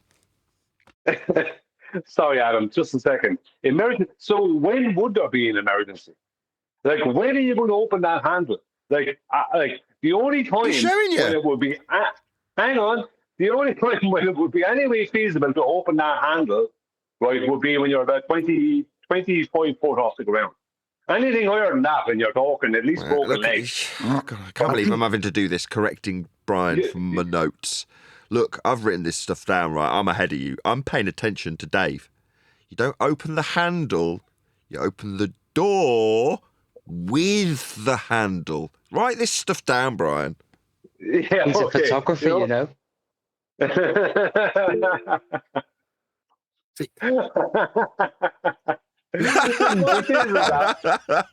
are you going to open that door? Like, if we go into their paradigm, when do you go open that door? Like, at what height are you going to? Emergency, right? There's a fire, right? And you're like 4 miles up. Quick, open the door and leave in oxygen. Jump. Yeah, what are you going to do? You're going to open the door, leave in extra oxygen to really, really ramp the fire up? Are you going to jump? Since they're up in Magic Floaty Land, apparently, because that's where Magic Floaty Land apparently is supposed to happen, right? So if there's an emergency, you just jump out and then let Elon Musk come and rescue you. You just hang out up there. Oh, wait, they didn't have spacesuits. Oh, my bad. Look, I don't know what you guys... Why would you guys question this? I'm interested in what the emergency is going to be. Do you know what the emergency is, Nathan? You don't need to question it. It's just got a light above it. It says emergency exit only. Moving on. Open the command module hatch from the inside. And they did so during spacewalks, but the initial boarding, the pad ground staff shut and locked the hatch because the astronauts were already strapped into the seats. And after splashdown, it was the recovery divers that opened the hatch, not the astronauts.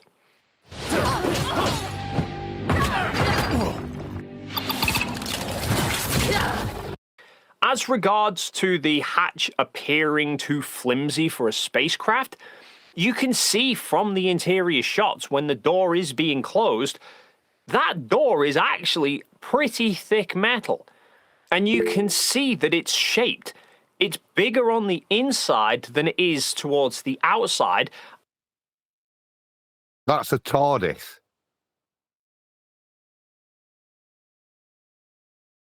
Yeah. What they're showing looks like a 3-man tent. What's inside is like multiple people and beds and tables and big doors, cameras. There's quite a lot of stuff in there.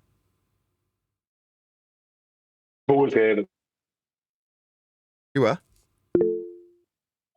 You say full table? We'll leave the ding dongs till we get the joke. Hold on, let's let the joke come. Or can someone deafen QE? Can I get deafened? Does Tim have something to say? No, it's QE putting his hand up. Go ahead, Adam. And the frame of the spacecraft is shaped accordingly, meaning that when it's pressurized during flight, whoa, internal pressure is pushing the... Whoa. Hang on a second. You're saying the high-pressure gas forms the containment? This is going to be a very large problem for you with a sky vacuum belief there, Dave McKeegan. Yeah, the gas, like this example, right, needs to press on something, doesn't it, to be forming gas pressure? Well, what's it pressing on up in the sky vacuum? Oh, there isn't anything. Yeah, gas would disperse into that space, Dave. We'd all be dead, Dave. Space is fake, Dave. Door shut. But for the door to fail and fly out into space, it would literally have to fold itself in half. As for how much pressure such a door can handle, considering that at most the internal pressure of the capsule is 14.7 psi, when in space the outside pressure is 0 psi, meaning that hatch, which is several inches thick, has to withstand less than a 15 psi pressure difference. Now, a typical fizzy drinks can withstand more than 3 times that amount of pressure. Say again, John. Yet you don't typically see those things. That's idiotic. That's not how pressure works. He doesn't have a clue about pressure. There's no such thing as zero pressure, first of all. But if you had a differential that had like 0.1 involved in it with 15.6 psi, you're talking about like 156 pounds of differential pressure. You know, that's a huge difference. I didn't know that. I didn't know that. That's how the calculations worked. What I did know was that, what I did know is that to achieve 10 to the minus 6, the walls are about 6.5 foot thick. To withhold the 14.7 against 10 to the minus 6. But he's about to tell us. He's about to go into now. He's about to tell us about a Coke can. But there's more than gas in a Coke can. You know what I mean? If you remove all the liquid and just leave the carbon dioxide in the can, right? There's not going to be a whole lot of carbon dioxide in that can, is there? There'll still be pressuring. There's no doubt about it. There'll still be a lot of pressure. Should I be writing this down? He's about to try and make an equivalent. Sorry? So should I be writing this down? No, just realise that Dave's claiming you can have gas pressure without without containment. You can have it next to a vacuum. He's just said that. He's what he's claiming. He's claiming how the seal works. Yeah, he's saying to have the gas pressure inside the chamber, it must be pressing against the walls of the container. That's what Dave's just said. Now, he's got it wrong in terms of the 0 versus 14.7, and it's been corrected by John. But what he's also pointed out is that you must have a container for the gas pressure. Yeah, and he's about to make the same argument the second time and tell us about a Coke can. Except the gas pressure that he's traversing through to get to the vacuum. Exactly. That doesn't. No, it does. Well, yes, I know what you're saying. That's his position. But no, the gas pressure he's traversing in his nonsensical ideas of explaining doors like we need it still has a gas pressure that would require containment to be at pressure. And we're breathing it. Yes, Adam. Impressive, he pulled out a door. Right. Sorry, Adam. That's all right. Go on, Chuck. No, they decided to explain doors like we need it. No, we don't need it. They need it. They need him to do this. Him and the rest of them. Spontaneously exploding. And finally, in terms of why rewind. the Let's just get that full statement.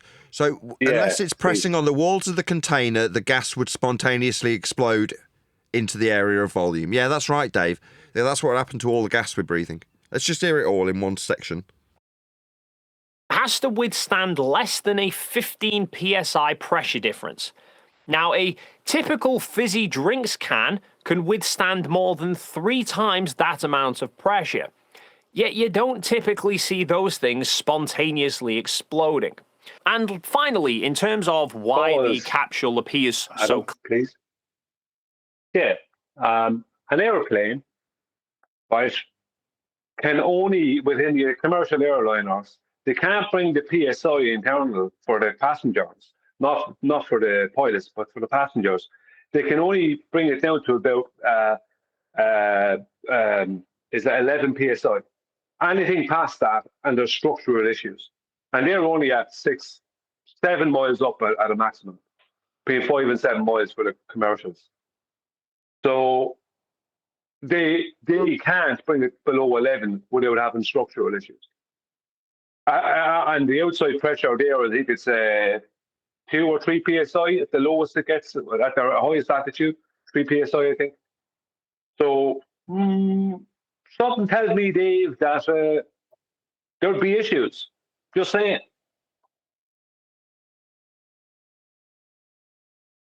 Clean.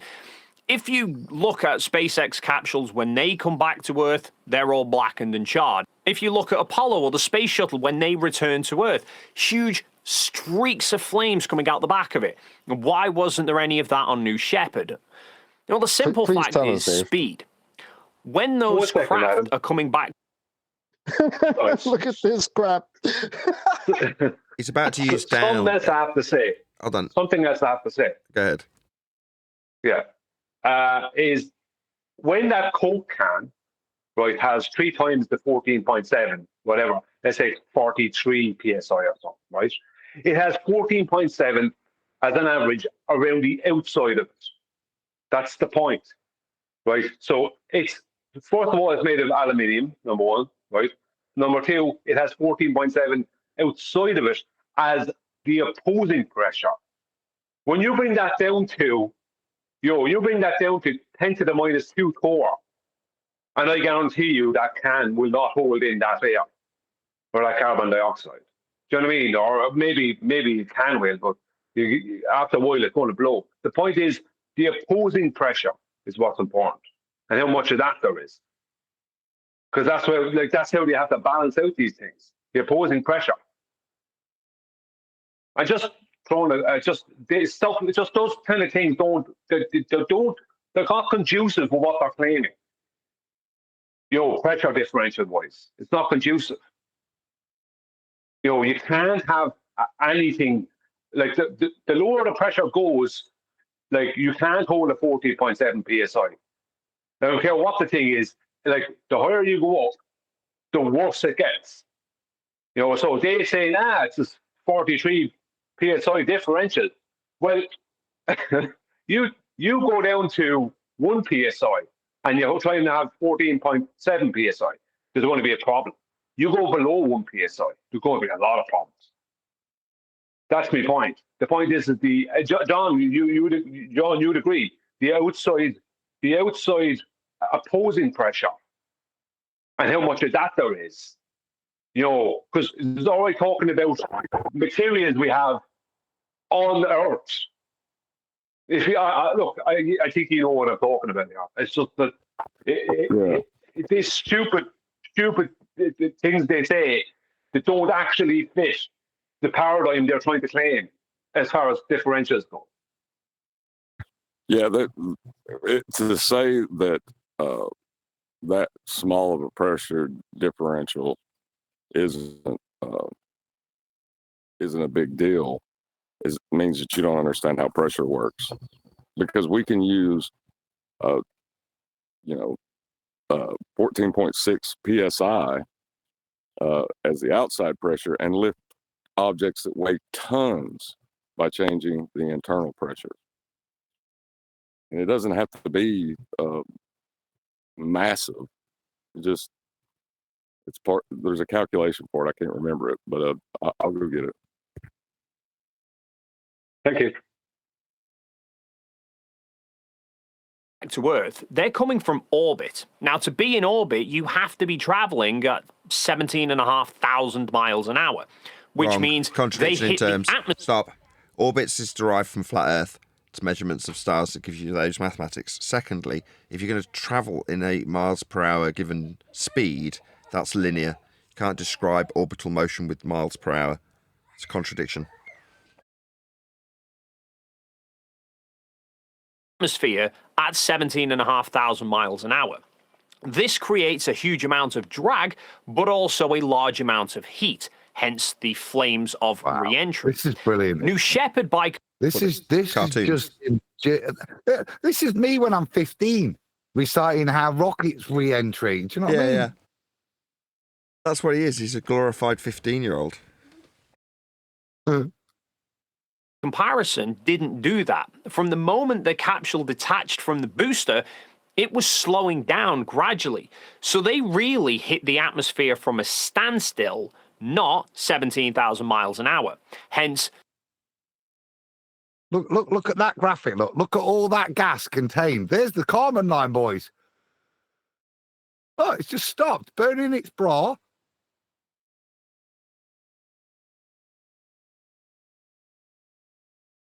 My God, that's a terrible crap. that makes the bottom of the capsule. I know he's not expecting people to see it, think it's real, unless they are they? That makes the bottom of the capsule about the size of the UK. It doesn't matter. What matters is when Dave made this graphic, you know damn well he is acutely aware of our arguments regarding gas pressure without containment. This is the graphic he's given him. Mentally, he's had to do the gymnastics to produce this and say, yeah, this is cool. It's all good. It's okay. Nothing to see here. What the irony is he's put the atmosphere in that it's not curved. Look, it's a straight line. It's not conforming to his ball, his atmosphere. Look, there's more atmosphere over to the right and the left than there is here. Look, because look, but he's made this graphic and put his Kármán line in, being a line. I mean, he's got that right. His line is straight and not a curved line. Atmosphere from a standstill, not 17,000 miles an hour.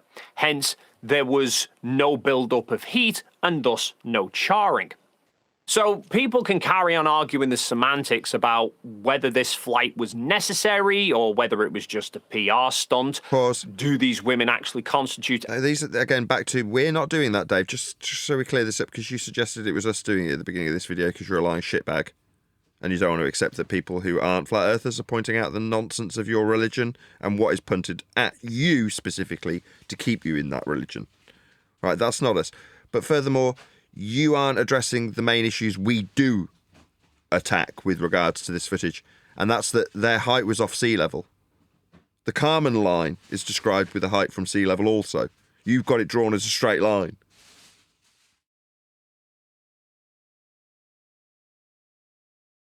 Astronauts now or not, but in terms of the argument about whether the flight actually happened or whether it was faked, seems there's no actual evidence it was faked, merely people's misunderstandings about how spaceflight works. So that. But I mean, to reiterate, Dave was putting there. If that's the best job, because it's not us, Dave, that's questioning this. It's not us that's going to watch you to be convinced it was real. Is that your rebuttal? Yeah, that's your evidence to keep people on a ball. This is why it's falling apart, son. You can't defend it, could you? All you could do was tell me about handles. Advanced that is going to be it. Well, advanced handle talk. It was advanced. Pressure handles.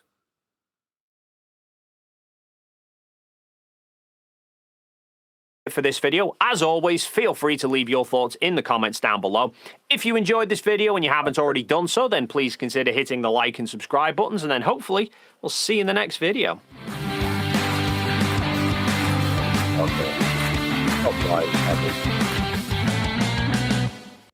Well, thanks for that ending. Thanks. My thoughts, you're retarded. That's my thoughts on it.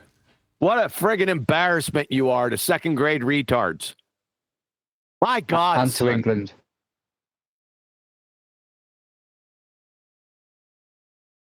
And Middle Earth. Say that again, sexual? Sorry, and to England as well. Yeah, he's yours. Yeah.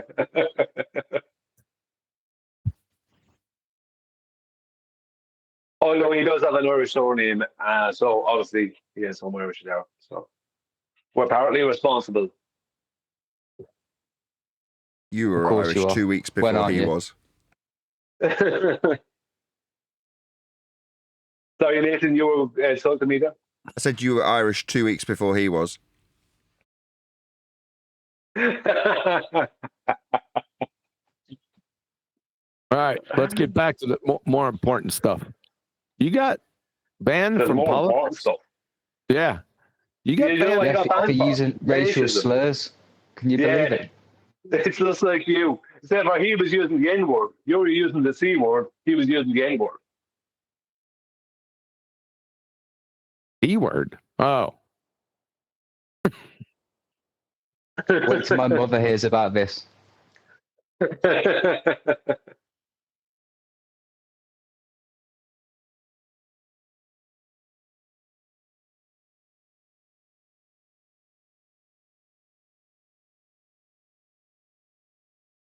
Yeah, it's really slipping away from them, isn't it? I mean, the TFE was the last hurrah, wasn't it, really? Like, I don't want to go come up with next.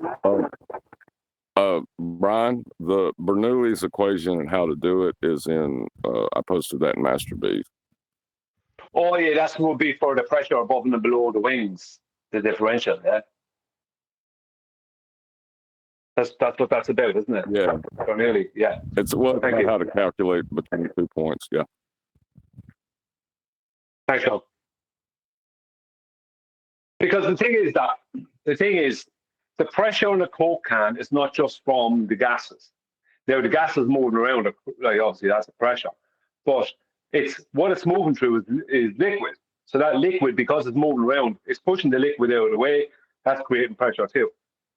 So if you're going to talk about gas pressure alone and differentials, like when there is a very low resistance on the outside, there doesn't need to be a whole lot on the inside to cause a problem. Like that's why high altitude helium balloons, they don't have much pressure in them like you would expect. Do you know what I mean? They sometimes people have to bring them up high in a plane to get them to take off because the pressure, the amount of helium they have in them while they're on the ground is not enough for it to go up. But they need to keep the pressure down in them because as the balloon rises, it's going to start expanding, and all of them bust eventually. You know, at around below 30 miles. Well, the crazy thing about what has happened is I tried to find you an answer on the Bernoulli's equation, and it was like it was hidden in the algorithm. All they wanted to do was talk about how pressure is force over an area, or change everything to newtons and talk about it like that. Like they wouldn't give me the equation; they were giving me some other equation that deals with their religion. Not surprised. Adam, you were saying something? Yeah, we've now got container gate, but it's the wrong container. The only pressure that they need to explain is the lack of pressure, like what Dave drew. Why have you got a lack of pressure next to pressure without containment? How did that happen? How did you go into this place that cannot exist? That's the argument they don't want. That's why they'll put shit like that. That's probably why they do drops like that, so that people talk about that and focus on that, as opposed to focusing on where they claim they've been. So if I'm asked to demonstrate an ice wall, so I just draw one. So according to that standard, that's good enough now. I don't follow. If I can draw gas pressure without a container, that makes it real. Oh, I see. If you can diagrammatically represent a gas without containment next to a vacuum, then you're all good. Draw it like Dave did. According to Dave McKeegan's standard, yeah. Yeah. He knows. Yeah, so if I draw a dome, that means it's a dome. Well, if yeah, I drawing your drawing of the drawing of the dome, it's real footage, yes.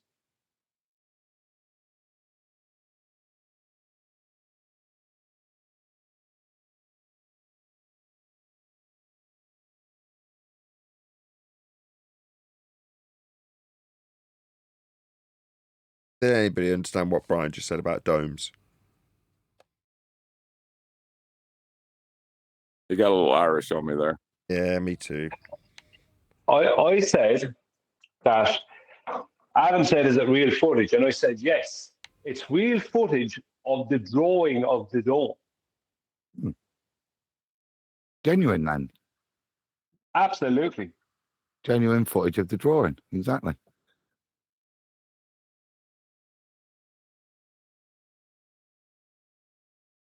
The next time you come across a door and there's no handle on your side, remember, there may be a handle on the other side. And the handle that's not on your side might be somewhere nearby, and you can get it and open the door from your side, unless there is someone on the other side. If you knock and shout, they might open the door from the inside or the other side, because they have a handle on that side that they can turn, and the mechanism, the locking mechanism, will allow the door to open. I heard that same information from a man named Dave McKeegan. So don't be stealing any of this valor. Stealing valor, yeah. From Dave. but Dave McKeegan, yeah, the photographer, yeah. He's a photographer, you know. But we spoke about this before, that Dave does this in his videos. Now, the bowlers tend to do this with their videos, but Dave really brought it to a fine art where he spends like 15 minutes going through all this detail and nonsense. And it's often just like Wikipedia stuff or whatever. But he's going through this thing. And in 1932, what actually happened was, this kind of stuff.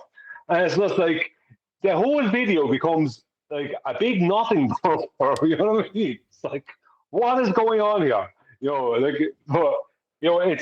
at the point where he's explaining door handles.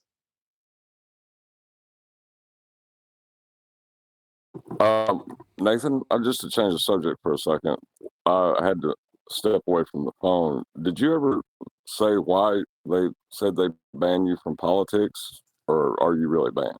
Because he's bloody racist. You're not listening. Yeah, that's the reason. Somebody joined the show and played a clip of somebody saying nigger over and over again. So, well, they only got one in, but that was the intention, a la P. Mars from 5 years ago. So rather than whoever it was that was trying to cause controversy by playing that word in, I said it over and over again and gave my 2 cents on how the word isn't powerful unless the intonation behind the word is less than honourable. But while I was pointing that out, I was using the word as I was doing it. Make sense? People are weird. Well, it's not. It's just. It's actually a violation of the terms and service, regardless of my good intentions. So while someone's playing some clip with nigger in it, and I'm saying the word nigger doesn't have any importance unless you've got like disdain for black people when you use the word, then nigger's got a different connotation because you're using it in that way.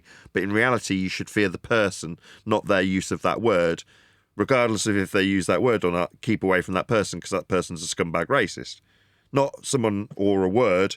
The intonation behind the word. But in so using, I got a ban. Make sense?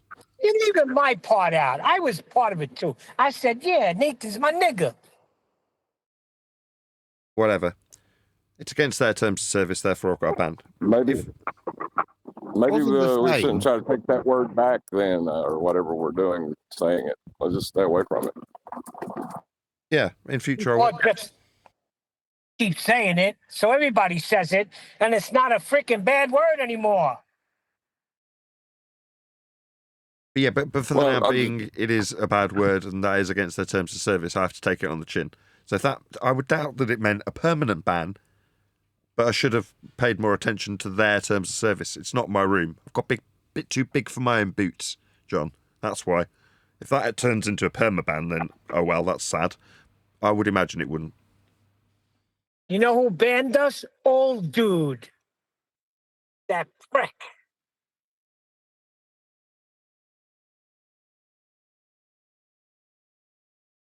Yeah, I don't understand P-R-I-C-K. Right, but I still don't understand it. The way people use words, right? They can say GD, right, and it'd be okay. But then now they've changed it. The word saying the N word is now got the importance of, I don't know. It's it's mind boggling sometimes how people are. Get banned during the regular show or after show? We didn't even get started. We were just getting warmed up. In the middle of the damn show, they banned us. Regular show or after show?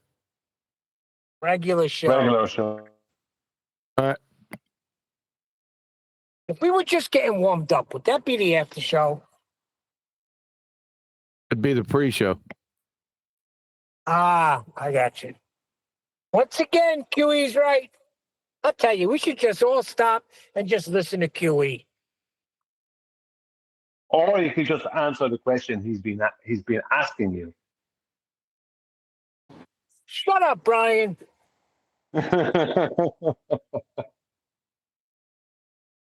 Where's your cousin anyway? I know you sent him in here today.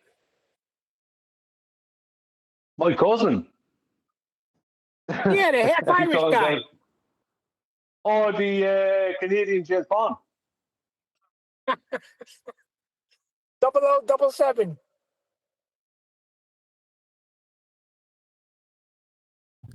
I feel like you were like appealing for us to become a cult there, Neil.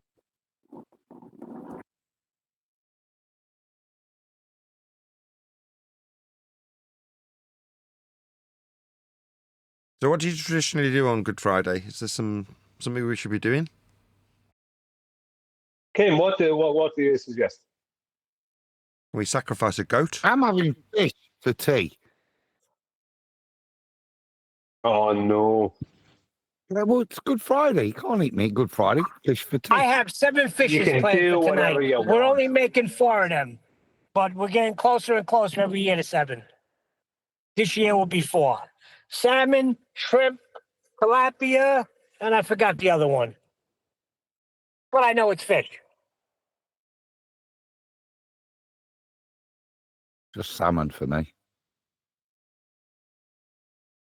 Sorted. Well, you're just a reprobate Catholic then if you're only going to use 1 fish. Exactly. That's what I thought.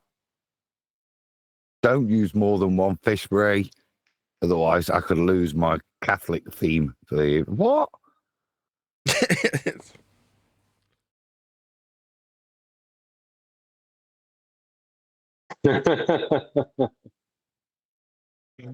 So what's the logic again behind not or only eating fish on Good Friday? You got to eat different types of fish. It's some kind of a guilt trip. You have to ask a Roman Catholic. Sounds more Catholic trying to get to like 7 fish on a Good Friday than. The purpose is you don't eat meat because you're not going to eat lamb, red meat. Why not? Because the Passover lamb has just been. No, but we just ate the Passover lamb. But the ultimate I'm not Jewish. Why would that matter? lamb has been sacrificed. But I'm not Jewish. Why would You that can eat matter? whatever you want.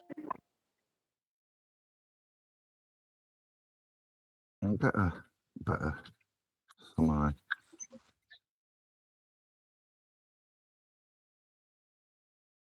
I can understand why Jewish people would not eat fish or whatever, but like, what's the reasoning that Christians are saying you have to eat fish? I'm not getting it.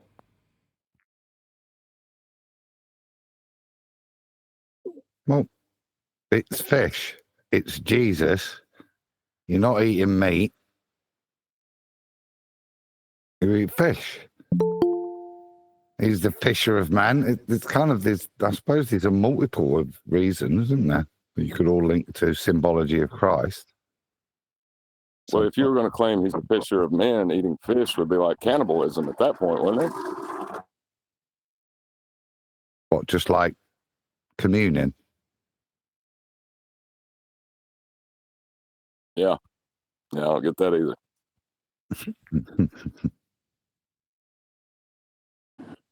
That's because you don't understand Jesus.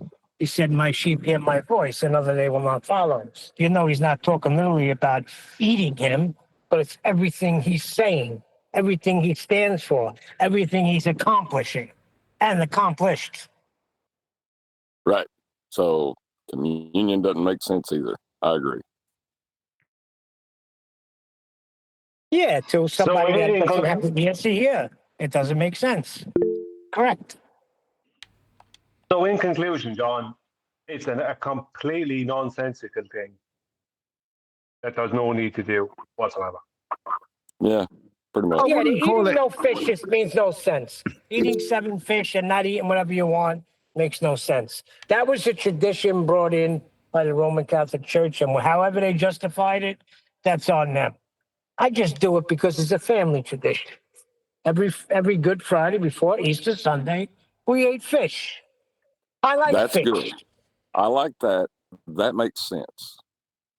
The other thing doesn't.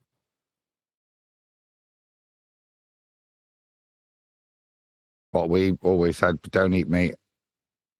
Even on a Friday, it was like fish on Fridays. In Italy, it's lots of fish on a Friday. Every Friday. Fishy Friday, isn't it? Yeah, but that's because the precious fish would be in on Friday. When we were kids, who's putting their hand up? Stop it! Whoever's doing that, is it you, QE? Stop it! Can I get muted? Stop it!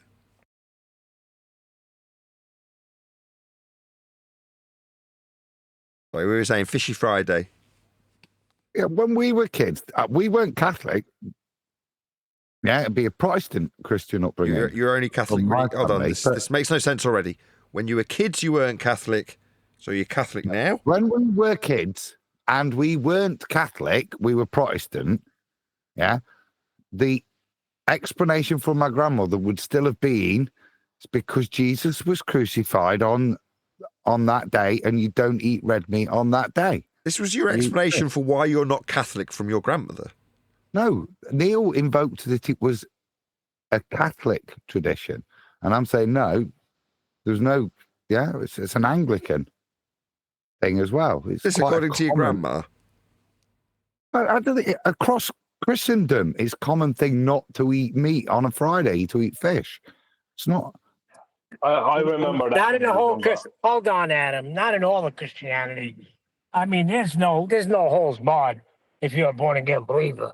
There's no forbidding of eating certain meats on certain days, only if it's offered up to an idol. That's not what I said. All of this is traditional. It's not sacrament. Not like taking communion. It's not that part. It's just tradition, particularly on a Good Friday. Just tradition. I've noticed with Christians, it is traditional to break tradition. Well, if you feel that you're empowered by doing that, I quite like it. It's Good Friday. I'm going to have a nice bit of fish. Why? Because today's the day that Jesus was crucified. That's kind of, it's just all. I want eggs makes on no Sunday. sense. It seems non sequitur. On Friday. Seems non sequitur. Because I could equally say, it was the day Jesus was crucified, therefore I'm going to eat a steak. And if that had been the tradition, right, then I'd be in for steak tonight. But it's not.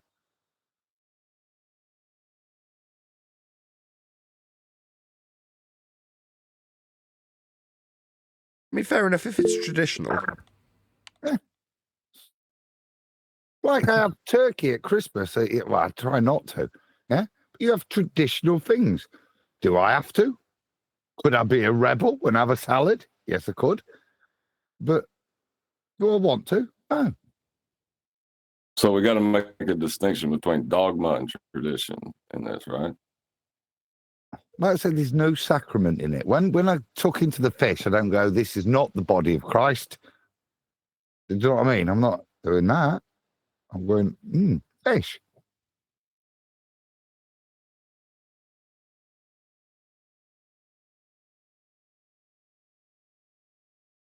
Yeah, that's fine. That's like my whole point was to say that you're doing it because you're Catholic. It seems kind of like non sequitur. All I'd say.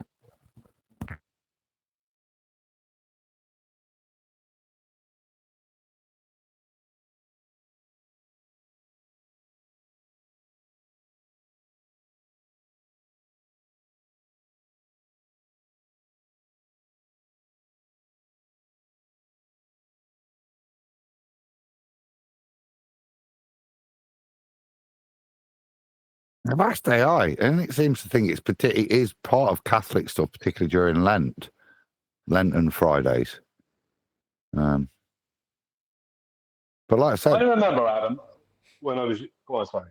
I just said, but like I said, we'd be Anglican, and then by the time my mum and dad's age, it's kind of like Pentecostal.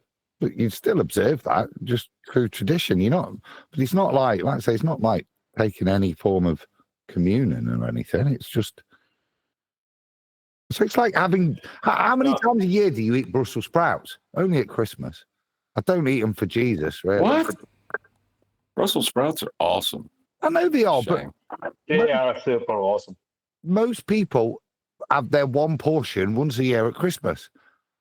Nobody has a sprout for Jesus. It's just because it's Christmas dinner. That's traditional.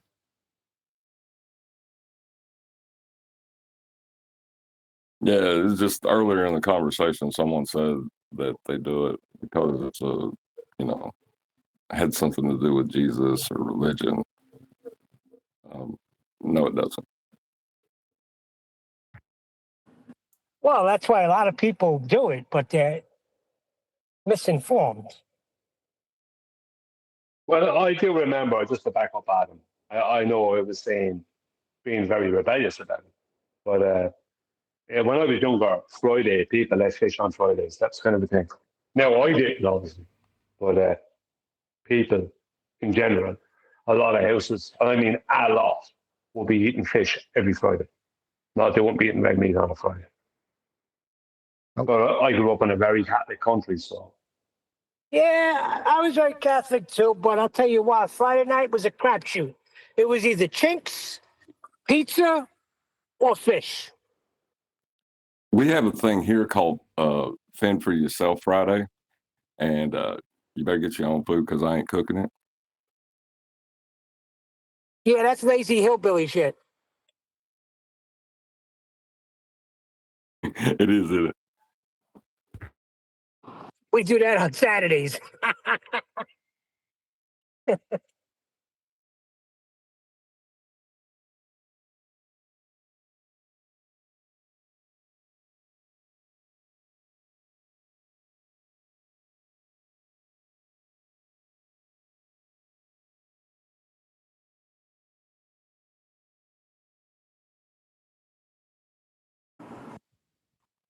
The funny thing is that that ban, use the N-word or whatever, I wonder if someone else who would have said the same thing Nathan did would have been banned.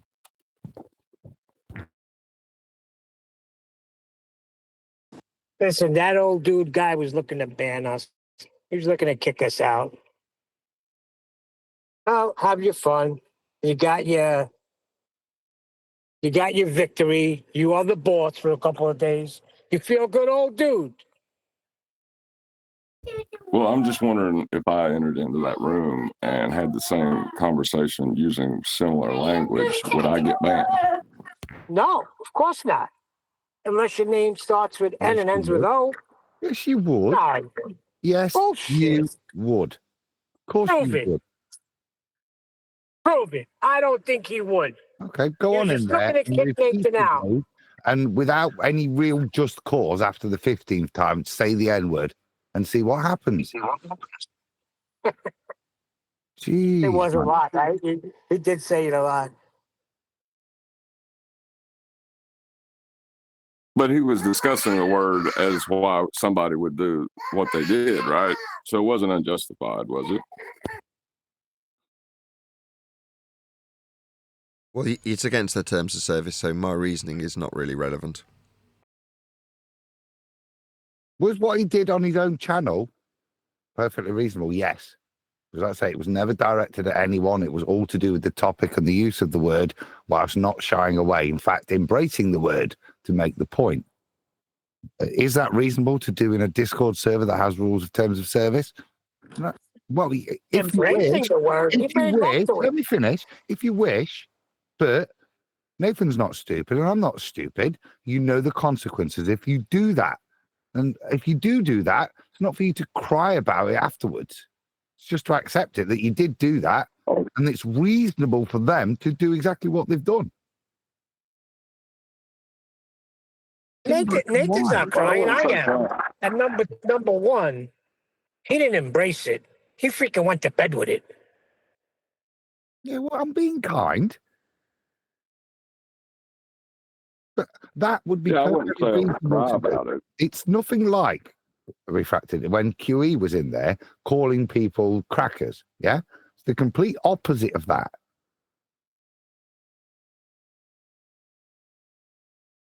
Well, what I was thinking is, is this something as a grudge that's held against individuals speaking a certain rhetoric? Yes. Like Neil is saying, or is it just something that's applied equally to all?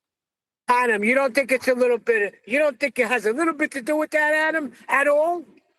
No, I think if anybody went in there and repeatedly used that word in that way, that I think any mod would ban them, because the mod wouldn't be doing their job if they didn't. Without a warning. Without a warning. I'm going to try it. I'm going to go in there. I'm going to disguise my voice. I'm not going to sound like me. Let's see if I can pull that off. No. And I'm just going to start saying it. And I want to see if they ban me.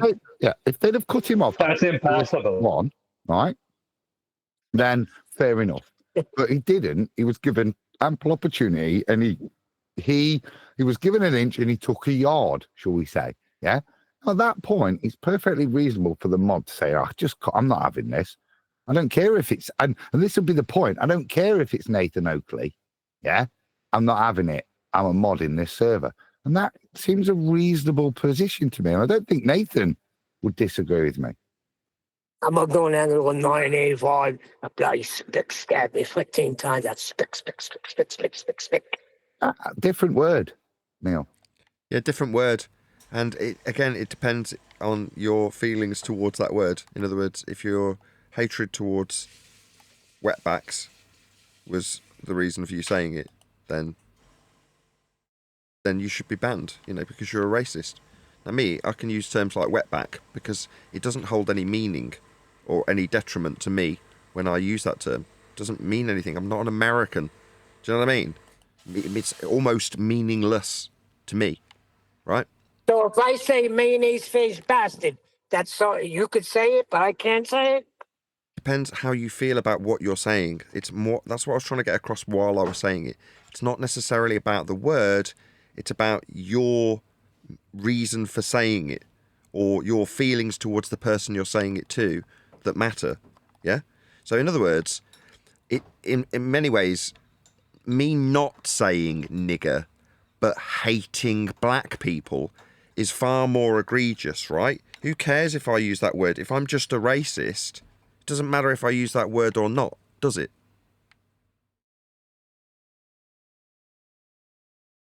Not agreeing. What's in your heart, not the words that you use. I got you now. I got what you're saying.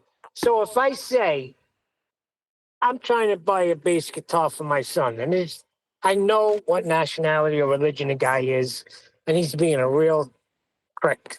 So if I call him a penny pinching kike son of a bitch, just give it to me for a deuce. Yes, there you go. Now, if you then would to say anything anti-Semitic, yeah, in a particular way and use the word whilst describing it, whilst not actually referring to an individual in a derogatory way using that phrase, that's the point, yeah? Recognition of the word is one thing.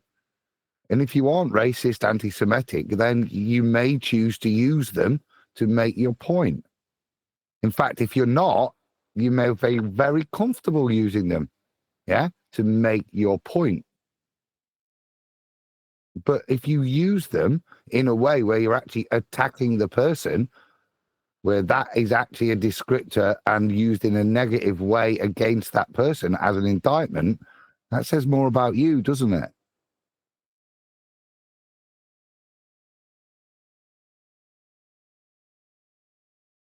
You're Your not mayonnaise acknowledging face Neil. fool. Just say yes. Shut up, you limey bastard. Exactly. Exactly. Yeah, good response. Exactly.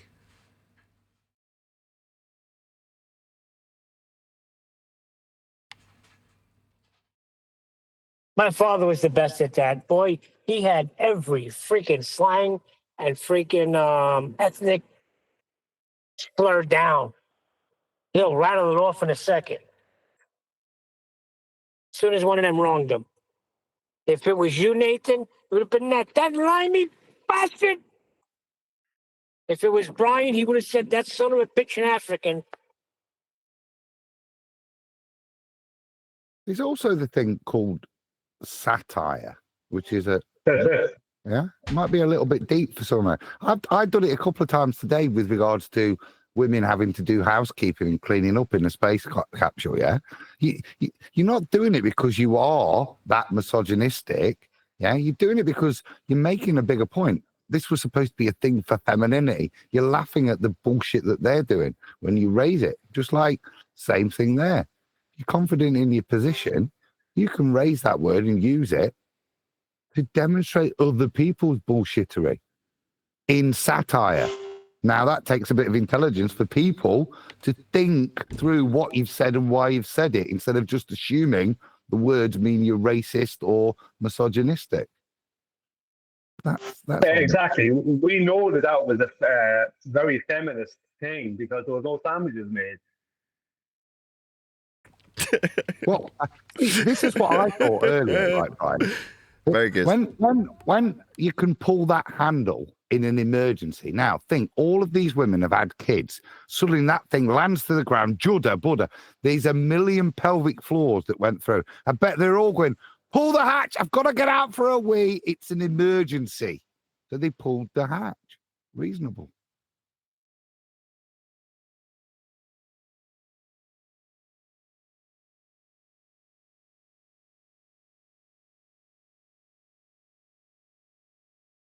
I had to leave for 1 second, and everybody got quiet. What happened? I told a bad joke about pelvic floors.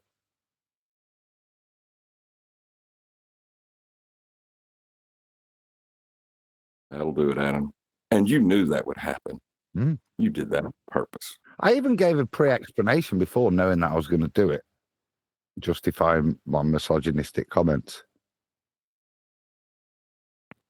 Right, because you wanted silence in the room for some reason. Yep. No silence. Just time to think. To ponder if we're a bunch of racist bastards or not. Well, I mean, maybe, maybe not. I guess you just got to ask yourself. You know what I'm racist against? I'm racist against ignorant people. I don't care what their race is. If they're ignorant, that shit bothers me. What if they're French and ignorant? Going fast.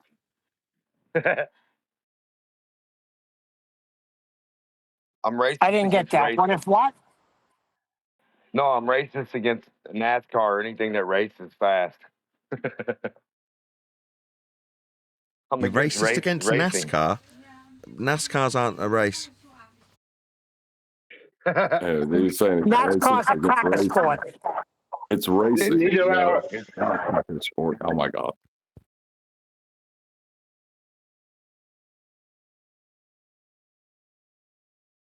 Go on, John. That was funny, what he said, because he wasn't talking about skin color. It's funny.